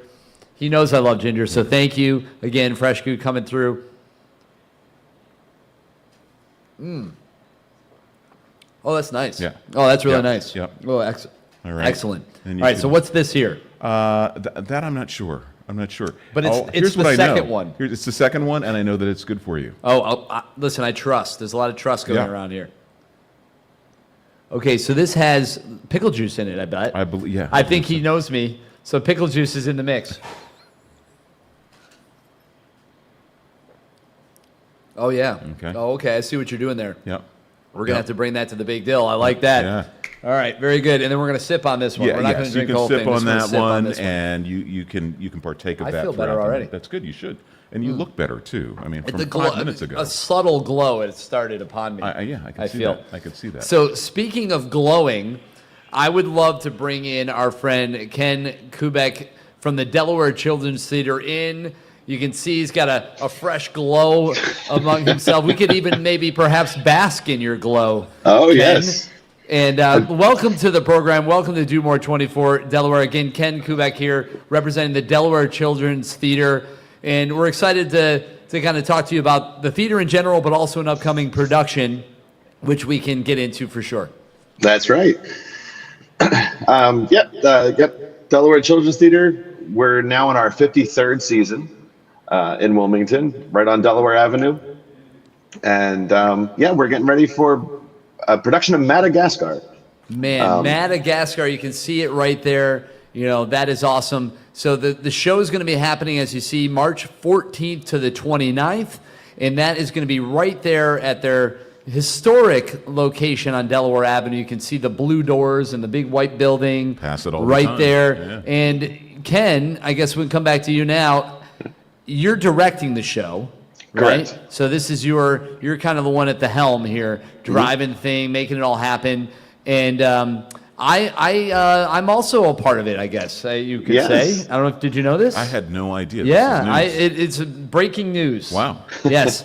So Ken, actually, I've known Ken for a long time. I've had actually a long history at the Delaware Children's Theater, but it's been a while since I've been over there doing a show. And Ken, we were working, funny enough, we were just joking about the Big Deal. I pulled him in to help assist in some production for that event. And he said, hey, so I'm thinking about doing this show, Madagascar, at the Children's Theater, but I kind of want to make sure I have certain roles accounted for, and I'm thinking you'd be a good King Julian, you know, the lemur, the crazy lemur, if you've seen Madagascar. I've seen Madagascar. So I've been getting lost in that role, and we're gearing up for it. So Ken got me in, and here we go. I lost you. Oh, we hear there you. There we go. Okay, there now we go. I got you. You were so excited. You I was. You hit a thing. So Ken, talk about the show, because and listen, as somebody that's been able to watch you, I mean, you've done amazing work over your career, and you continue to bring great, innovative ideas to the theater, especially in that space. What is it about Madagascar and this production that people should be excited about?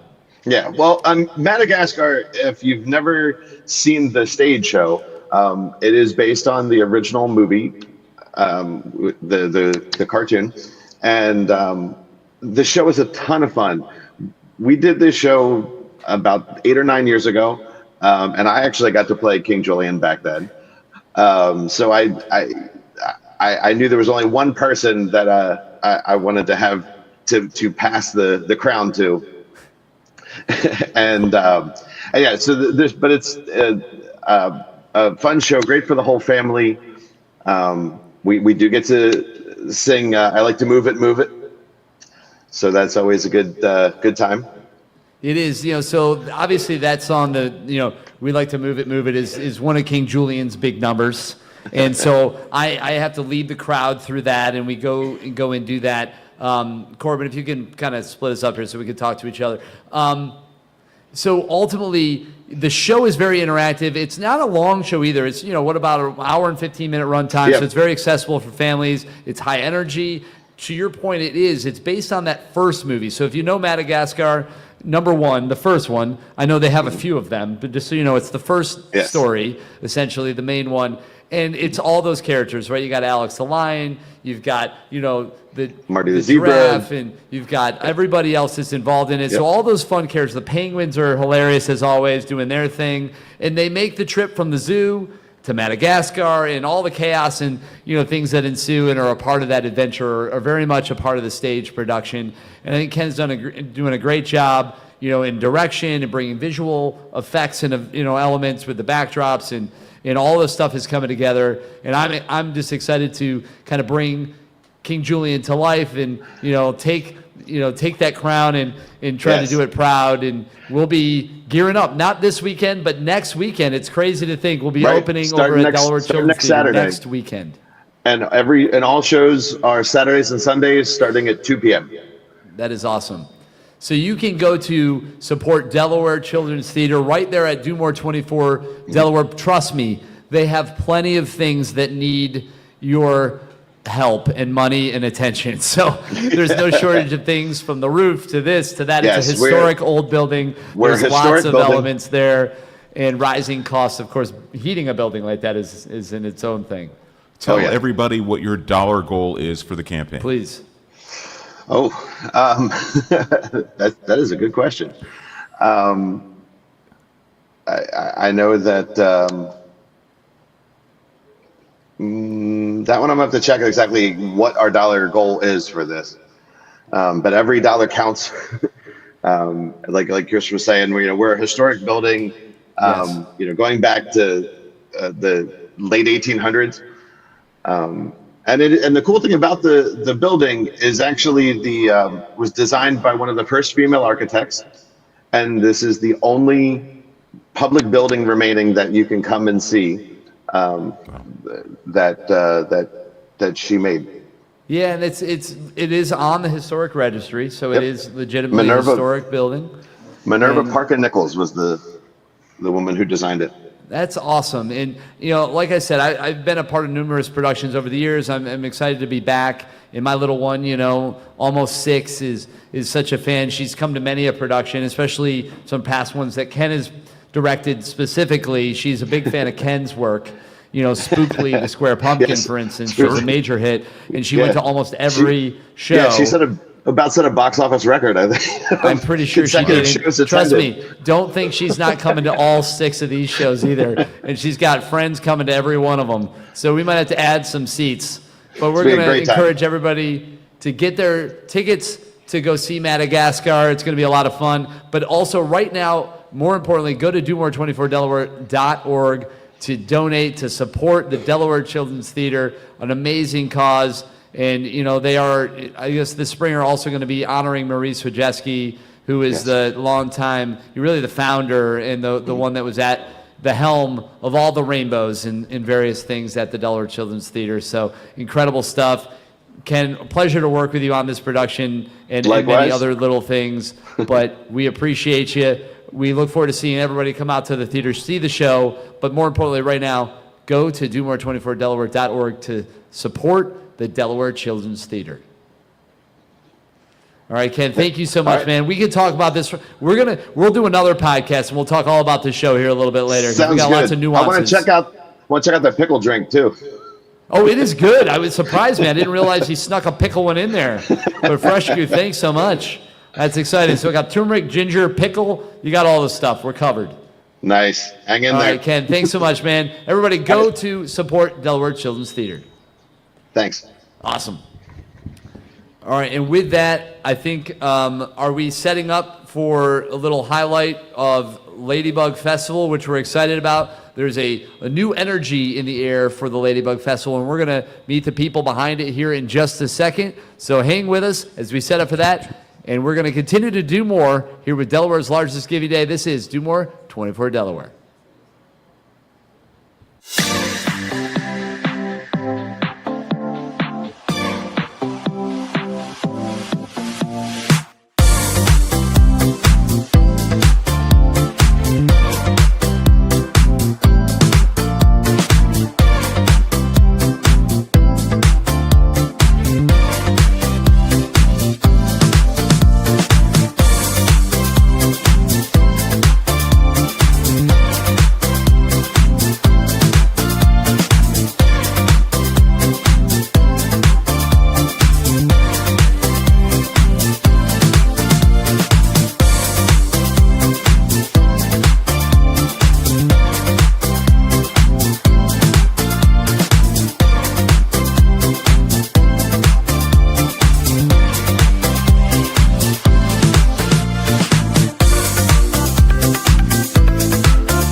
All right, so now we're shifting gears back over to the Good Vibes Only Lounge. And I mentioned that Ladybug Festival is back in action here. We got some new folks behind it.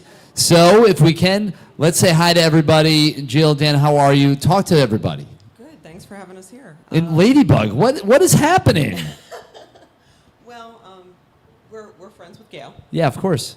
And we wanted to be stewards for this Ladybug Music Festival. It's been a major component of Delaware's landscape for about 14 years now, and we didn't want to see it go away.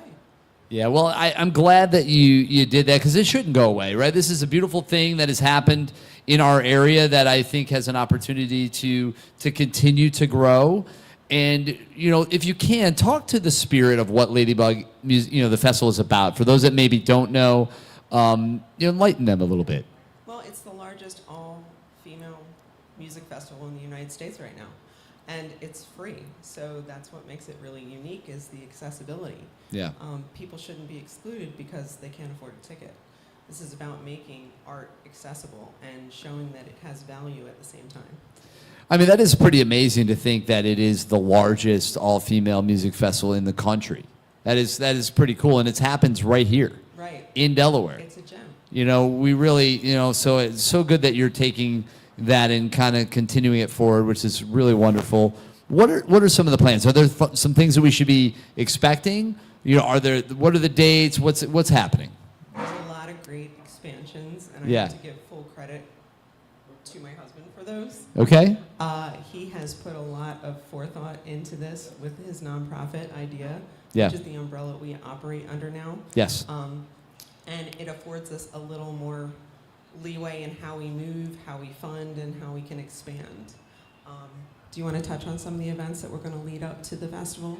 Sure, and some folks may know idea from running the TEDx Wilmington event in there, and so much of that is about amplifying people's voices, and the Ladybug Festival is truly about amplifying the voices of artists to make sure that their music is heard.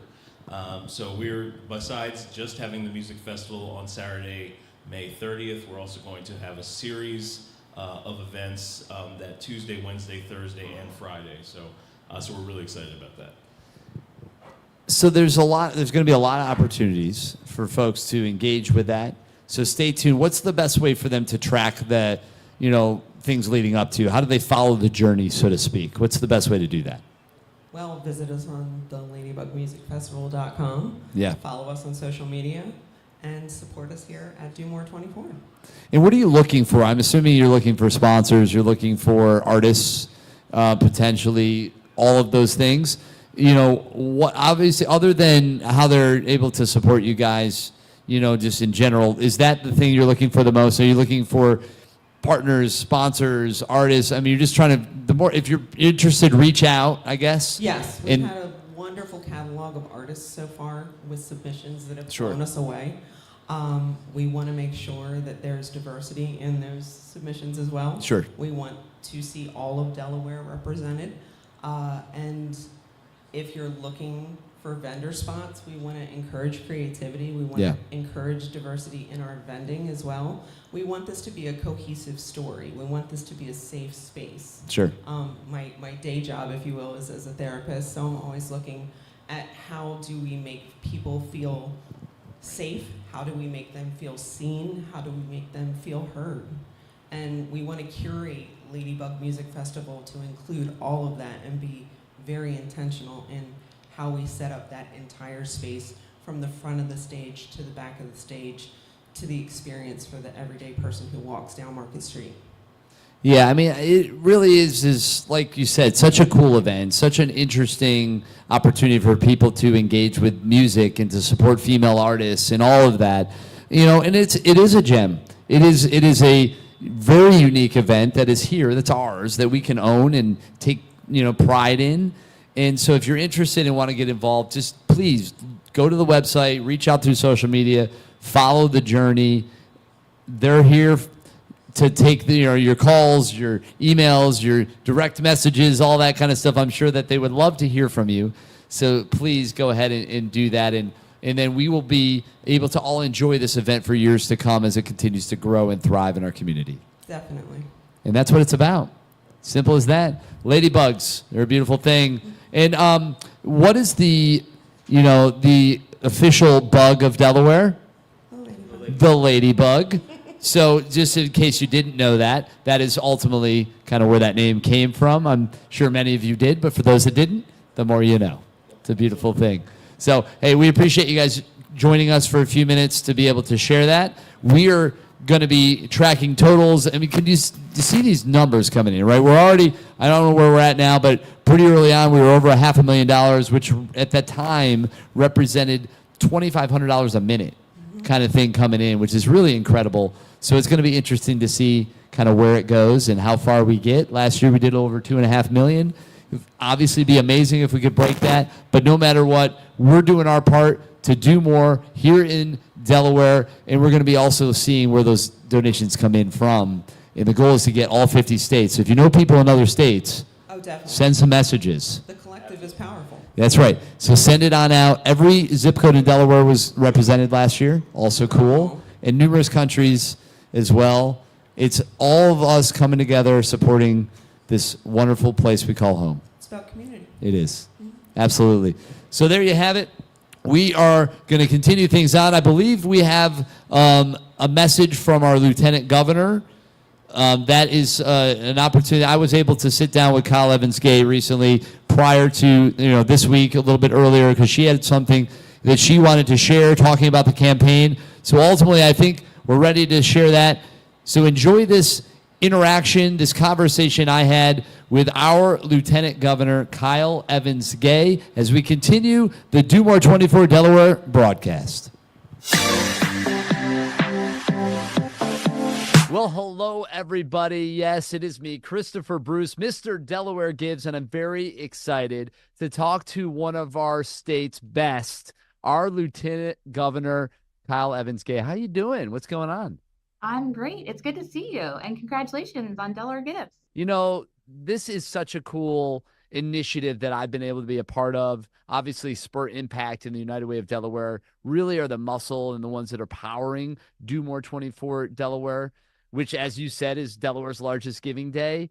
But Yeah. we're just excited to allow others to participate in the impact of this day because the dollars for these nonprofits go further on this giving day than any other day of the year. So what is it about this Giving Day campaign, this initiative that is so important to the state of Delaware?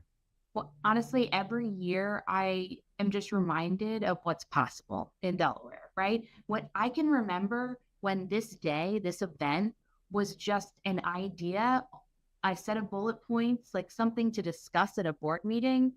And when you really dig into it, you see the potential, the opportunity, the ability to grow community and actually bring whole new cohorts of donors, of kind of philanthropists into this world. And look at what we've become, right? I think this is truly, truly an example of what makes our great state so wonderful.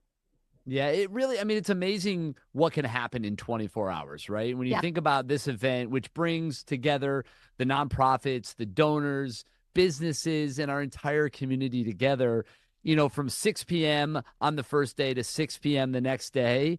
And if you look at last year, for example, I think there was 22,000 individual donations, and we raised over $2.5 million. What an incredible example of what's possible when people come together and align and unite over a common goal. Isn't it? It's just amazing. And there isn't a person in Delaware who isn't affected by the work that we do today. Whether you're a donor, someone who's benefited from the work of one of our great nonprofits, board members, kids who are, helping out and like saving their pennies because they want to give back to organizations that have made such a big difference for their families. This is an event that touches everyone. And critically, Chris, in this very divided era, this is an event that brings us together and helps us to really focus on what it means to show up for each other in Delaware. And to me, especially in this time, that makes a world of difference. Yeah, it really is important for us to all show up, right? And last year, and I think in previous years, every single zip code in Delaware was represented. in those donations, which how cool is that? And almost all 50 states were a part of this campaign. Countless countries from around the world all contributing and giving to this campaign. What an amazing thing to show Delaware in kind of its own way at the center of all of that, right? To, the impact that this little state, which is what, a little over 1 million people as of right now. I don't know what the exact number is, but with 22,000 individual donations, you could look at that and say, well, that's only 2%, maybe, right, of the state. So how do we do more? How can we get more people involved and make an even bigger impact? Right. It's a tremendous call to action. And one of my favorite things about Delaware is that we are better because of our size, right? Yeah. We have conversations. We walk down the streets of our many amazing cities and we see our neighbors every day. If you are involved with Do More 24, if you've got a cause that you're fighting for today, just simply share that, a text message, a quick comment at your meeting at work, and just let people know that you're invested in your community. I can bet you that they are too. They just need to know the ways that they can help today, and they will absolutely find an organization, a cause, an individual to support today. Because let's face it, so many wonderful organizations are helped by this initiative. And I don't know about you, but I find it hard not to just give $5, $5, $5 as much as I possibly can, because I read about these mission statements, I see the work that's being done. It's inspiring.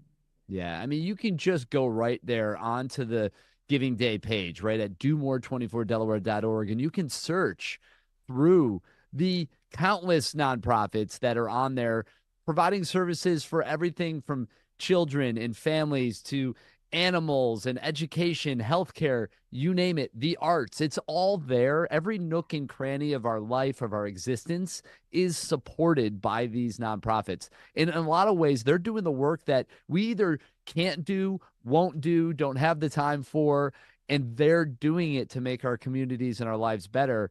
And all we have to do is give of our time, give of our money, and give of our talents in ways through volunteering and supporting.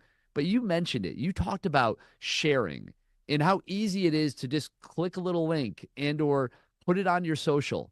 And by doing that, what a difference. If everybody just shared that link on their page, we would get that number to go through the roof. It would be crazy.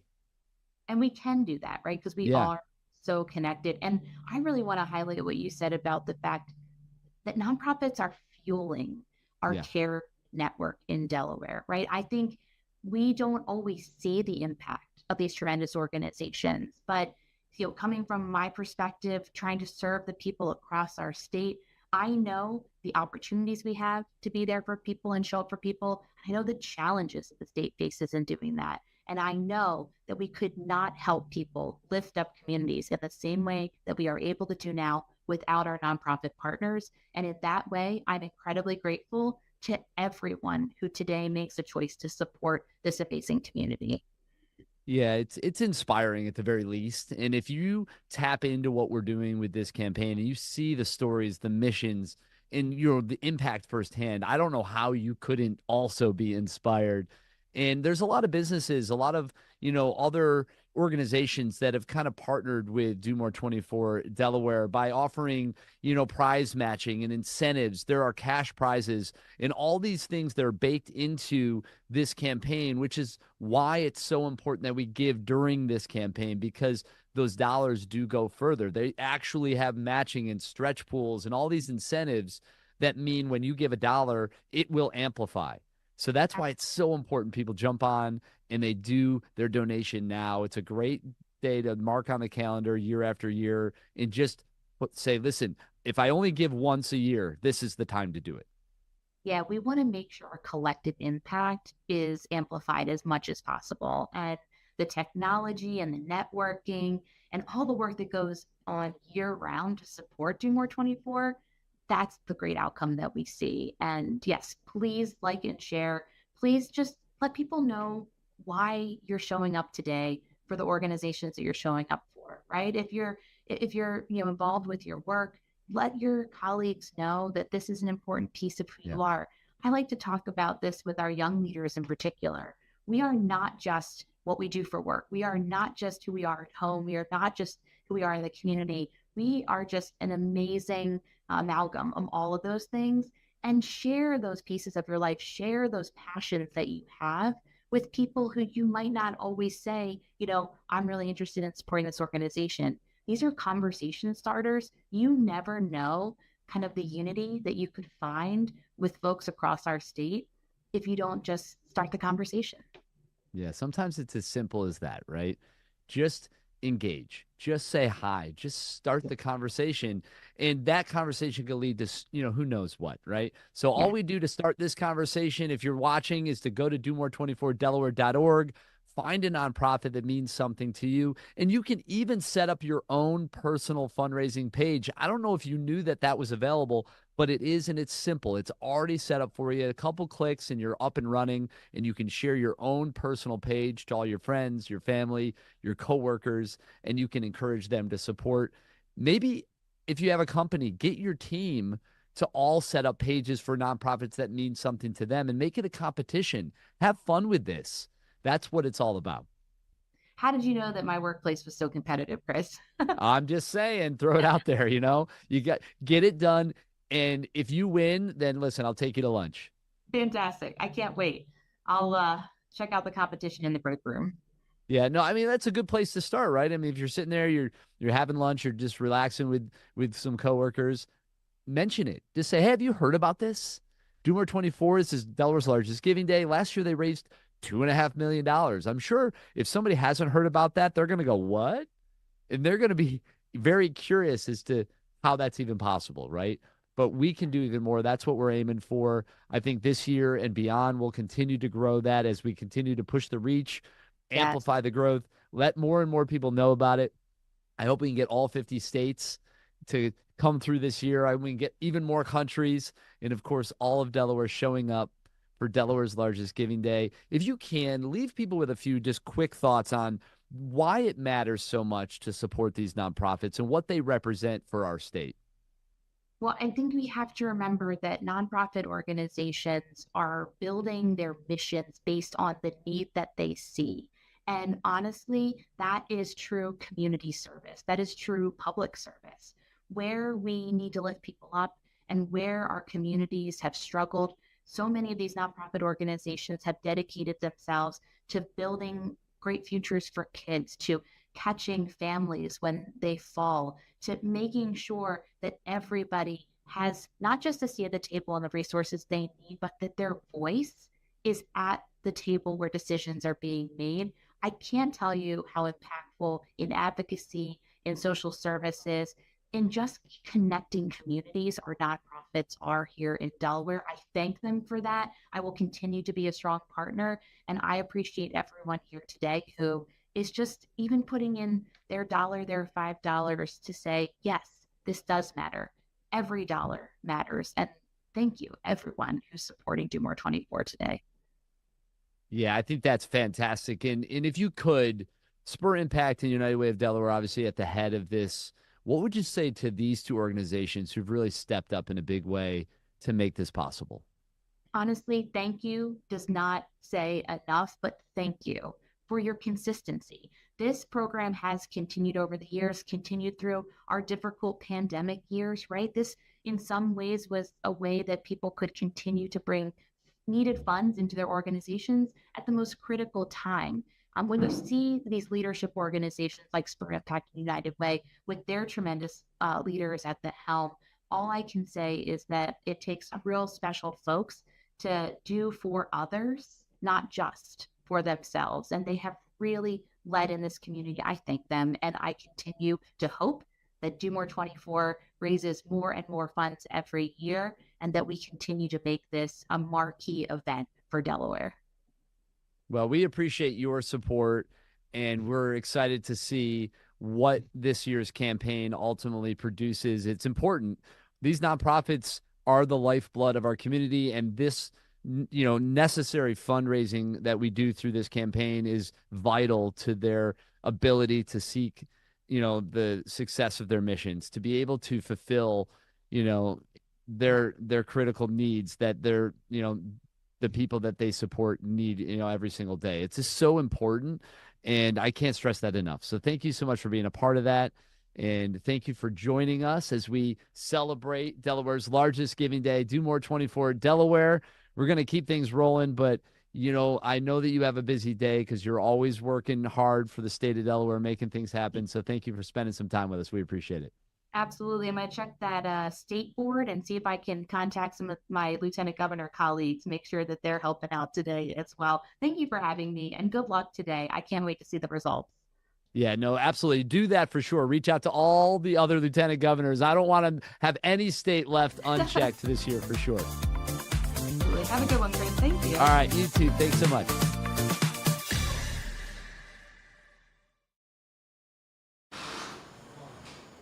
Oh, my goodness. All right, we are back. Good to see you. That was awesome. I'm so glad that I was able to sit down with the lieutenant governor.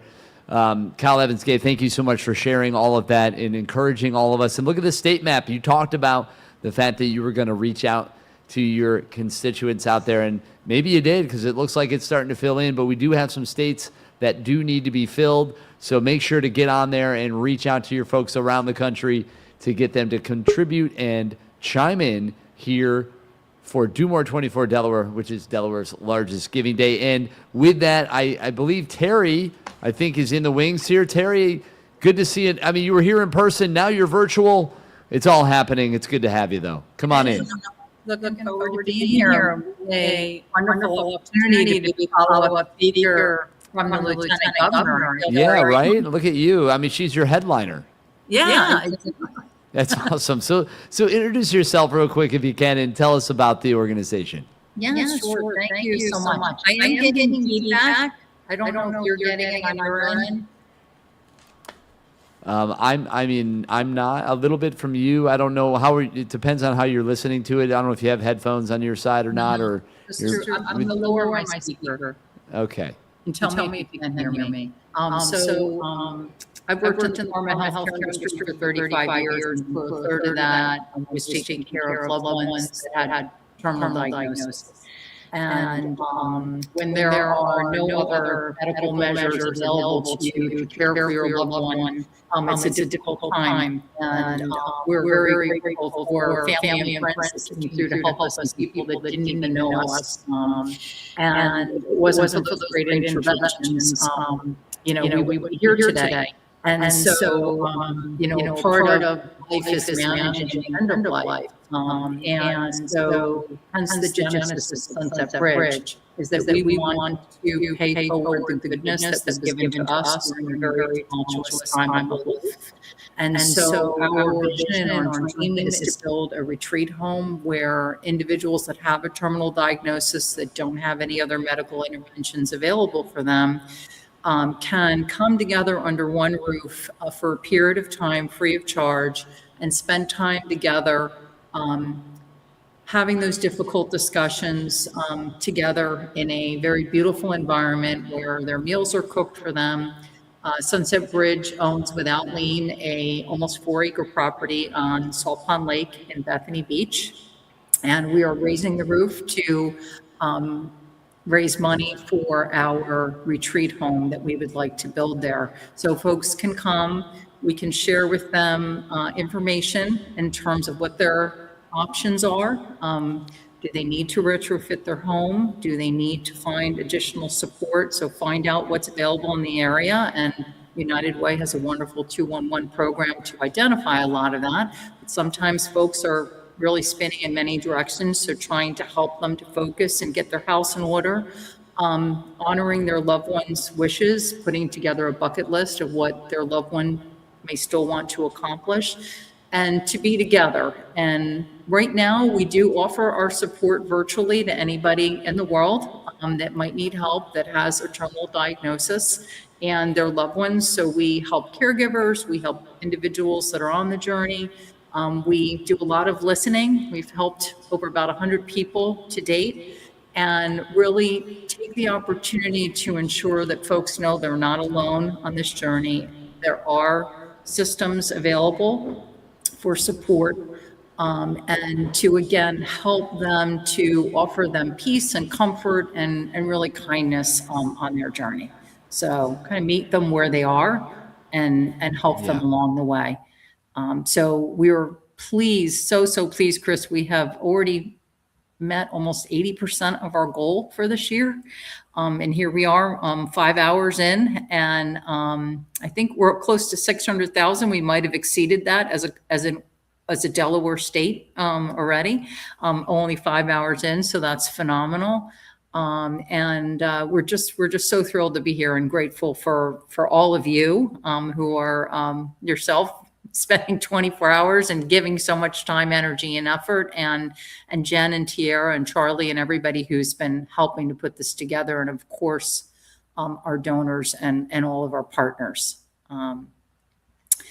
Do More 24 Delaware last year was our second year, so this is our third year involved.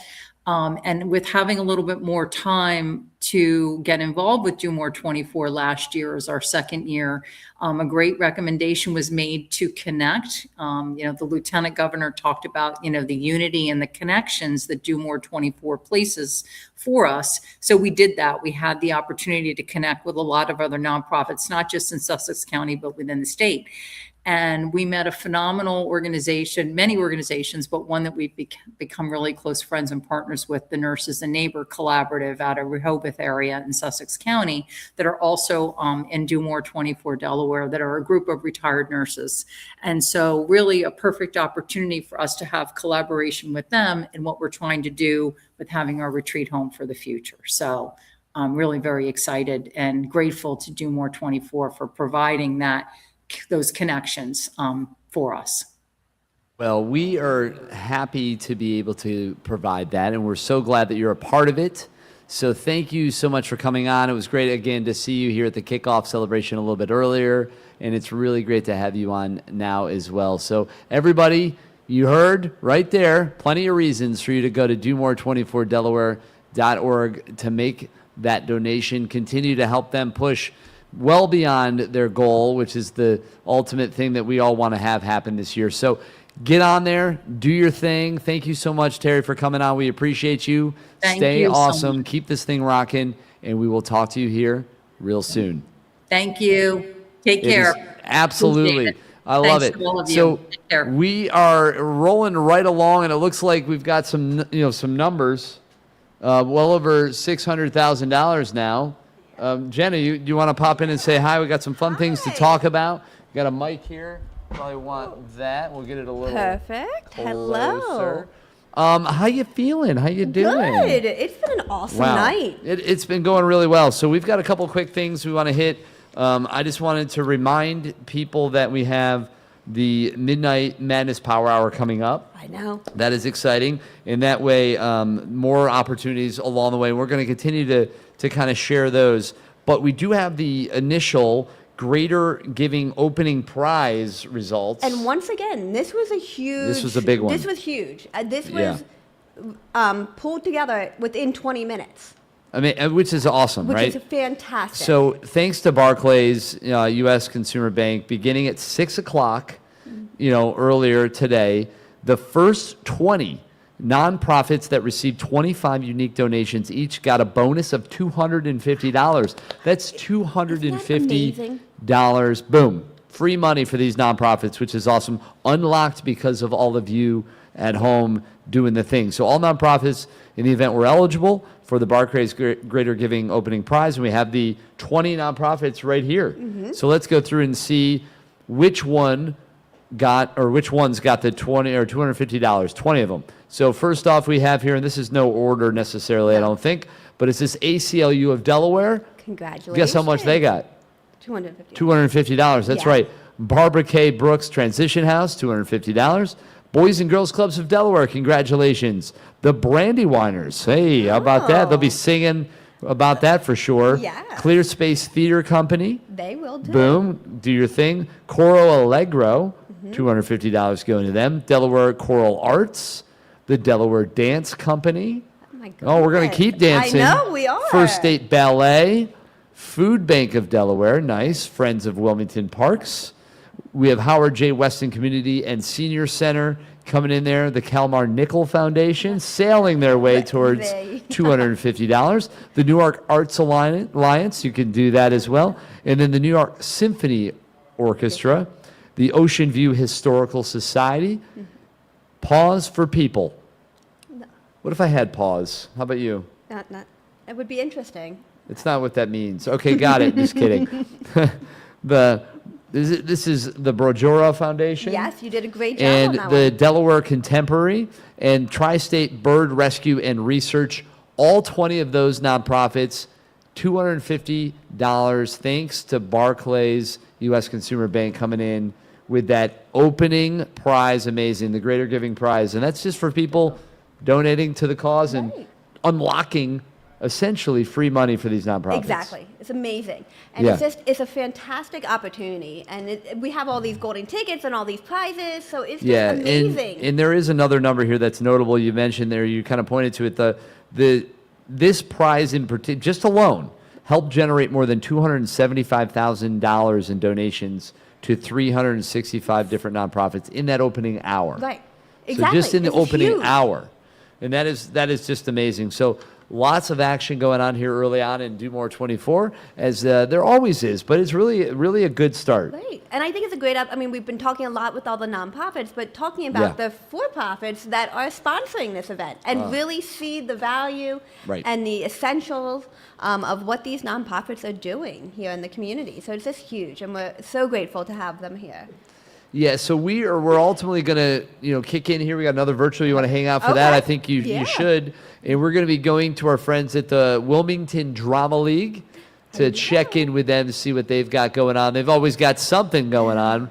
Who knows what's going to happen? We might be doing a walking tour here in a second, perhaps. So let's bring in the Wilmington Drama League. Hello. Oh my goodness. You got to love an entrance. All right, I don't know if it looks like maybe they walked into a part of the theater that doesn't have internet. Oh, wait, we're back? Okay, how about now? Okay, I see you. I don't hear you, though, however. Let's see if we can adjust that.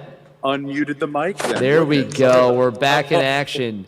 And action. Well, hi, I'm Gus, and I didn't know I would be part of this fun, but I do have a very special guest here for you. Could I introduce you to her? Oh, please do, Gus. Awesome. Well, first of all, we're grateful for the chance tonight to participate at all, but here is our wonderful Big Mama.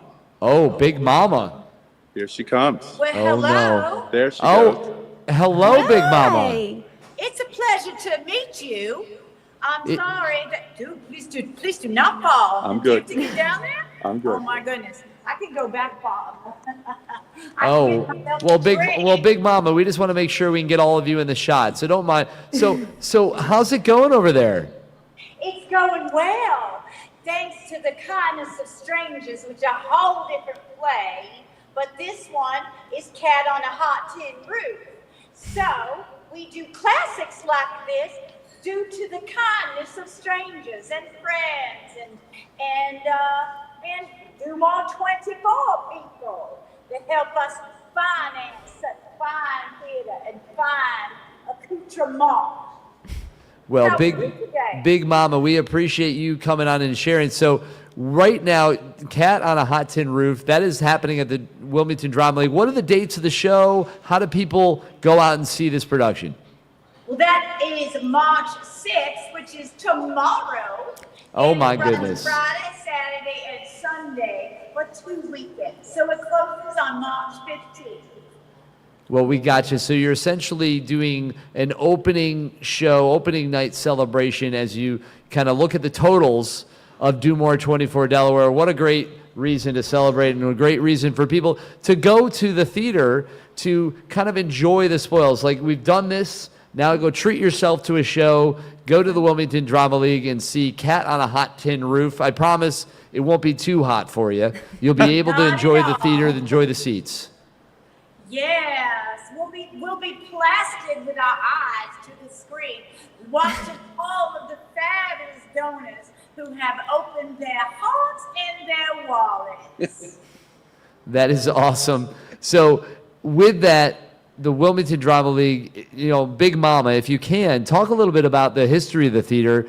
And, you guys have been in the community quite a while doing great things. Well, we are going on, we started in 1933, and I was not alive at that time, but 1933, so we are coming up on our 93rd birthday, 94th season, which is remarkable in the area of the arts, to be an organization that stays alive and thriving. We are a cornerstone of Wilmington arts and culture. Well, there's no question about it, Big Mama. We appreciate you. I mean, I tell you what, 93, 94, you're going to need to get all those candles ready to go on this cake to celebrate that. And Hazard, that's what it'll be. It'll be a fire hazard. And I would like to mention how many programs we have for children, because it's very important that we introduce our young people to the arts and to communication that talks to hundreds of people instead of one tiny little screen that they hold in their hand. So we have a lot of programs for young people, old people, in between people, as myself. well, it takes all people. It does. And it's best when we all come together. And that's what we're doing here with Do More 24 Delaware, Delaware's largest giving day. The Wilmington Drama League, just another one of the great examples of a great organization making our community better. As you said, a cornerstone in Delaware in the arts, and really been doing this for a long time. And it's because of, individuals like Big Mama there and everybody that makes it happen at the theater. It does take a village, and they need your support. So go to domore24delaware.org and select Wilmington Drama League. You can search for them, you can find their page, and you can donate directly to it. And you can also set up your own fundraising page if you're feeling frisky, and honor you can share Big it. Mama's birthday. Yes. You could. Tell You could even everybody to give the money to the Wilmington Drama League. Put it on your Facebook page. Say, I love this place, and you will love it too. So you should give them money. That's right. You got to share your love for the Wilmington Drama League. You can do that right there on the social feeds. You share this stream, share the campaign with domore24delaware.org. Let people know you supported and encourage them to do the same.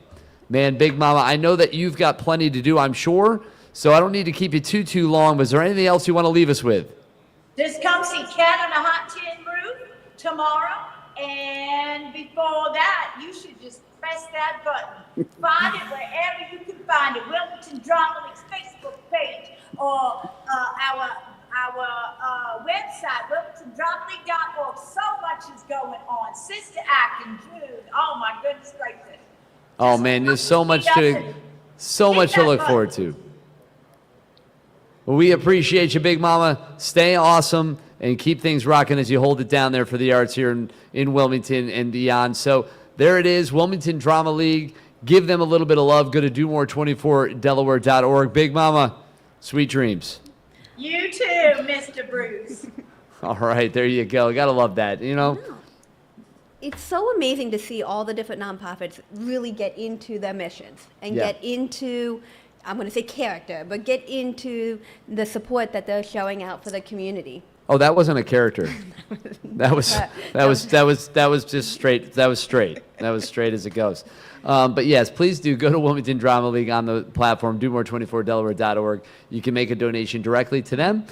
Set up your fundraising page. I'm telling you, I think that's a great way. It's such a good feature that I think is underutilized. It really is. And it's one that if we all started to embrace it, would really help amplify the campaign even more than it already is. Obviously, we're doing great in large part because of you.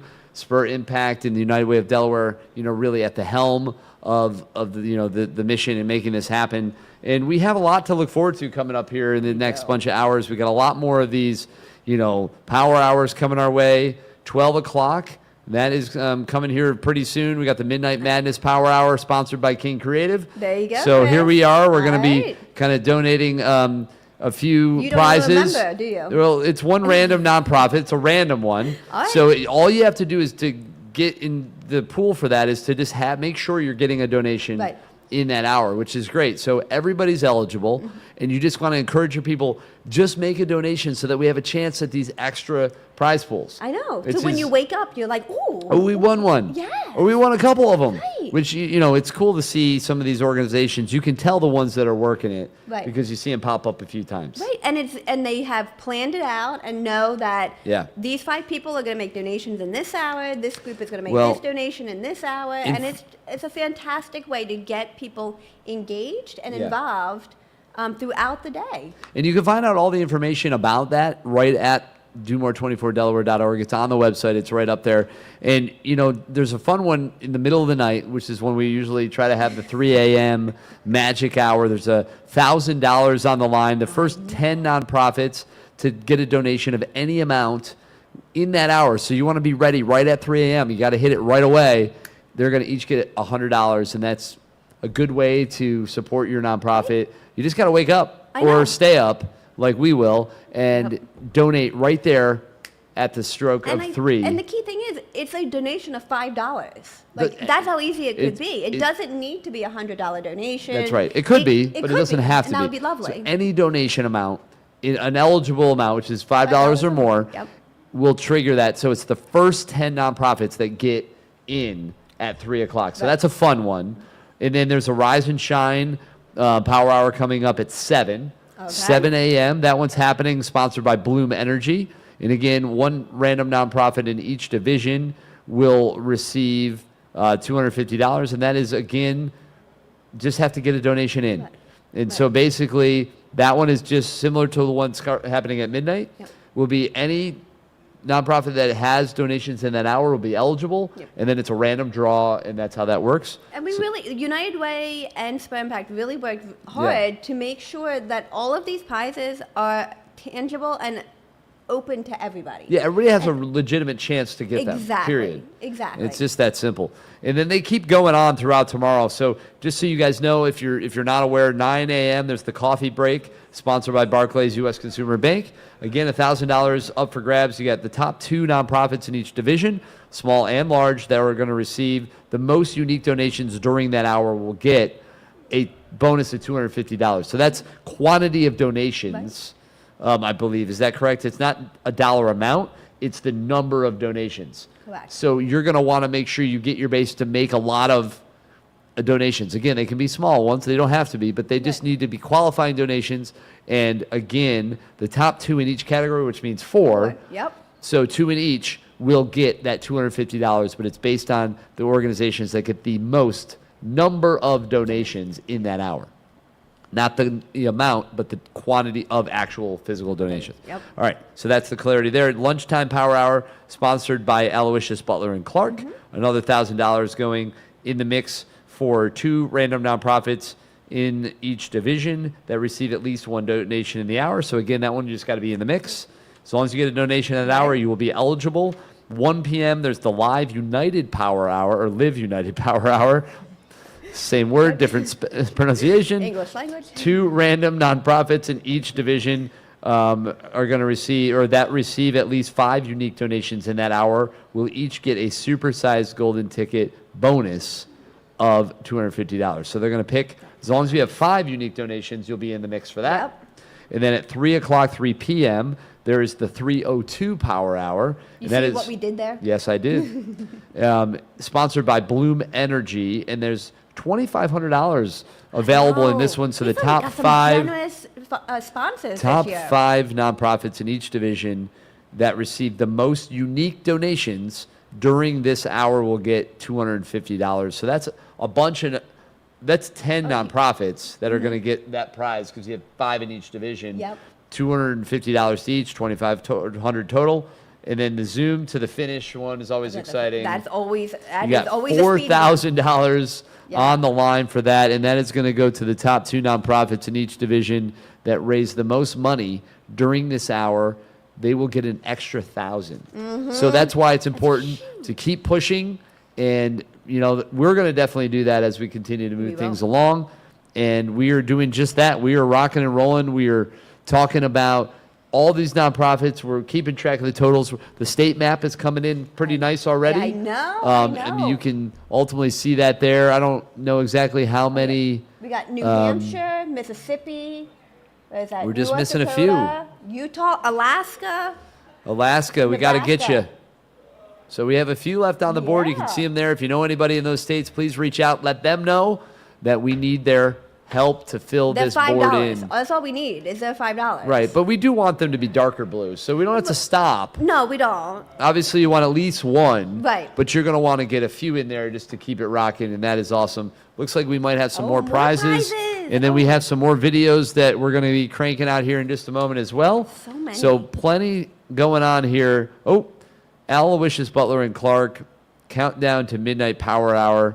Looks like we have $250 going to the Greater Newark Boys and Girls Club. That is awesome for them. And then in the small nonprofit category, $250 also going to Hope Dining Room. So fantastic. Congratulations. You each got $250 thanks to Aloysius Butler and Clark.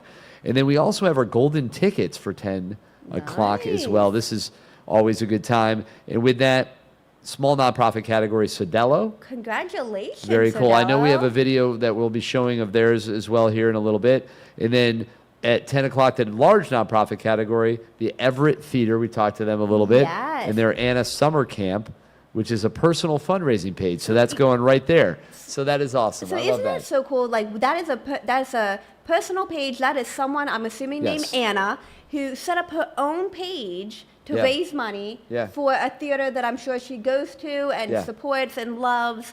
Probably attends camp there. Yeah. And her page won money for her. Isn't that awesome? That's Super fantastic. cool. And you know what? You guys could do something as cool as that too. And all you have to do is go on and create your own fundraising page, which you can do. It's very easy.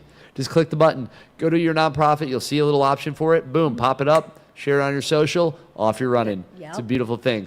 So Jen, Yes, Chris.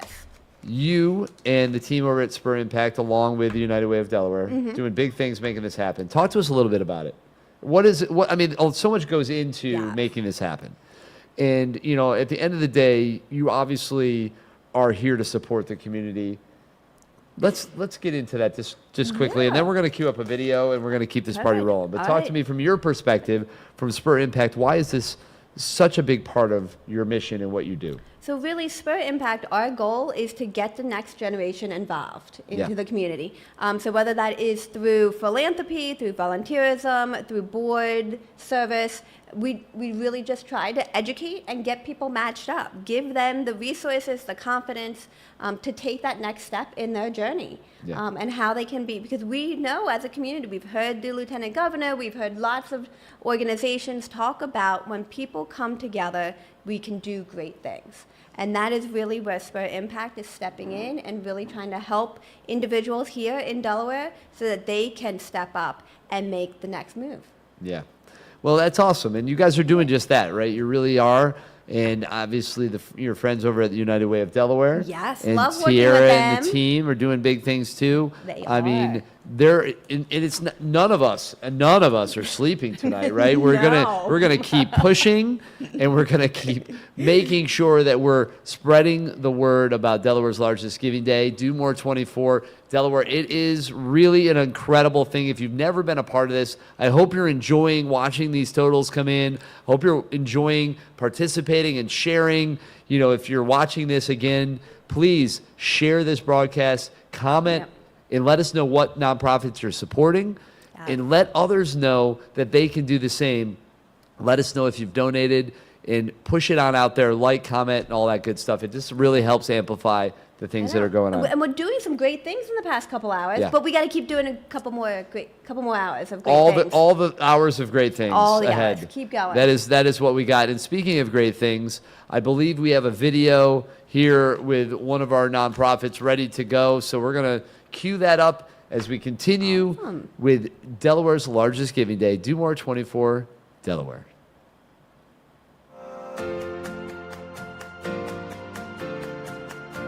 We're the 501c3 partner to the Brandywine Zoo. So what that really means is that in our role, we do fundraising. Our mission really is to support the zoo's mission, which is to engage people and explain wildlife conservation. You know, We think of ourselves as a living museum. Our exhibits are the habitats, the animals in the habitats, and they represent so much more than the animal in the habitat. We do keeper talks, we do what we call creature features. The education people come out and talk about what's going on in the world. We're a city zoo. We've got a half mile behind me, we've got $1 million homes, and a half mile in that direction, we've got low-income housing.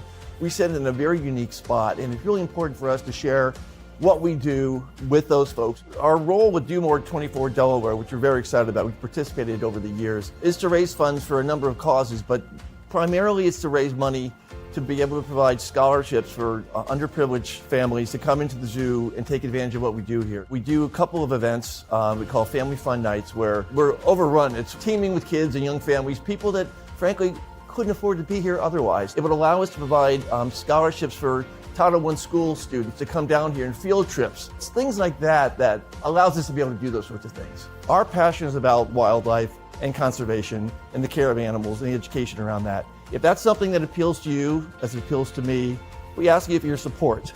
Do More 24 Delaware has been very generous to us in the past. I encourage you to get involved and donate, and I thank you for that opportunity.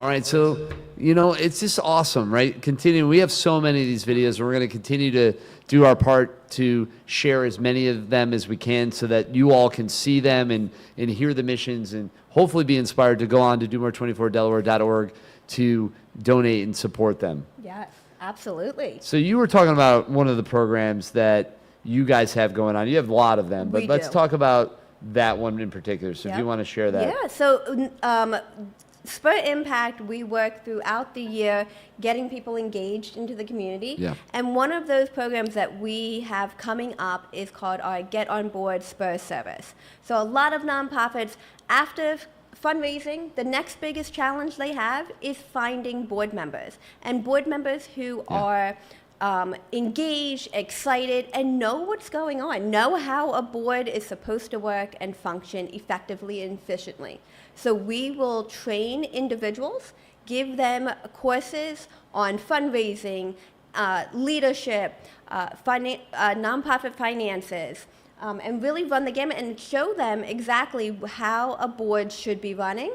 After that course, we then match them up with a board based on their passions. Yeah. So if you come to me and tell me I love the arts and I want to do a theater organization, I will work hard to match you up with an organization that has that type of mission. Because if you join another mission, you might like it, but you're not truly passionate and engaged with it. So that's really how our Spur Impact Get On Board Spur Service program is very different and unique here in the community. So we have an event coming up on April 21st here in Wilmington at Goldie Beacom College, as well as May 7th at the Dell Tech campus in Georgetown. So all are welcome to join. We have, again, individuals who are looking to join boards as well as current boards. So people who are board members who are looking to get a refresher, get professional development. So it's a great opportunity to network and to try something new. Yeah, I mean, that is awesome. You've got a lot, like I said, going on. Spur Impact, you're always doing different things. And, this partnership that, kind of developed with United Way of Delaware for this campaign is just another example of, of that. So collaboration, I believe, is really amazing. It's something that I think we should do more of. And, absolutely. And a lot of times pride and ego gets in the way, but we should really be working together and collaborating to make things better and finding how we can complement one another and move things support forward. Each other. Yeah, for sure. Because I know that I have skill sets, and Spur Impact has skill sets that we can bring to the table. And I know Tiara and her team have skill sets that they can bring, as well as the King Creative team. So it's a fantastic when we are able to all work together and promote each other and support each other. And really, it just makes our community so much better. Yeah, no, it's funny. We're about to queue up a video, and then, we're looking at a screen that just kind of started to go crazy. I know. So we almost had it, but we'll kind of keep chatting here. So we do have I guess with that, because, listen, we're talking about you guys. So we do have a video featuring Spur Impact. So I figured this was as good a time as any, at least to debut it in the broadcast. So if you can, take a look here at this video to expand on a little bit of what Jen has said here, featuring Spur Impact.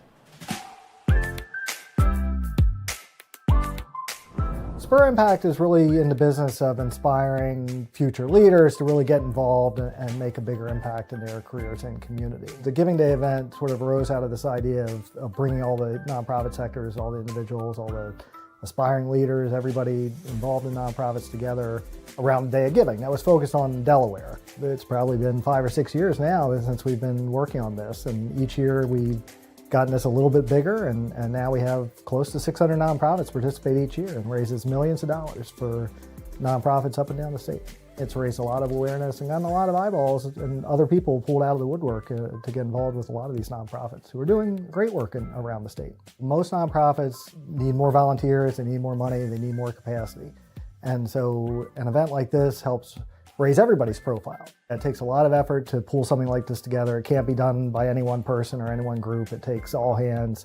We're always looking for more help, more support, more sponsors, more businesses, whether it's this day or any other day of the year. The nonprofit sector really needs help and support, whether it's somebody's time, their money, or just their network. And sometimes it's just advocating for the mission that they believe in.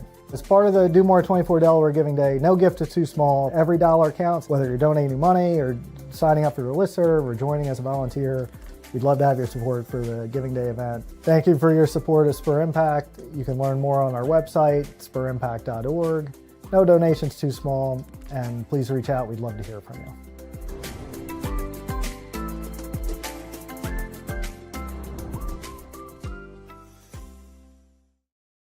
About that. What do you know? Look at you I guys. love it. I think that might be my favorite video. Yeah, it looks good. You guys rocked it out. Spur Impact, there you go. If you didn't know about them somehow and you're living under some kind of rock, I guess, when it comes to nonprofit community stuff. We don't judge here. No, it's not about that. I'm just, judge free, so. listen, rocks are also great. Right. They're very important to the environment. My daughter loves to flip rocks to find various creatures that live under them all the time. Oh, mine's been trying to crack them open and find the gems. geodes. Yes. Geodes are great. Yeah, that's true. That's a lot of fun. My dad was a geologist, so there's a little bit of that in our background. So yeah, it's always kind of fun. I had a pretty cool rock collection as a kid because of that. And he worked at the Colorado School of Mines and some interesting things. So very cool in that regard. So yeah, the geode's very cool. Right. But we are literally just cooking right along here with Delaware's largest giving day, Do More 24 Delaware, powered by Spur Impact and the United Way of Delaware. And we have a lot of videos. We're actually going to be trying to kind of get more of these missions out there. So with that, we're going to now queue up a video from Clear Space Theater Company. We're excited to be able to share that. I think we're going to food bank. Oh, are we? We'll could go to the food bank. Well, either way, I guess. But we could do that. Are you hungry? I'm always hungry. All right, totally, fine. We'll go to the food bank of Delaware. Yes. Listen, they're all amazing, and they all deserve your attention. So watch this here. This is a video of the food bank of Delaware. Food Bank of Delaware has been serving the community for more than 40 years. The demand for food assistance continues to grow every year. 1 in 8 Delawareans is food insecure. 1 in 5 kids is food insecure. We really pride ourselves here of looking at innovative ways to solve food insecurity. We also provide what we call food for tomorrow. So we provide people with training opportunities to help them get a job that pays a livable wage so that they are no longer in need of food assistance anymore. So while we're here to provide those resources, we also want to get people to a better place in life. Our vision here is a community free of hunger. Our backpack program is a weekend meal program for kids who are at risk of hunger. We know that there are many kids in our state who don't have access to nutritious foods over the weekend. Some of the only meals that they are getting are breakfast or lunch at school. So this help fills that weekend void. We pack bags full of food and then we deliver them to these sites every week. There's no cost to the school. The food bank raises all of the money to provide for that program through Do More 24. Our goal is to support the backpack program for kids.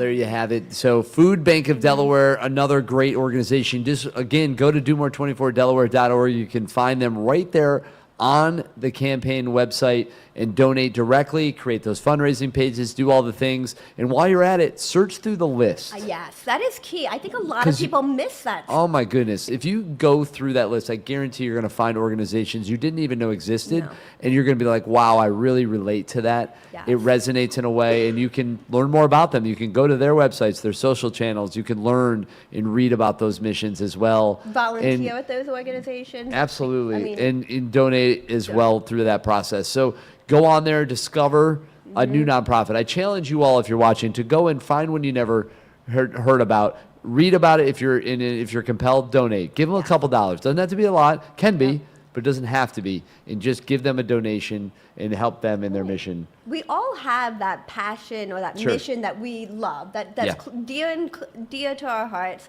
And so go on there and find those organizations. Right. If it's food insecurity, if it's homelessness, if it's education, if it's women's causes, whatever it might be, there are amazing organizations that just don't have the marketing dollars, the brand awareness, and this is the day to make that happen for them. A lot of these smaller organizations really rely on a Do More 24 Delaware so that they can not only get in the unrestricted dollars from all of the amazing donors, but also get the new email so that they can steward and bring in all of these new wonderful donors into their fold, bring them out to whether take a tour or see their facilities or come out to see one of their shows, whatever it is. This is a huge day for these organizations. Yeah, we've just got a lot of stewarding. Yes. Yeah, lots of stewarding going on here. We got to steward ourselves and just keep pushing forward. So with that, we're going to keep pushing forward. We got more organizations to highlight, and we're very excited to do that. And with that, we're going to be now shining a light on and playing this video featuring Black mothers in power. So enjoy. We'll be right back after that. The mission of Black Mothers in Power is to dismantle the systems of power in healthcare, as well as eradicate health disparities that hurt Black birthing people and Black babies. It's very risky for Black mothers to give birth in hospitals now. You have providers who are not culturally competent when it comes to the experiences of Black families and Black mothers. You know, they're not trauma informed. You know, so if you do get to the facility and if you get there, you know, the service itself, you know, may make you feel worse, you know, than when you walked in. You know, it doesn't feel like a welcoming space. It doesn't feel like they can provide you with services that are truly supportive. The future plans is to have a Black birthing center of our own, which we are all looking forward to. Also spaces where we can come together collectively for each other and for the community. Like this space here is for the community, diaper banks, food banks, things like that, but also to have spaces where we can have classes and we can educate on safe sleep. We can educate on what to expect during pregnancy. Black Mothers in Power, to me, stands for advocacy, support, empowerment, and education. And our community needs that. I definitely encourage people to donate to Black Mothers in Power for Do More 24. We are doing things like expanding our buildings. We have a new building here on Market Street where eventually we'll turn it into a Black birthing center. Help us increase our reach and provide more services for the communities that we serve. Black Mothers in Power, we thank our supporters, all our donors, our doulas, Black mothers who follow our page, and everybody, our community partners, and everybody who supports our organization.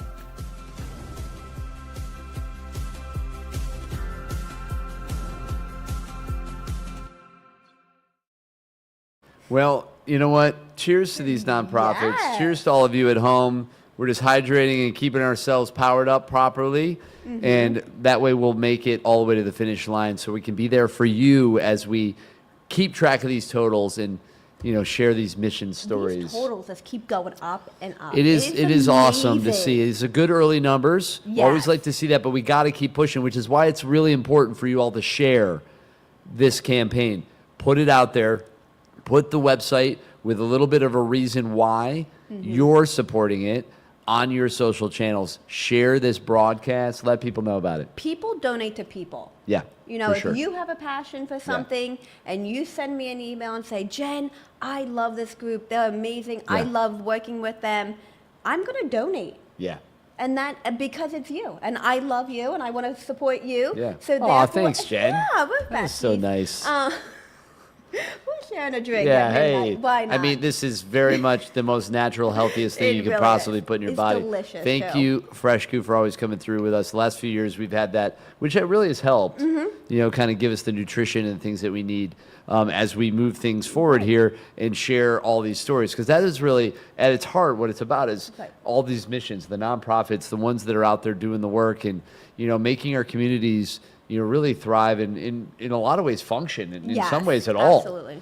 You know, so it's so critical and so important. So I encourage you, I will say it a number of times, to go to domore24delaware.org to learn all about those nonprofits. You should give $1 for every time you say go to do Somebody more should, for sure, because it's going to be a lot of dollars. I mean, I think it's a great idea. We should get a matching gift. Yes, Somebody to come in and just, year. every time we say domore24delaware.org, ding. Right. We should get a little tally. Yeah. We should have a count going on. We get a little clicker. I'm just sitting Things here for like- 2027. Yeah, fantastic. We'll add that to the list. We'll find a domore24delaware.org mention sponsor. Yes. That's good. Very specific. I like it. We're creating inventory, which if you are in the nonprofit and the fundraising space, that is part of the challenge. Innovation, Is right. creating inventory. What can we give purpose to and meaning to create an opportunity for somebody to be a part of that mission to help it forward. So that is awesome. One of the things that you can all think about as well is you're creating your individual fundraising pages, Absolutely. right? I love how you turn that in. So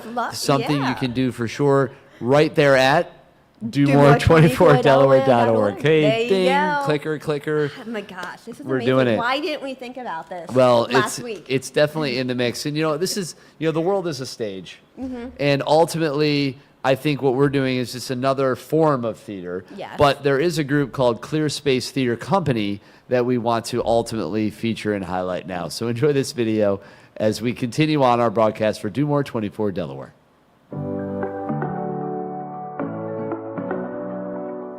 ClearSpace is the most prolific producer of professional theater in the state of Delaware. This year, in 2026, we'll produce close to 190 performances on this stage behind me. We've been sold out for almost every production, every performance for the last 2 years.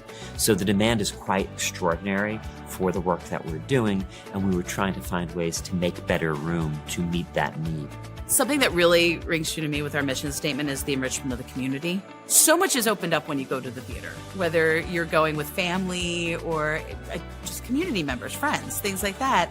You're opening up a dialogue, you're opening up communication. And so I am a huge avid supporter for arts in the communities because I do think any community that has a strong arts presence is a thriving community. We have a lot of really exciting things on the horizon.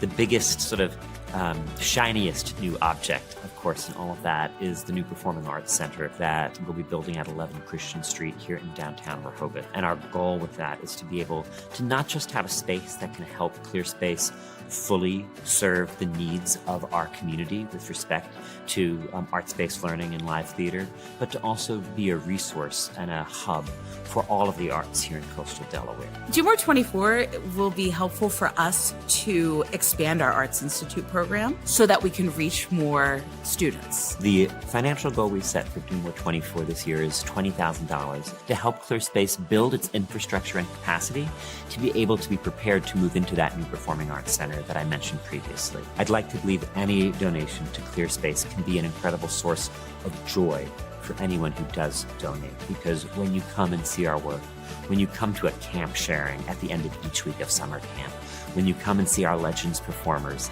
do a 60-minute performance of Guys and Dolls or Pippin, the joy that you will feel for having played a part in bringing that to life, I think is immeasurable. We're deeply grateful for any consideration.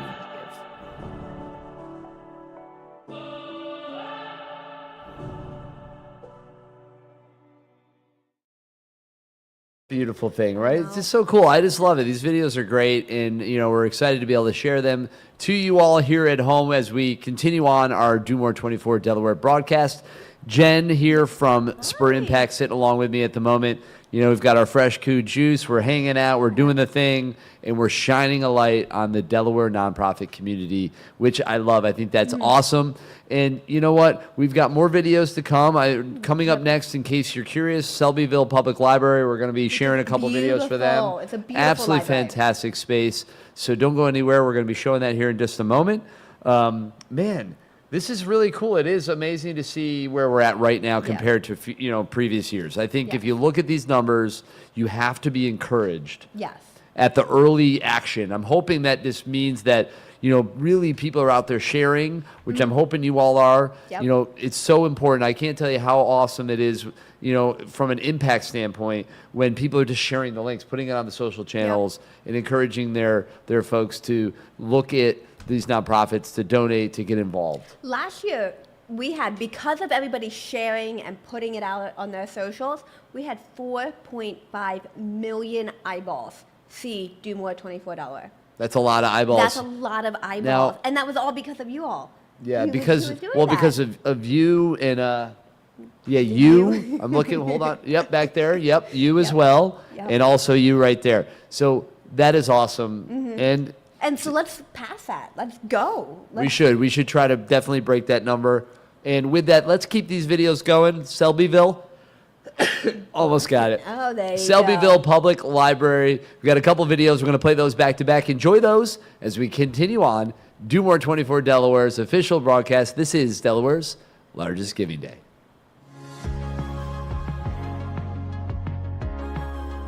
The Selbyville Public Library is an organization that's nearly 100 years old. The mission of the Selbyville Public Library is to support the Selbyville community with free and equal access to library services, information resources, and programs that educate, entertain, nurture, and inspire. In 2024, we were finally able to move into this beautiful new facility, and I would love to show you our new building. Come on. You can pick up all your new books here, hit our private study rooms here. You can explore our collection that's specific to Delaware, or you can sit and have coffee with a friend. Literacy is one of the most important human skills. We help young people develop literacy, and not just young people, but older people too. We have really tried to fight poverty by providing essential resources. We give away coats in the fall and winter. We have had free meals every summer for any child and try to lessen the financial burden on families, which is really critical right now. Do More 24 has really opened up a lot of avenues for us. We need your support. All of these books and all of the programs that we set up for people really need a lot of funding to do. You can be assured that this is an excellent cause for the community.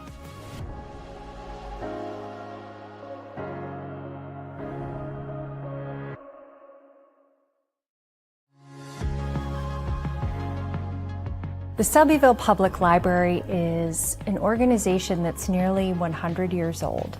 The mission is to support the Selbyville community with free and equal access to library services, information resources, and programs that educate, entertain, nurture, and inspire. In 2024, we were finally able to move into this beautiful new facility, and I would love to show you our new building. Come on. You can pick up all your new books here, hit our private study rooms here. You can explore our collection that's specific to Delaware. Come on into our book nook. You can print out, just about anything that you need, or you can sit and have coffee with a friend. Literacy is one of the most important human skills. We help young people develop literacy, and not just young people, but older people too. We have really tried to fight poverty by providing essential resources. We give away coats in the fall and winter. We love to promote community and caring for your community. And one of the ways that we do that is by offering these cleanup kits to make sure that the community is clean and all of the areas are free of trash. This is just a really nice way to get involved with having a lovely, attractive community. One of the things that we love to do is partner with other organizations to help enrich our mission. So Engineer Early is one of those organizations that we partner with, and we have these free engineering kits that they assemble and we distribute for families and kids to pick up for free. We have had free meals every summer for any child and try to lessen the financial burden on families, which is really critical right now. Our new library has really opened up a lot of avenues for us. All of these books and all of the programs that we set up for people, this is an excellent cause for the community.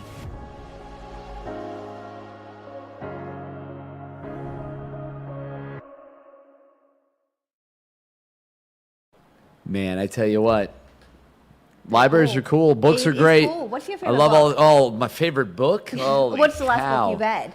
Whew, man. I mean, I read a lot of little things. Yeah, we have a lot of children's books. I tell you what, one of my favorite books growing up, I will say, is Charlotte's Web. For some reason, my mom used to read it to me all the time. I used to love that. My daughters liked it. Actually, funny enough, the Children's Theater just did a production of Charlotte's Web as well, There you go. which we went to see. And but we have a lot of books. I'm very lucky, I think, that my wife Ashley also loves to read and reads, and Katie is really just loves. You can't have it. There's not enough stories Right, I at agree. night, right? You could read 1,000 books and it wouldn't be enough. Right. So it's like we have to You kind can of read or all right. go to Listen, you sleep. can do 3 stories, and then she's like, okay, but I'm going to grab this book which has 6 in it. Right. So is that 1 or so? How does that? And it's always she's always trying to trick us, and she finds one's like, oh, I can do this one because she knows that one's longer. Correct. And so it's a lot of that Yep, kind of stuff. I But have been listen, there. but you don't want to discourage No. this love. I mean, it's a beautiful thing, right? Right. So all good and all. It's wonderful. And we just had the book fair. Yes, that's this always a week highlight. at First State Montessori, which is one of the participating nonprofits, FSMA. Nice. So that's where I know. my little one's Magdalene at. had Yeah. theirs a couple months ago. Yeah, so It's those are always amazing. fun. Yes. I used to love the book. It's funny, Corbin and I were talking about book fair briefly, but he mentioned how he used to always love the book fair. I feel like it was a little different. I remember being at least in elementary school, and the book fair would have all these little random items, and you would just buy, I'm just buying all these weird little things, right? Right, yes. Along with the books. And now it's really mostly about books. It's just It is. it's literally a book fair. It is. It's but where's all the other stuff? I used to remember all the erasers and the random it's just all this random stuff. Yeah. That it's sort of kind of, maybe we got to talk to them about that. We got to bring back some of the stuff. But instead, you just go to the library. Yeah. Go to your neighborhood library, and you Yeah. can get the books for free. Absolutely. It really is a cool way to go. And you could read them there, or you could take them, bring them back, whatever works for you. And, We do a lot of audiobooks in my house. Yeah. Because we have a long drive to Sure. school. So we go through audiobooks. We which listen is to fantastic. We have a few kids podcasts that we listen to, Okay. mostly animal story related. Okay. Because Katie's really into that. So nature and animals Right. are kind of like most of the focus. My 2 boys love mysteries. Yeah. So A to Z mysteries are a Sure. good one. Yeah. For us, so lots of good mysteries. Yeah, 39 clues. There are a lot of them out there. So, Yes. one thing that is not a mystery is that we appreciate your support of this campaign, and we want you to go on to domore24delaware.org, of course, and donate, share, and support these nonprofits. And as we continue to move along throughout these hours, the 24 hours that are a part of the campaign, just remember that while we donate today, these are not one-day missions. These are 365-day-a-year missions, but the dollars that we raise here are going to help fuel those missions forward. Yes. And it is, again, so important to do it today because those dollars go further. Those stretch pools and other incentives. You've heard some of the prizes that we've awarded. Just and throwing money the at additional nonprofits. the additional dollars that you all, through your donations, have helped to unlock and make available for those nonprofits that you are all so passionate about. So that is awesome. And I just think that it's important to have a can-do attitude. It is. You know, it really is. When you are doing this, you have to go through and make it happen. And one thing that we can make happen is that we can play this next video featuring the Right. Can-Do Playground. So enjoy that as we keep things rolling here with Do More 24 Delaware.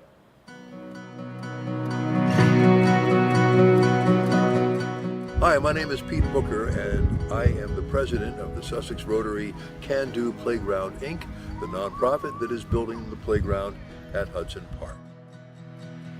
There is a Can-Do Playground movement in Delaware that began in the early 2000s in northern Delaware. That movement has resulted in 3 playgrounds around the state to date. Advances in sensory play, mobility access, and inclusive design will allow the Hudson Park Playground to offer far more than the earlier designs.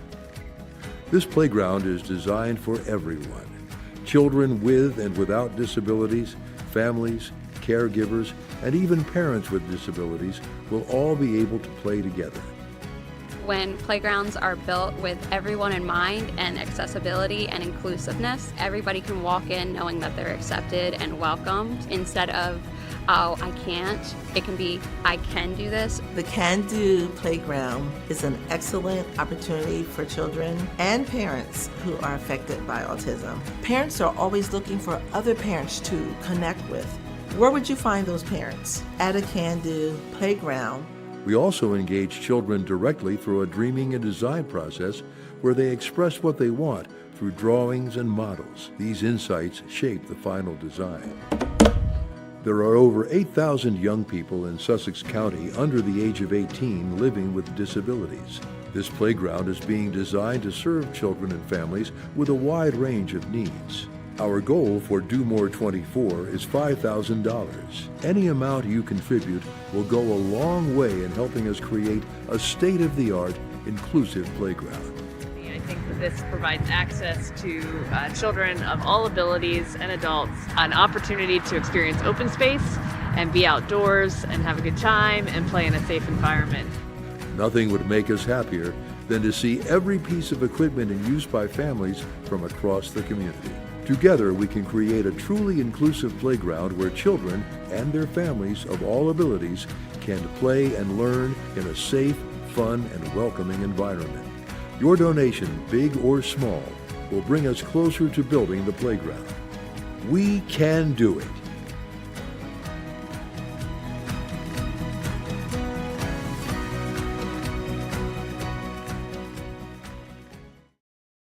Man, I tell you what, I knew that we could do it. We can. And we did it. We can do it. And you know what? You can do it too. So Can-Do Playground, a really cool space. I don't know if you've been over there. Yes. You know, we've had numerous, birthday parties over there. Yes. It's a pretty popular well, this spot. is a new one downstate, down in Sussex I'm just County. saying, like, the one up here is regular in the rotation. And it's a these beautiful are beautiful, parks and great playgrounds. So I'm glad to see that they're continuing to expand that concept. I It's love really it. great. Yes. So fantastic stuff there with the Can-Do, playground. So congrats on the work you're doing and keep it up. So with that, I think ultimately we're gonna keep things rolling. We have Yes, more we videos are. to queue up. We have a guest that's coming in. It's a perennial So guest much going on. that is going to join us from the West Coast and hopefully expand us to Alaska. Who knows, with some donations. That would be lovely. Or at least get California more involved, which is good. With Delaware roots, of course. We're bringing our friend Ryan, who's in here in just a little bit, if we can get that rocking. So with that, I think let's just queue up another one. We got more Yep. videos to share. We have plenty of them to get to. Another great nonprofit. Oh, 100%. So we're going to now go to a video featuring our friends at Habitat for Humanity, which we love. So take a look at that and continue to do what you can to do more. Here is Delaware's largest giving day.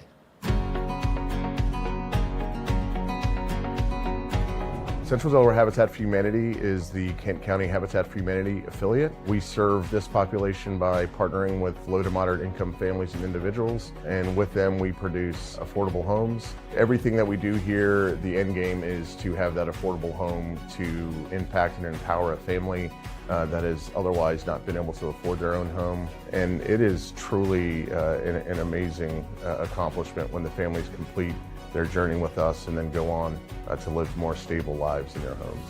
I always said that I wanted to be a homeowner when I turned 40 years old. When I turned 40, I actually got approved to build this property. Something like this, we kind of needed leg room, we needed way more. I was in a 2-bedroom apartment. So that was the biggest excitement of being able to have something that I can call my own. It's been a great experience. I struggled being a single mom. For them to have their own rooms now, it really means a lot to them. For them to have a home one day of their own, because this will be left for them. So they're excited. We could not do this work without the help of the volunteers at all. There's no way we could build a house in a timely manner to get it to the finish line without all their help. Habitat for Humanity helps to relieve poverty through the empowerment and the affordability of all of our programs. Whenever we do campaigns like Do More 24, it's important that people know exactly what they're supporting.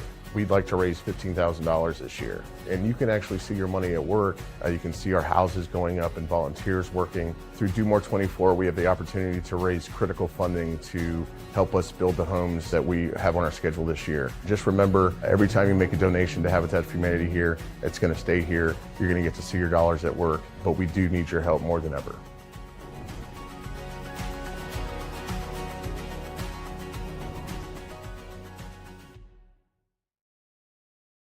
Well, there you have it. Again, Habitat for Humanity, another wonderful organization doing incredible work. So go to domore24delaware.org to learn more about them, make a donation, create those fundraising pages, and let's keep supporting. You can see the map here behind me continuing to populate, filling in the darker blue, the more donations. That is awesome. It's good to see. Hard to tell exactly how many are in there, but you can see that they're starting to fill. We do have a few we're still missing, and that is fine. So let's get out there and make those calls, reach out, let people know, especially on the West Coast. It's a few hours earlier over there, so you can probably still get them here tonight. And then obviously in the morning, we can start pushing here again to fill that map in, which is great. But we do have, at least we're going to try. It looks like the feed, I'm not 100% sure if it's working, but let's see if we can get Ryan in here and see if we can get it to work. Maybe once we click him in, it'll populate. Looks like it's trying. I don't know what that is ultimately about. I am getting, it's just a black square or a black rectangle and a thought. Oh, there's another one. Let's try that one. Let's flip this out. So we're going to go to that. Ryan's going to be in here that way. How are you, sir? And flip-flop reverse. There we go. Is that better? It is. That'll work. That'll work. I don't know. My computer just it took the night off apparently. So yeah, listen, these things happen. It's all good. No worries. So how are you? You're over there, obviously, coming from California, Napa Valley, where all the bobbleheads live, and you know, as we've done this earthquake, yeah. Well, that's true. You had more before the earthquake, but you decided to move to California, so that was a choice. My fault. Yeah. Yeah. But for those of you who maybe don't know Ryan, he was a longtime friend and has Delaware roots because he was the UD, the mascot at the University of Delaware. So rocked that there, did that for 4 years. He was a senior when I was a freshman. I came on and kind of took the reins, so to speak, and ran with the program after that, did it for 4 years myself. And, a long line of Blue Hens that we are a part of now. And, it's very cool. And then he went on to become Swoop at the Philadelphia Eagles, did that for 12 seasons, and then chased another kind of passion in the wine industry and is doing that now. So Ryan, tell us, I guess, where you're coming from and ultimately, what you do. I do have a bottle of the Mount Brave that we talked about here as well that I'll bring up and at least show off here in a second, but it's good to have you. Hey, always great to be a part of this. I think you've been doing this 5 years, and I think, have I been all 5 years myself too? I think so. I think so. Yeah, I think so. Loved seeing how this has grown and loved seeing what you're doing. It's incredible. Chris, kudos to you and your team and everybody else involved behind the scenes and everywhere. So, just, Delaware is near and dear to my heart. Half my life I grew up outside of Baltimore, and then of course the University of Delaware made me the bird I am. And then from there we really just kind of grew from a chicken to an eagle, and just like you, following passions and just kind of, just letting what I love do dictate my life. So I'm the lucky one. Yeah, man. I mean, well, and I think passion is kind of a central theme here when you think about a lot of these nonprofits are founded, from some level of passion or purpose that drives the people that create them, and then definitely those that ultimately, are pushing it forward as well, whether they work for the organization or if they're a volunteer, a donor, a board member, you name it, right? It takes a village, and, there's countless examples on the board here with the Do More 24 Delaware campaign that represent the nooks and crannies of all aspects of our lives. They're doing the hard work, the stuff that most of us either don't want to do, can't do, and aren't able to do, right? And they're essential services, and that's really what it's about. So we're raising money, we're raising awareness, and we're really cooking right here. So far with the numbers already. What does it say right there behind me, Ryan? Can you read that? Unfortunately, in my phone now, I can't read. But that's okay. Well, we're zooming in, so look at that number. Wow, over $630,000, dollars already, which is a good number. I don't think you probably have tracked it exactly where it's like about this time when we usually connect what the number is, but maybe we'll do better next year. We'll know, okay, when we talked, it was 630. So next year we can measure, how are we doing comparatively? From what I can tell, and I'm pretty sure that this is higher than normal for right now, which is a good thing. And, we're going to continue to see that evolve as it goes through the campaign. So, pretty cool. That's one of the fun things. It's the synergy that you build. Everybody here wins. And that's just incredible because it's a needed situation, the obligatory now more than ever, but now more than ever. But it's just great that everybody can get together with one goal in mind, which is awareness, and raising the money for that awareness. It's just absolutely fantastic. I mean, every year, Chris, I gush over what you do here. It's been phenomenal. Yeah, no, I appreciate it. And Corbin, if you don't mind, hit 6 on the switcher so we can show the laptop screen so we can get this map full screen on that. So just and go full on that. Just look at that. So if you can see that, you can see right now we have a few states left. You got Alaska. It looks like, if I could read, it's a little bit small for me, to be honest with you. But we got Utah, North Dakota, Nebraska. If we scroll down a little bit more, you can see Mississippi. And then I think there was one more, New Hampshire. So those are the only states right now that aren't ultimately represented, which is, again, very good for this stage of the campaign. We don't necessarily need to get into all the zip codes in Delaware yet, but that represents, if you look at it, where those donations are coming in throughout the state, which also shows that these donations are coming in from all over, really. And there are some still to go, but we're still pretty early in this campaign, and it will continue to evolve. Last year, we got every zip code represented in Delaware, and we had almost all 50 states. We are moving right along with just, 6 left? 6 left to go here. And, we're only 6 hours in. We've got a bunch of hours to go here. So that's awesome. Man, Ryan, what do you think of that? Every year you never cease to amaze me. It's, I think last year I was ashamed California hadn't actually donated yet. So I'm glad to know that I'm coming in today and California's already on the board. Yeah, California is already on the board. You can see if you toggle over the California, it'll tell you how many donations actually even are in there. So it's kind of cool. That's one of the features of the map that's pretty interesting. And you can see that 35 individual donations from California alone already, which is pretty cool. When you think about, this is for Delaware, and you've got 35 donations coming in from California for the first state, and that is just awesome. So if you look around the board, let's see if we can go at some of the other states real quick. Let's look at, some of the other darker ones so we can kind of get some of the bigger numbers. More on the East Coast. We'll look at Virginia. We can look at Delaware. What are we at there? 5,300. Wow, we're over 5,000 or 5,100 if I could read. 5,000 plus donations just right here in Delaware. You got almost 100 in New Jersey, Maryland. Oh, 220 coming in from your home state there, Ryan. Love it. 220 donations from a neighbor there in Maryland. 435 from Pennsylvania. Just awesome to see these numbers. 46 from New York. And, you know, as it's filling in, 44 from Virginia and so on, it's really fun to just like pop around this map and see what those numbers are and to watch them grow. It's addicting. And honestly, it's like, we got to go viral on this so people can start saying, well, come on, New Hampshire. I mean, you make it a contest. I want to see like what state outside of Delaware can make, you know, the biggest impact, right? Who can win that, right? Delaware's going to, I would hope and imagine, have the largest donation totals out of all of them, as they probably should. But outside of Delaware, who's going to come in number 2, right? Who's going to come in number 3? And that's pretty awesome.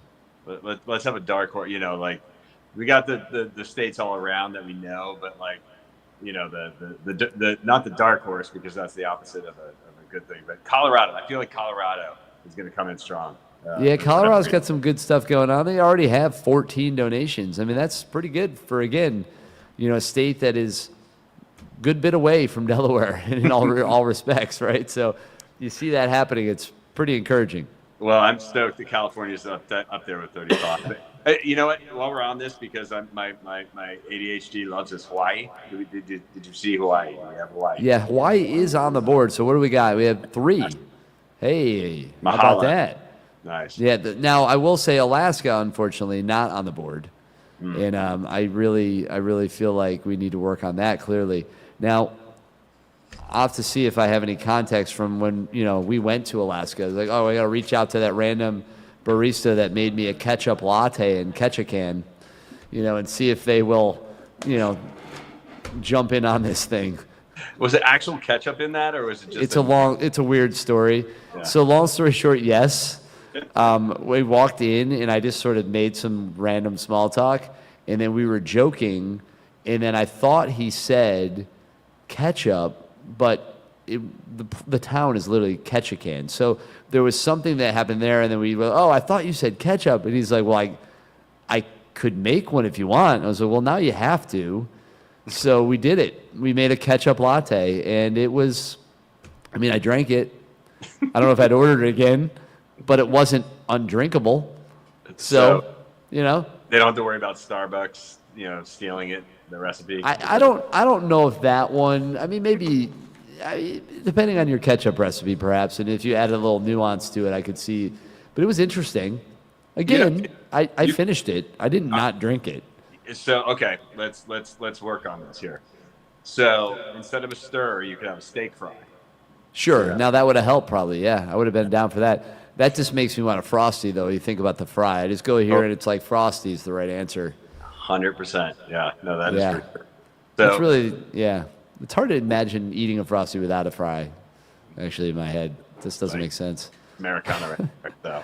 Oh, my goodness. It looks like you have the Mount Brave on the... I do. Now, I will say, and I'm just going to throw this out there, because we are, and I'm trying to, juice and keep my energy right, what I'm going to do is I am actually planning to save this as our celebratory bottle. So we're going to open this when we get closer to the finish of the campaign. So I'm going to be popping this bottle as we get into that final hour and we get the final totals in.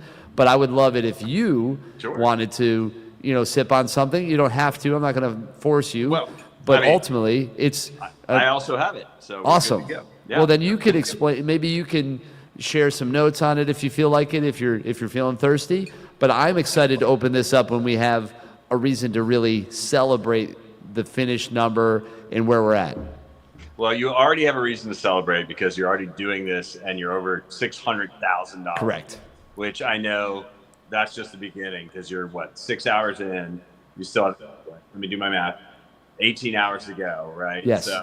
So this number is just going to multiply. New Hampshire's going to get on the map there. You're man, I'm determined. We're going to get all 50 states this year. We're not leaving any off the board. We're going to get people after it now. So again, if you know anybody in those states that were left off the board. We got to start reaching out now. And, Mount Brave is one of your varieties, right? Talk about, the Jackson family of, wines and what you guys have, which I think people might think of certain brands and not understand the full kind of scope of what you ultimately offer. Yeah, I mean, the Jackson family, I've been working for almost 11 years now, and they're great.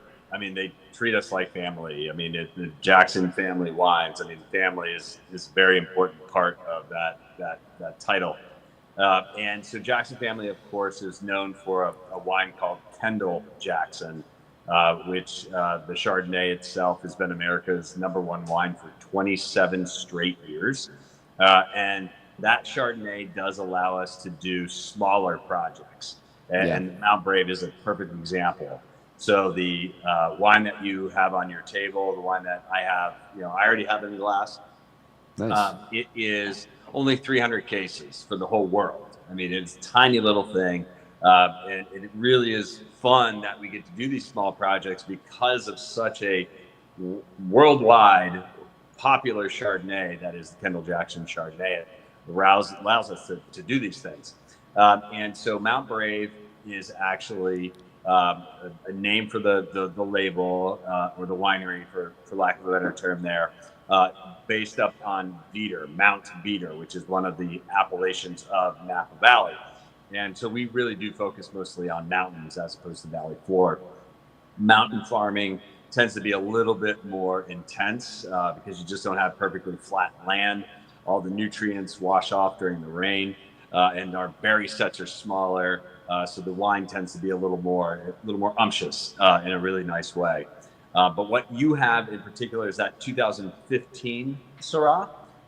We only made the Syrah for a few years, actually, so you have one of the last ones there. And the fun thing about 2015 is it was the third drought year that we had in a row.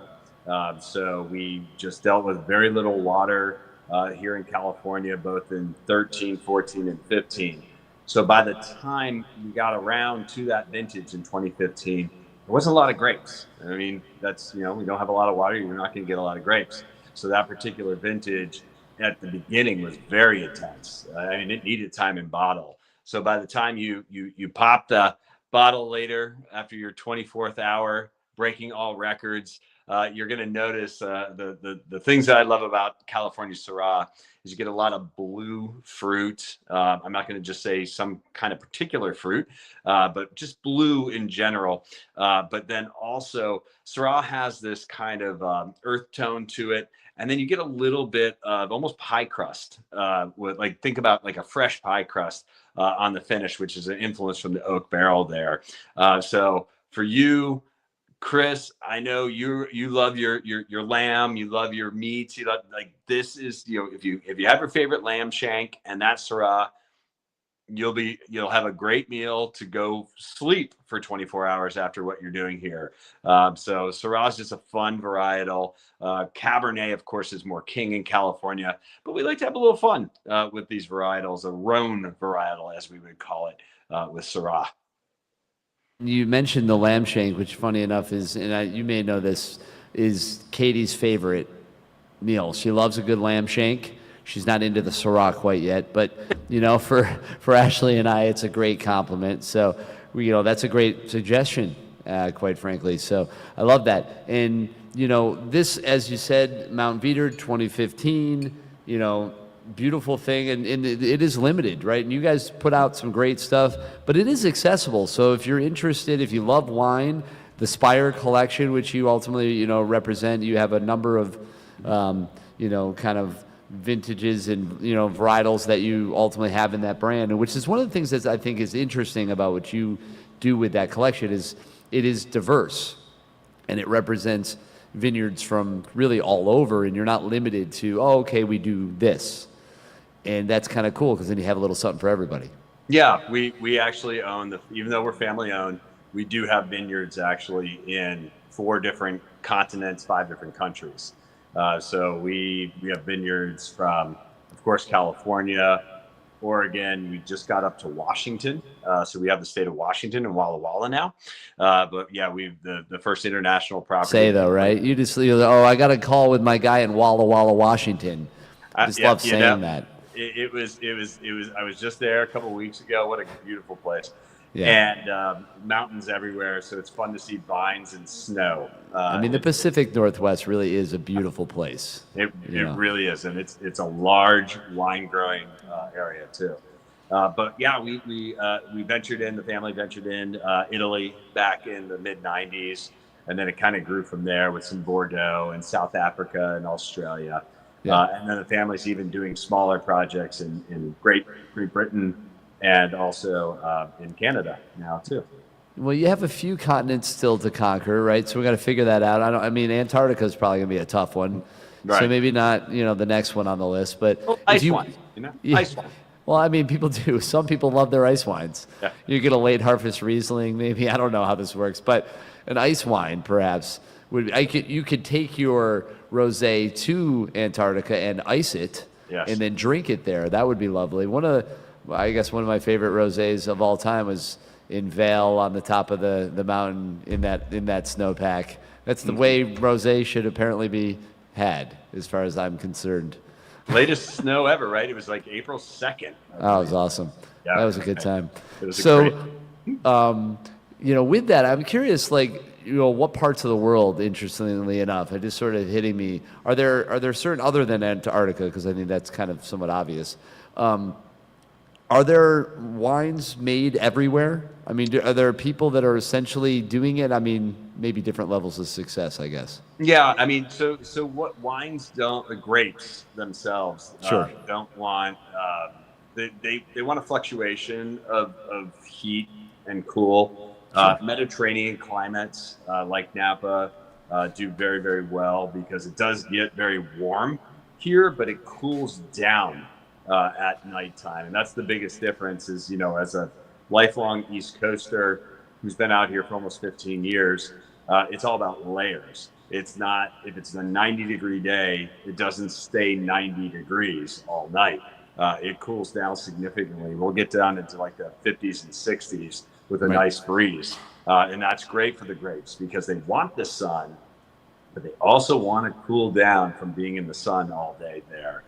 So to your question, if you're going to be too hot and too humid, grapes aren't going to do very well because you'll have mold in between the grape set there, which isn't very tasty. If you are too cold, you're just not going to get the grapes. I mean, Antarctica would be kind of fun, but there's probably no growing season whatsoever there. So vegetation doesn't do that great. And so, you just need a fluctuation. But speaking of looking at that map of all the states, wine is grown in every state in the United States. I mean, it really is. I mean, every state has a winery, and they all have to work with different grapes to succeed in what they're growing. But it just so happens we're very blessed in California with so many different microclimates that we can literally grow any kind of grape pretty easily compared to a lot of the rest of the world.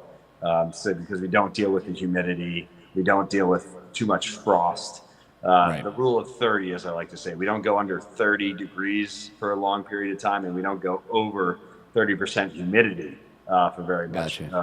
So it's, great place to live and grow grapes. Yeah. So, I mean, what's the grape growing opportunity in Houston? Speaking of humidity, oh my goodness. Well, so I don't know about Houston, but they actually in Western Texas, in like the plains and such, like your Oklahoma, they'll do a lot of Rhone varietals, Marsanne, Roussannes. And they're actually doing pretty well. I haven't had an example of it, but I've heard people who enjoyed some Texas wines. It can't.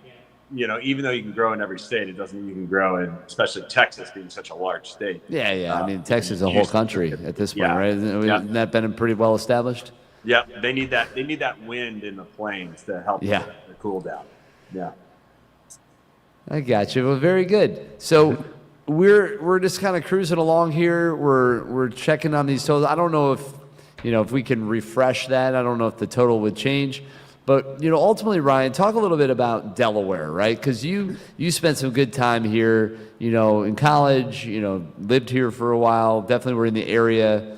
And, it's a special place, I know, for you, and you enjoy coming back for sure and doing it. So what is it about Delaware, right, that kind of makes it unique?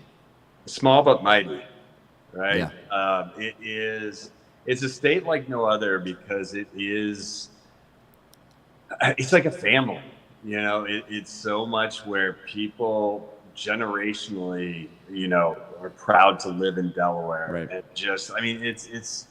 I don't think I've ever lived in a state so much like Delaware. And I really did learn a lot while I was there.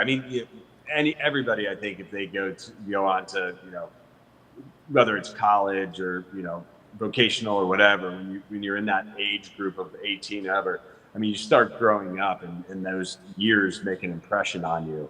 And for me, Delaware just felt like home. It felt like a place that is just like, you got everything you need. It's small enough. It doesn't take long to get anywhere, which is, nice. So there's that.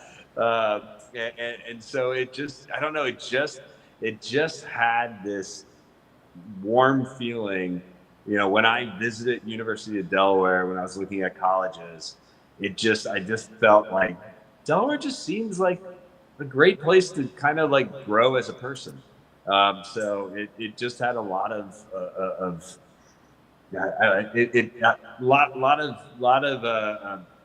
experience from Delaware. It shaped me of who I am. Yeah. So it's something about it. It's a small but mighty state.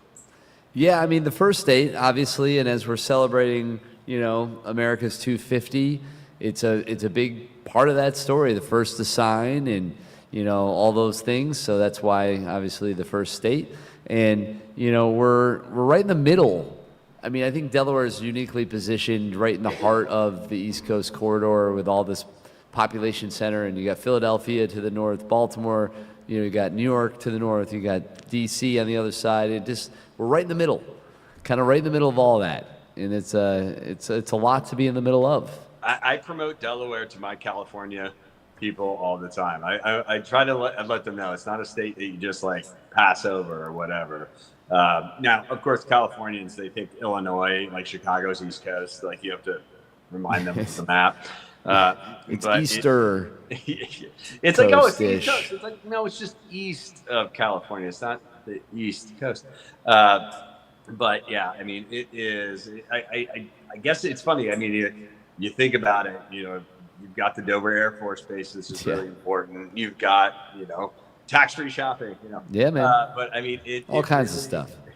Just a little bit of everything in Delaware. They pack it in. You should tell them next time they say Illinois is East Coast, you say, well, it's actually on the west coast of the lake, but that's a whole different thing. Whole nother story. Yeah, good Lord. So, you obviously, were a college mascot, professional mascot, turned, wine enthusiast, and now in the industry for quite a long time. Mm-hmm. What is it? You doing that, I think you do a lot of charitable events. You've done that both in the mascot side of things, and then you still are doing a lot of charity, right, with, being in the industry that you're in. So yes, talk about that and some of the impact and the things you've seen. Yeah, so Napa, the Vintners Association, and just Jackson Family in general, we definitely give back a lot. The Napa Valley Vintners Association, just locally, what they do, and we'll always we as a family donate a barrel of wine that people bid for. There's only 240 of these bottles ever, and people will do a bidding war on who gets that barrel, and all the money goes back to the community, to the people who need it most, who are kind of the backbone of Napa. And Napa has been doing that for decades now. And Jackson Family has always been a big part of that, making sure that we're hey, yes, let's donate a really special barrel. It's a really a unique type of charity event too, because people actually go around and taste barrels and literally like, okay, I like that particular wine that year, and they go and they bid on what, the 5, how many cases or whatever. And it's really cool to see people kind of dashing back and forth and trying all these different barrels and just trying to be the highest bidder to make sure they get that barrel. It's a unique and fun event, to say the least. So we always like to, be a part of that. And then just for my division, we'll do a lot of different, we'll go to Nashville for childhood cancer research and donate a stay at one of our states and a big, large bottle of wine so that people can start bidding on that as well. So there's just multifaceted when it comes to the charities in a very unique way, because we get to give these one-off experiences that people want to be a part of, and luckily enough, there's a lot of people that they care about that, and they want to spend money on those kinds of events and donations. So that's what makes the wine industry unique. There's wine events like that, not just in Nashville and Destin, Florida. I mean, everywhere there's a major wine event, and we'll go to a lot of those to be a part and donate to for the causes. The more grassroots things that what you and I used to do when we're in our alter egos and our secret identities was more being there and spending time with unfortunate and being able to entertain and just make somebody's life a little bit more fun for an hour. So yeah, that aspect and getting to touch lives is really fun and something that has always been part of my professional career since the day I got out of college. And even when we were in college, UD would, show up to a lot of important things. So, right, UD wasn't just going to games, right? It was so much more than that, and we went to so many appearances, whether they were corporate or nonprofit or community events. UD was very much a part of the University of Delaware community, and that was a cool thing. And for all of us, as we did that, we got to have those experiences, and that was something that was kind of interesting about that program, especially back then. I think they really ran it much like a professional organization would, where that character was an extension of the brand and the team, connecting the community to the team, right? Because the players are on the field, but the character kind of bridges the gap and is able to be down there, but also in the stands and, make those connections and give the time. And that is really impactful, especially when it comes to, things like going to hospitals or, doing charitable events or you name it, right? And I know that, the mascot tends to go to all kinds of fun things, weddings and, various other things also. But it really is a big part of the community engagement for these teams and at the University of Delaware, especially back then, for them as well. It's I mean, really, I wish I still had it, but I definitely have a Polaroid picture with this gentleman named Joe Biden from back in the day. And I wish for sure. I had that still, which would be pretty cool to be able to say, oh yeah, I took a picture with that Mr. Biden guy. But yeah, I mean, UD, I think in my heart, it will always be a celebrity in my mind. But I think, in Delaware, of course, I mean, UD is part of Delaware, no question about it. Yeah, no, I mean, it's funny how many people probably, at least in Delaware, have a picture of them with Joe Biden. And what a thing that is, right? And what a great example of kind of Delaware, being Delaware. And, he would come to the games and all that kind of stuff. So that was just the thing. We have a lot of stuff, that I want to share. I was actually thinking maybe we could share a video. We could react to that. I don't know if you heard the Do More 24 Delaware song. Not yet. That we created. So here's a quick look at that. I'll let you watch this little video, listen to the track, and then we can talk about that. It's about a minute or so. Can't wait. Awesome.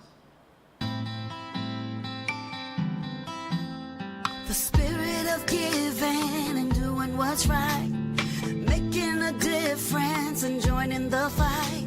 A brighter tomorrow you can make true. However you give, thank you. Ooh, whatever you give,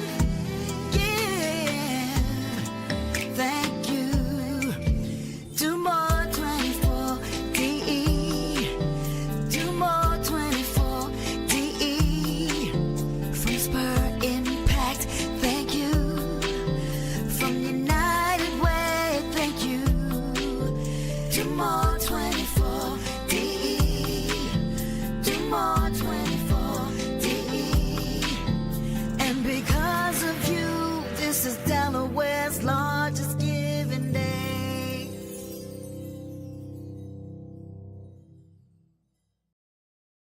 Well, there you go. A little something, huh? I like the Do More 24 DE.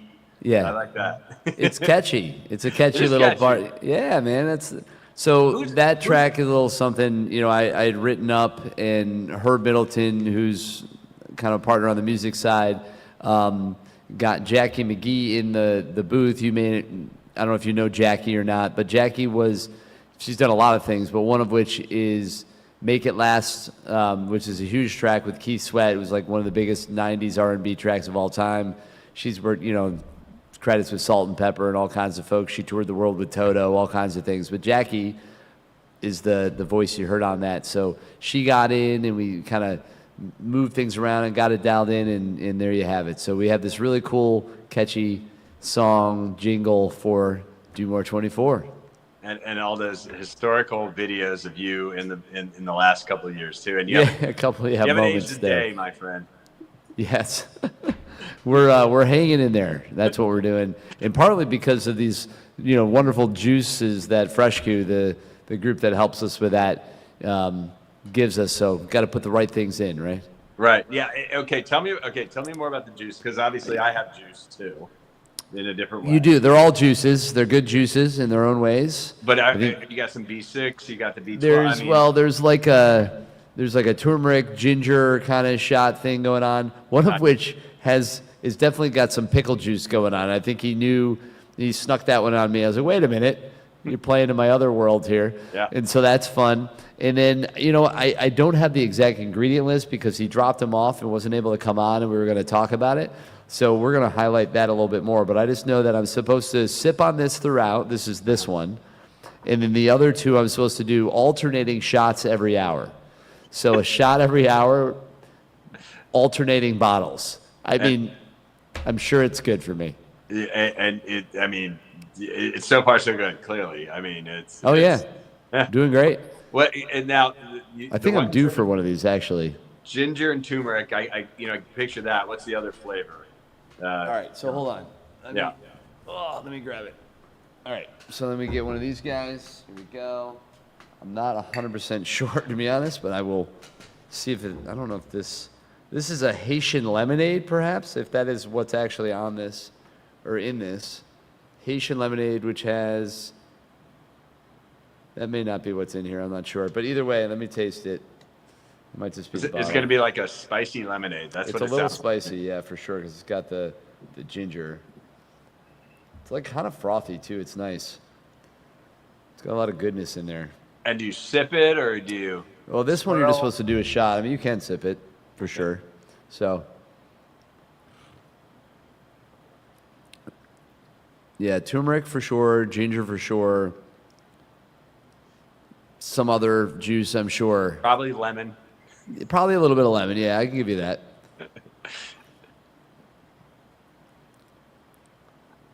It's good. That's all I know. I like it. I'm sure with those kinds of flavors and senses, it probably perks you up. Yeah, it gives you a little something, right? It's nice. It's a nice natural way to keep yourself going.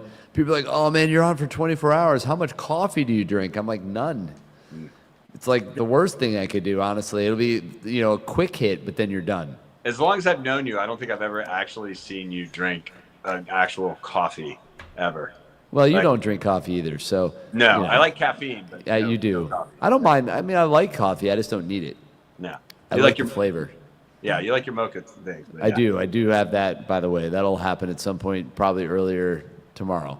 Yeah. So that's my morning ritual, right? I wake up and I drink my mocha, a little mocha tonics thing there, which is I've only been drinking it for 20 plus years. I'm not addicted. Yeah. I don't need it. I just can't function without it. Is that a problem?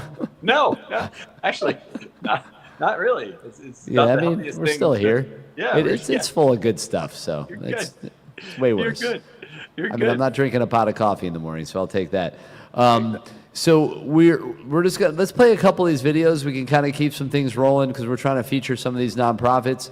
So, Corbin, I don't know which one you've got next, but if you just want to kind of go for it, we'll pepper it in and we'll react. How about that? Got a couple short ones to plug in here. So let's go for it.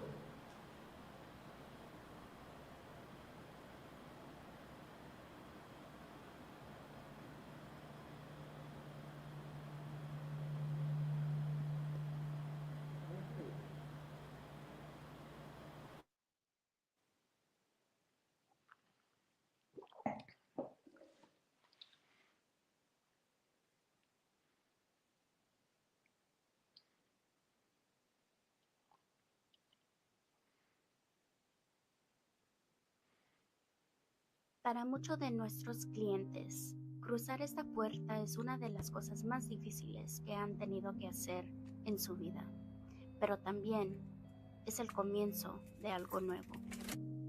En Amanecer ofrecemos defensa y acompañamiento legal bilingüe, orientación y navegación de recursos comunitarios y servicios clínicos para personas y familias que lo necesitan. Thank you for calling Amanecer. How can I help you? Yes.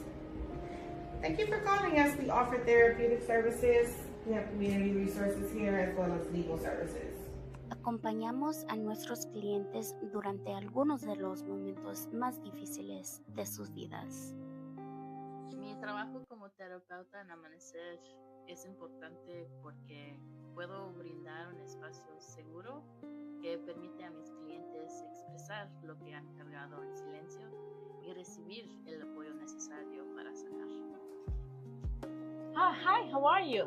My role here is to help the clients with the community service, here basic needs like food, clothes, and also I like this work because working in the community, I like also the client feel always treated with respect and dignity. Mi deseo es que los clientes se sientan escuchados, vistos y bienvenidos.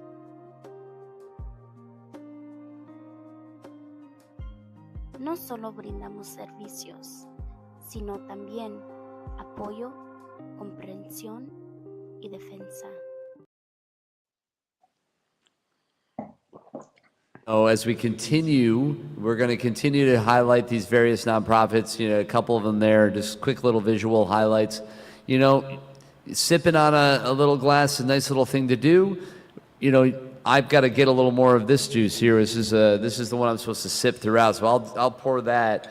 But as we're doing that, you know, as we're sharing these videos and we're continuing to kind of push this forward as we march towards 6 p.m. tomorrow, which, I mean, it'll be here before we know it, ultimately, at this point. It's already, you know, well after midnight. It is almost 1 o'clock. We're actually nearing the end of the first broadcast window where we'll reset and we'll start our overnight broadcast, and that'll be our second of 4 broadcast windows. So, Ryan, we're basically going to kind of take this thing to the close of the first one, if you're fine with that. I'm we'll here. Just kind of keep chatting here for the next like 15 or so. And, So, yeah, in fact, how many charities are involved now? yeah, so it's around 600. I'd have to look at the exact number. That it, you know, fluctuates in the last few days. Getting in, a lot of people kind of jump in, and that usually tends to happen. But 600 or so Delaware nonprofits all participating, which is, I mean, that's an awesome number. It's incredible. Yeah. I mean, that there's that many people out there that are working that hard and making that their lives is absolutely incredible. Wait, so what is this? Are you looking at this number?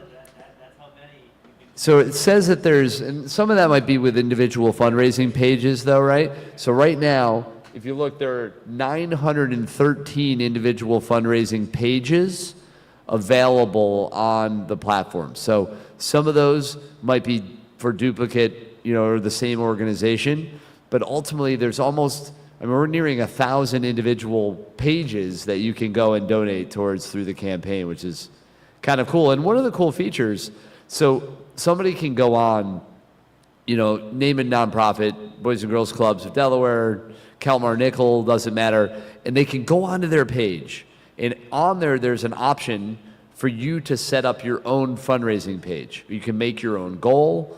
You can put a little bit of information on why you're supporting it, and you can share that across your network. So you could say, all right, I'm trying to raise $1,000 for this cause, and I need your help to do it. So they can literally take their own individual fundraising page as opposed to just sending people to the website, and they can push that out, which is pretty cool. And that's one thing we're trying to get more people to do, because it is a fun part of this campaign. And I think it's one of the things that if we did all embrace that side, these numbers would go crazy. No, absolutely. It's incredible. If I haven't looked at search, the database yet, but once we're done here, I'm definitely going to do that. I last year, Boys and Girls Club for me was an important donation, and I think this year I rescued a dog last year shortly after Do More 24. So I see what the shelters are doing. So I may have a soft spot for something animal related this year personally. Well, there's definitely a handful of causes in that range that you'll be able to find. So you're going to be able to learn about them, and I would encourage you to go onto the the platform and read the missions. Go through and don't just you could just, oh, there's an animal and I'll go there, but read, check them out. Maybe break up the donation into a couple smaller amounts or something and give them all a little love. That's pretty cool too. Yeah. I mean, that's a great suggestion, actually. It's like, if you're in your mind, you're saying, hey, I'm going to put X amount here. There's no reason you can't put 4 parts of that X. Yeah, spread it out. Spread the love a little bit. And, since it's not as early for you at 12 o'clock your time, excuse me, 3 o'clock our time, there is a magic hour prize, and this is pretty cool. So the first 10 nonprofits to get a donation of any amount at 3 a.m. Eastern Standard Time get $100. So you could give $5 to one of those nonprofits at midnight your time, 3 a.m. our time, and that could give $100 to a nonprofit. You just got to do it right at midnight, right at 3 a.m. Basically, and that's a great way to amplify your donation. And where else can you give $5 that turns into $105? Nowhere I know yet. I mean, that's awesome. Yeah. I mean, that's a good return, right? Someone would say, I think. So that's one of the beautiful things, is that through this campaign, your dollars go further. They stretch, and $1 equals more. Yeah, that's pretty cool. That's a great way to keep people engaged and just have some fun with a great cause. That's fantastic. Yeah, there's definitely a number of folks out there that set their alarm for just before 3 to get on and hit the button, so they can hopefully be one of those, nonprofits that get that extra bump. And there's a lot of those throughout. These incentives are built in the program, and it's really a beautiful thing. So, Corbin, do we have anything else? Do we have another video we can share, like Sodello or any of them? Whatever works for you. Let's pop them up. We're trying to fit them all in because there's a bunch of them. So let's keep these videos rolling as you're all tuning in to the official broadcast of Do More 24 Delaware. It's Delaware's largest giving day. Our daughter Katie came to us at the age of 1 month, and she was blind. I thought they would do some training about adoption. I thought they would talk about how they would be there for us if we needed them. None of that happened. I really felt that adoption needed more work, and that's why I wanted to make a better chance for our children. I think one of the most surprising things was how much grief is involved in foster care. I think when you first get a kid in your home, you get really excited to help, and you want to give back, and you don't always realize how much grief and sadness there is and how long that lasts. There seemed to be a lack of supports for first families until we actually met up with ABC. They do a lot of work. It's probably the first agency that we've been with that actually helps support our families, which has always been really important to us.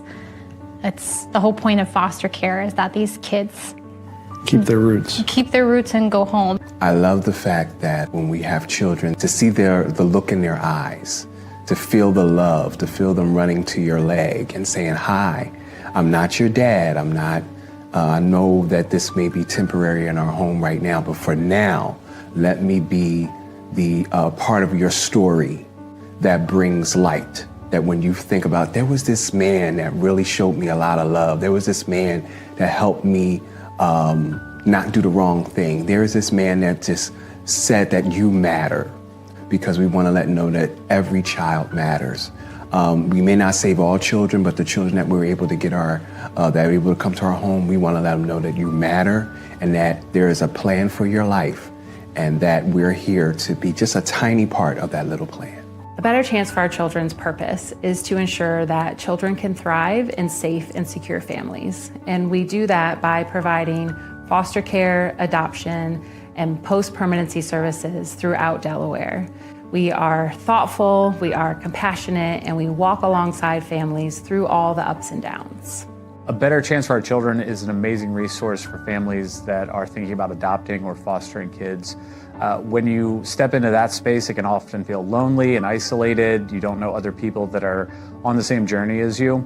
And so A Better Chance for Our Children has been amazing at helping you not feel that way, not feeling alone, not feeling isolated, connecting you not only with great resources, but with other parents and families that have been through or are going through the same journey as you. And it's incredible to have that as a family and not feel like you're out here fighting this on your own.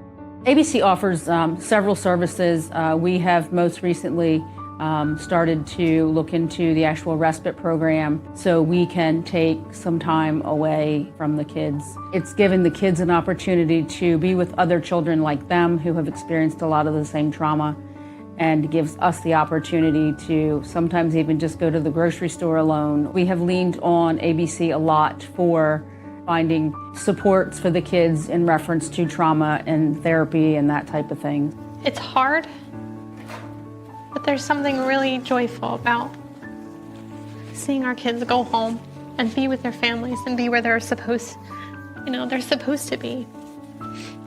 And for the kids that we've adopted, knowing that, hearing that their families are making different choices because of the things that we have talked about. One of our kids' moms left an abusive relationship because, we all came together and were able to talk about it. So I think there's a lot of joy in knowing that you're doing more than just with their kid. You're doing stuff with the community and the family at large, and they can see other choices and decisions, healthier choices and decisions, because we are trying our best to make the healthiest choice and decision, and then that spills downward. I think that the philosophy that our agency is built on, which is that every waiting child deserves a permanent family, and that we will be there to train them and support them, that's important.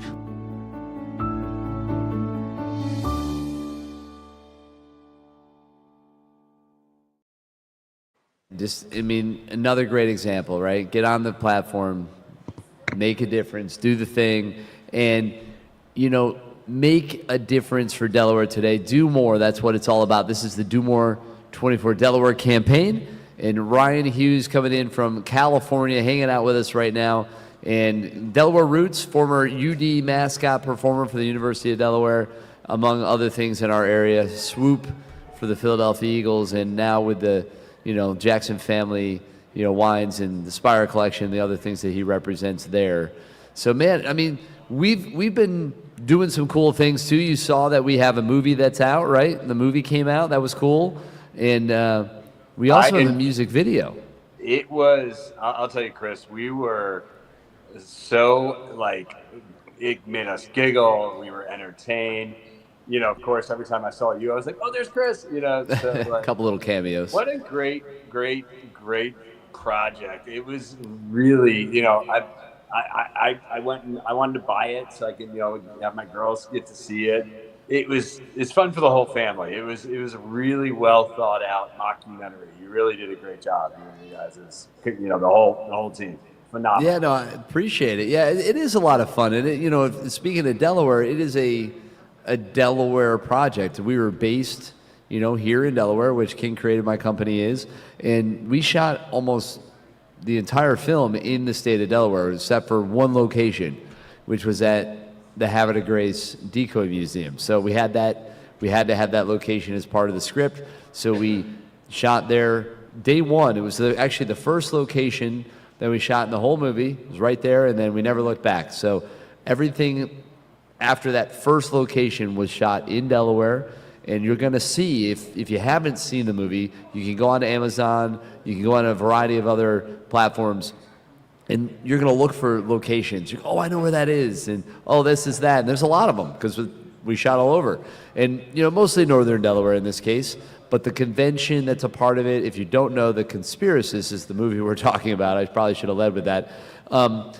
It's a comedy mockumentary set in Delaware, and in the movie, they're trying to put on the first ever all-inclusive conspiracy theory convention. And yes, it is about the characters in that world, and there's a lot of comedy, but there's a lot of heart. In, you know, the characters, you're going to root for them, and you're going to care about them, and, you know, it's a fun ride. So definitely glad that you were able to enjoy it as well as we, you know, celebrate Delaware in a number of ways, right, with that. It definitely was getting to know the place, or knowing the places behind the scenes, definitely made it a lot of fun. As I watched it with my fiance from California, I was like, oh, there, that, you know, it was just a lot of fun to get to watch, be entertained, and then also like talk about Delaware in a fun little way. Yeah, no question about it. And, you know, I think we're going to, do we have the music video? Are we trying to cue that up to close out this, essentially the, you know, first broadcast, the kickoff broadcast window? This is, I mean, in this campaign is the first time this music video has actually been seen. We're going to be releasing it here for real here very soon, hopefully through Universal Music actually. But Ooh Wee, which is the title track, you heard it in the opening title sequence as well as the start of the, you know, the credits at the end of the film. But it's a song that I wrote, that Jackie lent her voice on, and Herb Middleton did his magic. So with that, Ryan, thank you for coming on. I appreciate you. We're going to listen to this. Enjoy Ooh Wee, The Truth Will Set You Free. This is a song from the movie The Conspiracist.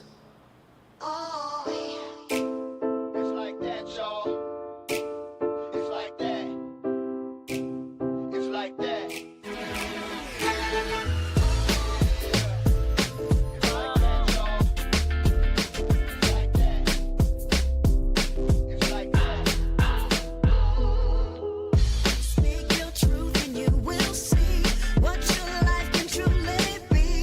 There's no time for you to hide.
How about that, huh?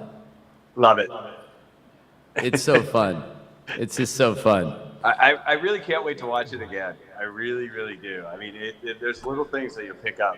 I'm telling you, if you've only watched it the one time, yeah, it's the best, I think, the third time. So you're 2 away. I mean, it is, and partly because this style of humor and the comedy, it just, you're gonna, like you said, pick up little things. You're gonna be like, oh, you're just gonna have a couple of those little moments, and it's gonna be great. So you're doing great. You're 1 in. You got 2 to go. It's gonna be awesome. Even better. Gets better every time. So with that, Ryan, again, I just want to officially thank you for joining us as you have for a number of years, supporting Delaware through Do More 24 Delaware's Giving Day campaign, chiming in all the way from California and sharing a little something special that you guys offer, which we're going to use this Mountain Brave 2015 Mount Veeder Syrah to celebrate what we all accomplished together, which is awesome. So I'm very much looking forward to that. And Ryan, you're the man. Thank you so much. We're going to close out this opening kickoff broadcast window. We are then going to reset and start up our overnight broadcast. So be sure to look out for that link. Keep tuning in, keep sharing, and donating as we all work to do more than we have the year before. So thanks so much. I can't believe it. We're going to break these numbers. We're going to do it. You guys are the best. Stay tuned. Stay awesome. This is Do More 24 Delaware, Delaware's largest giving day.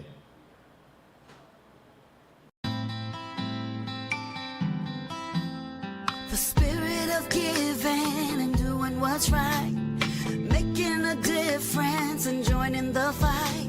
A brighter tomorrow you can make true. However you give, thank you. Whatever you give, thank you.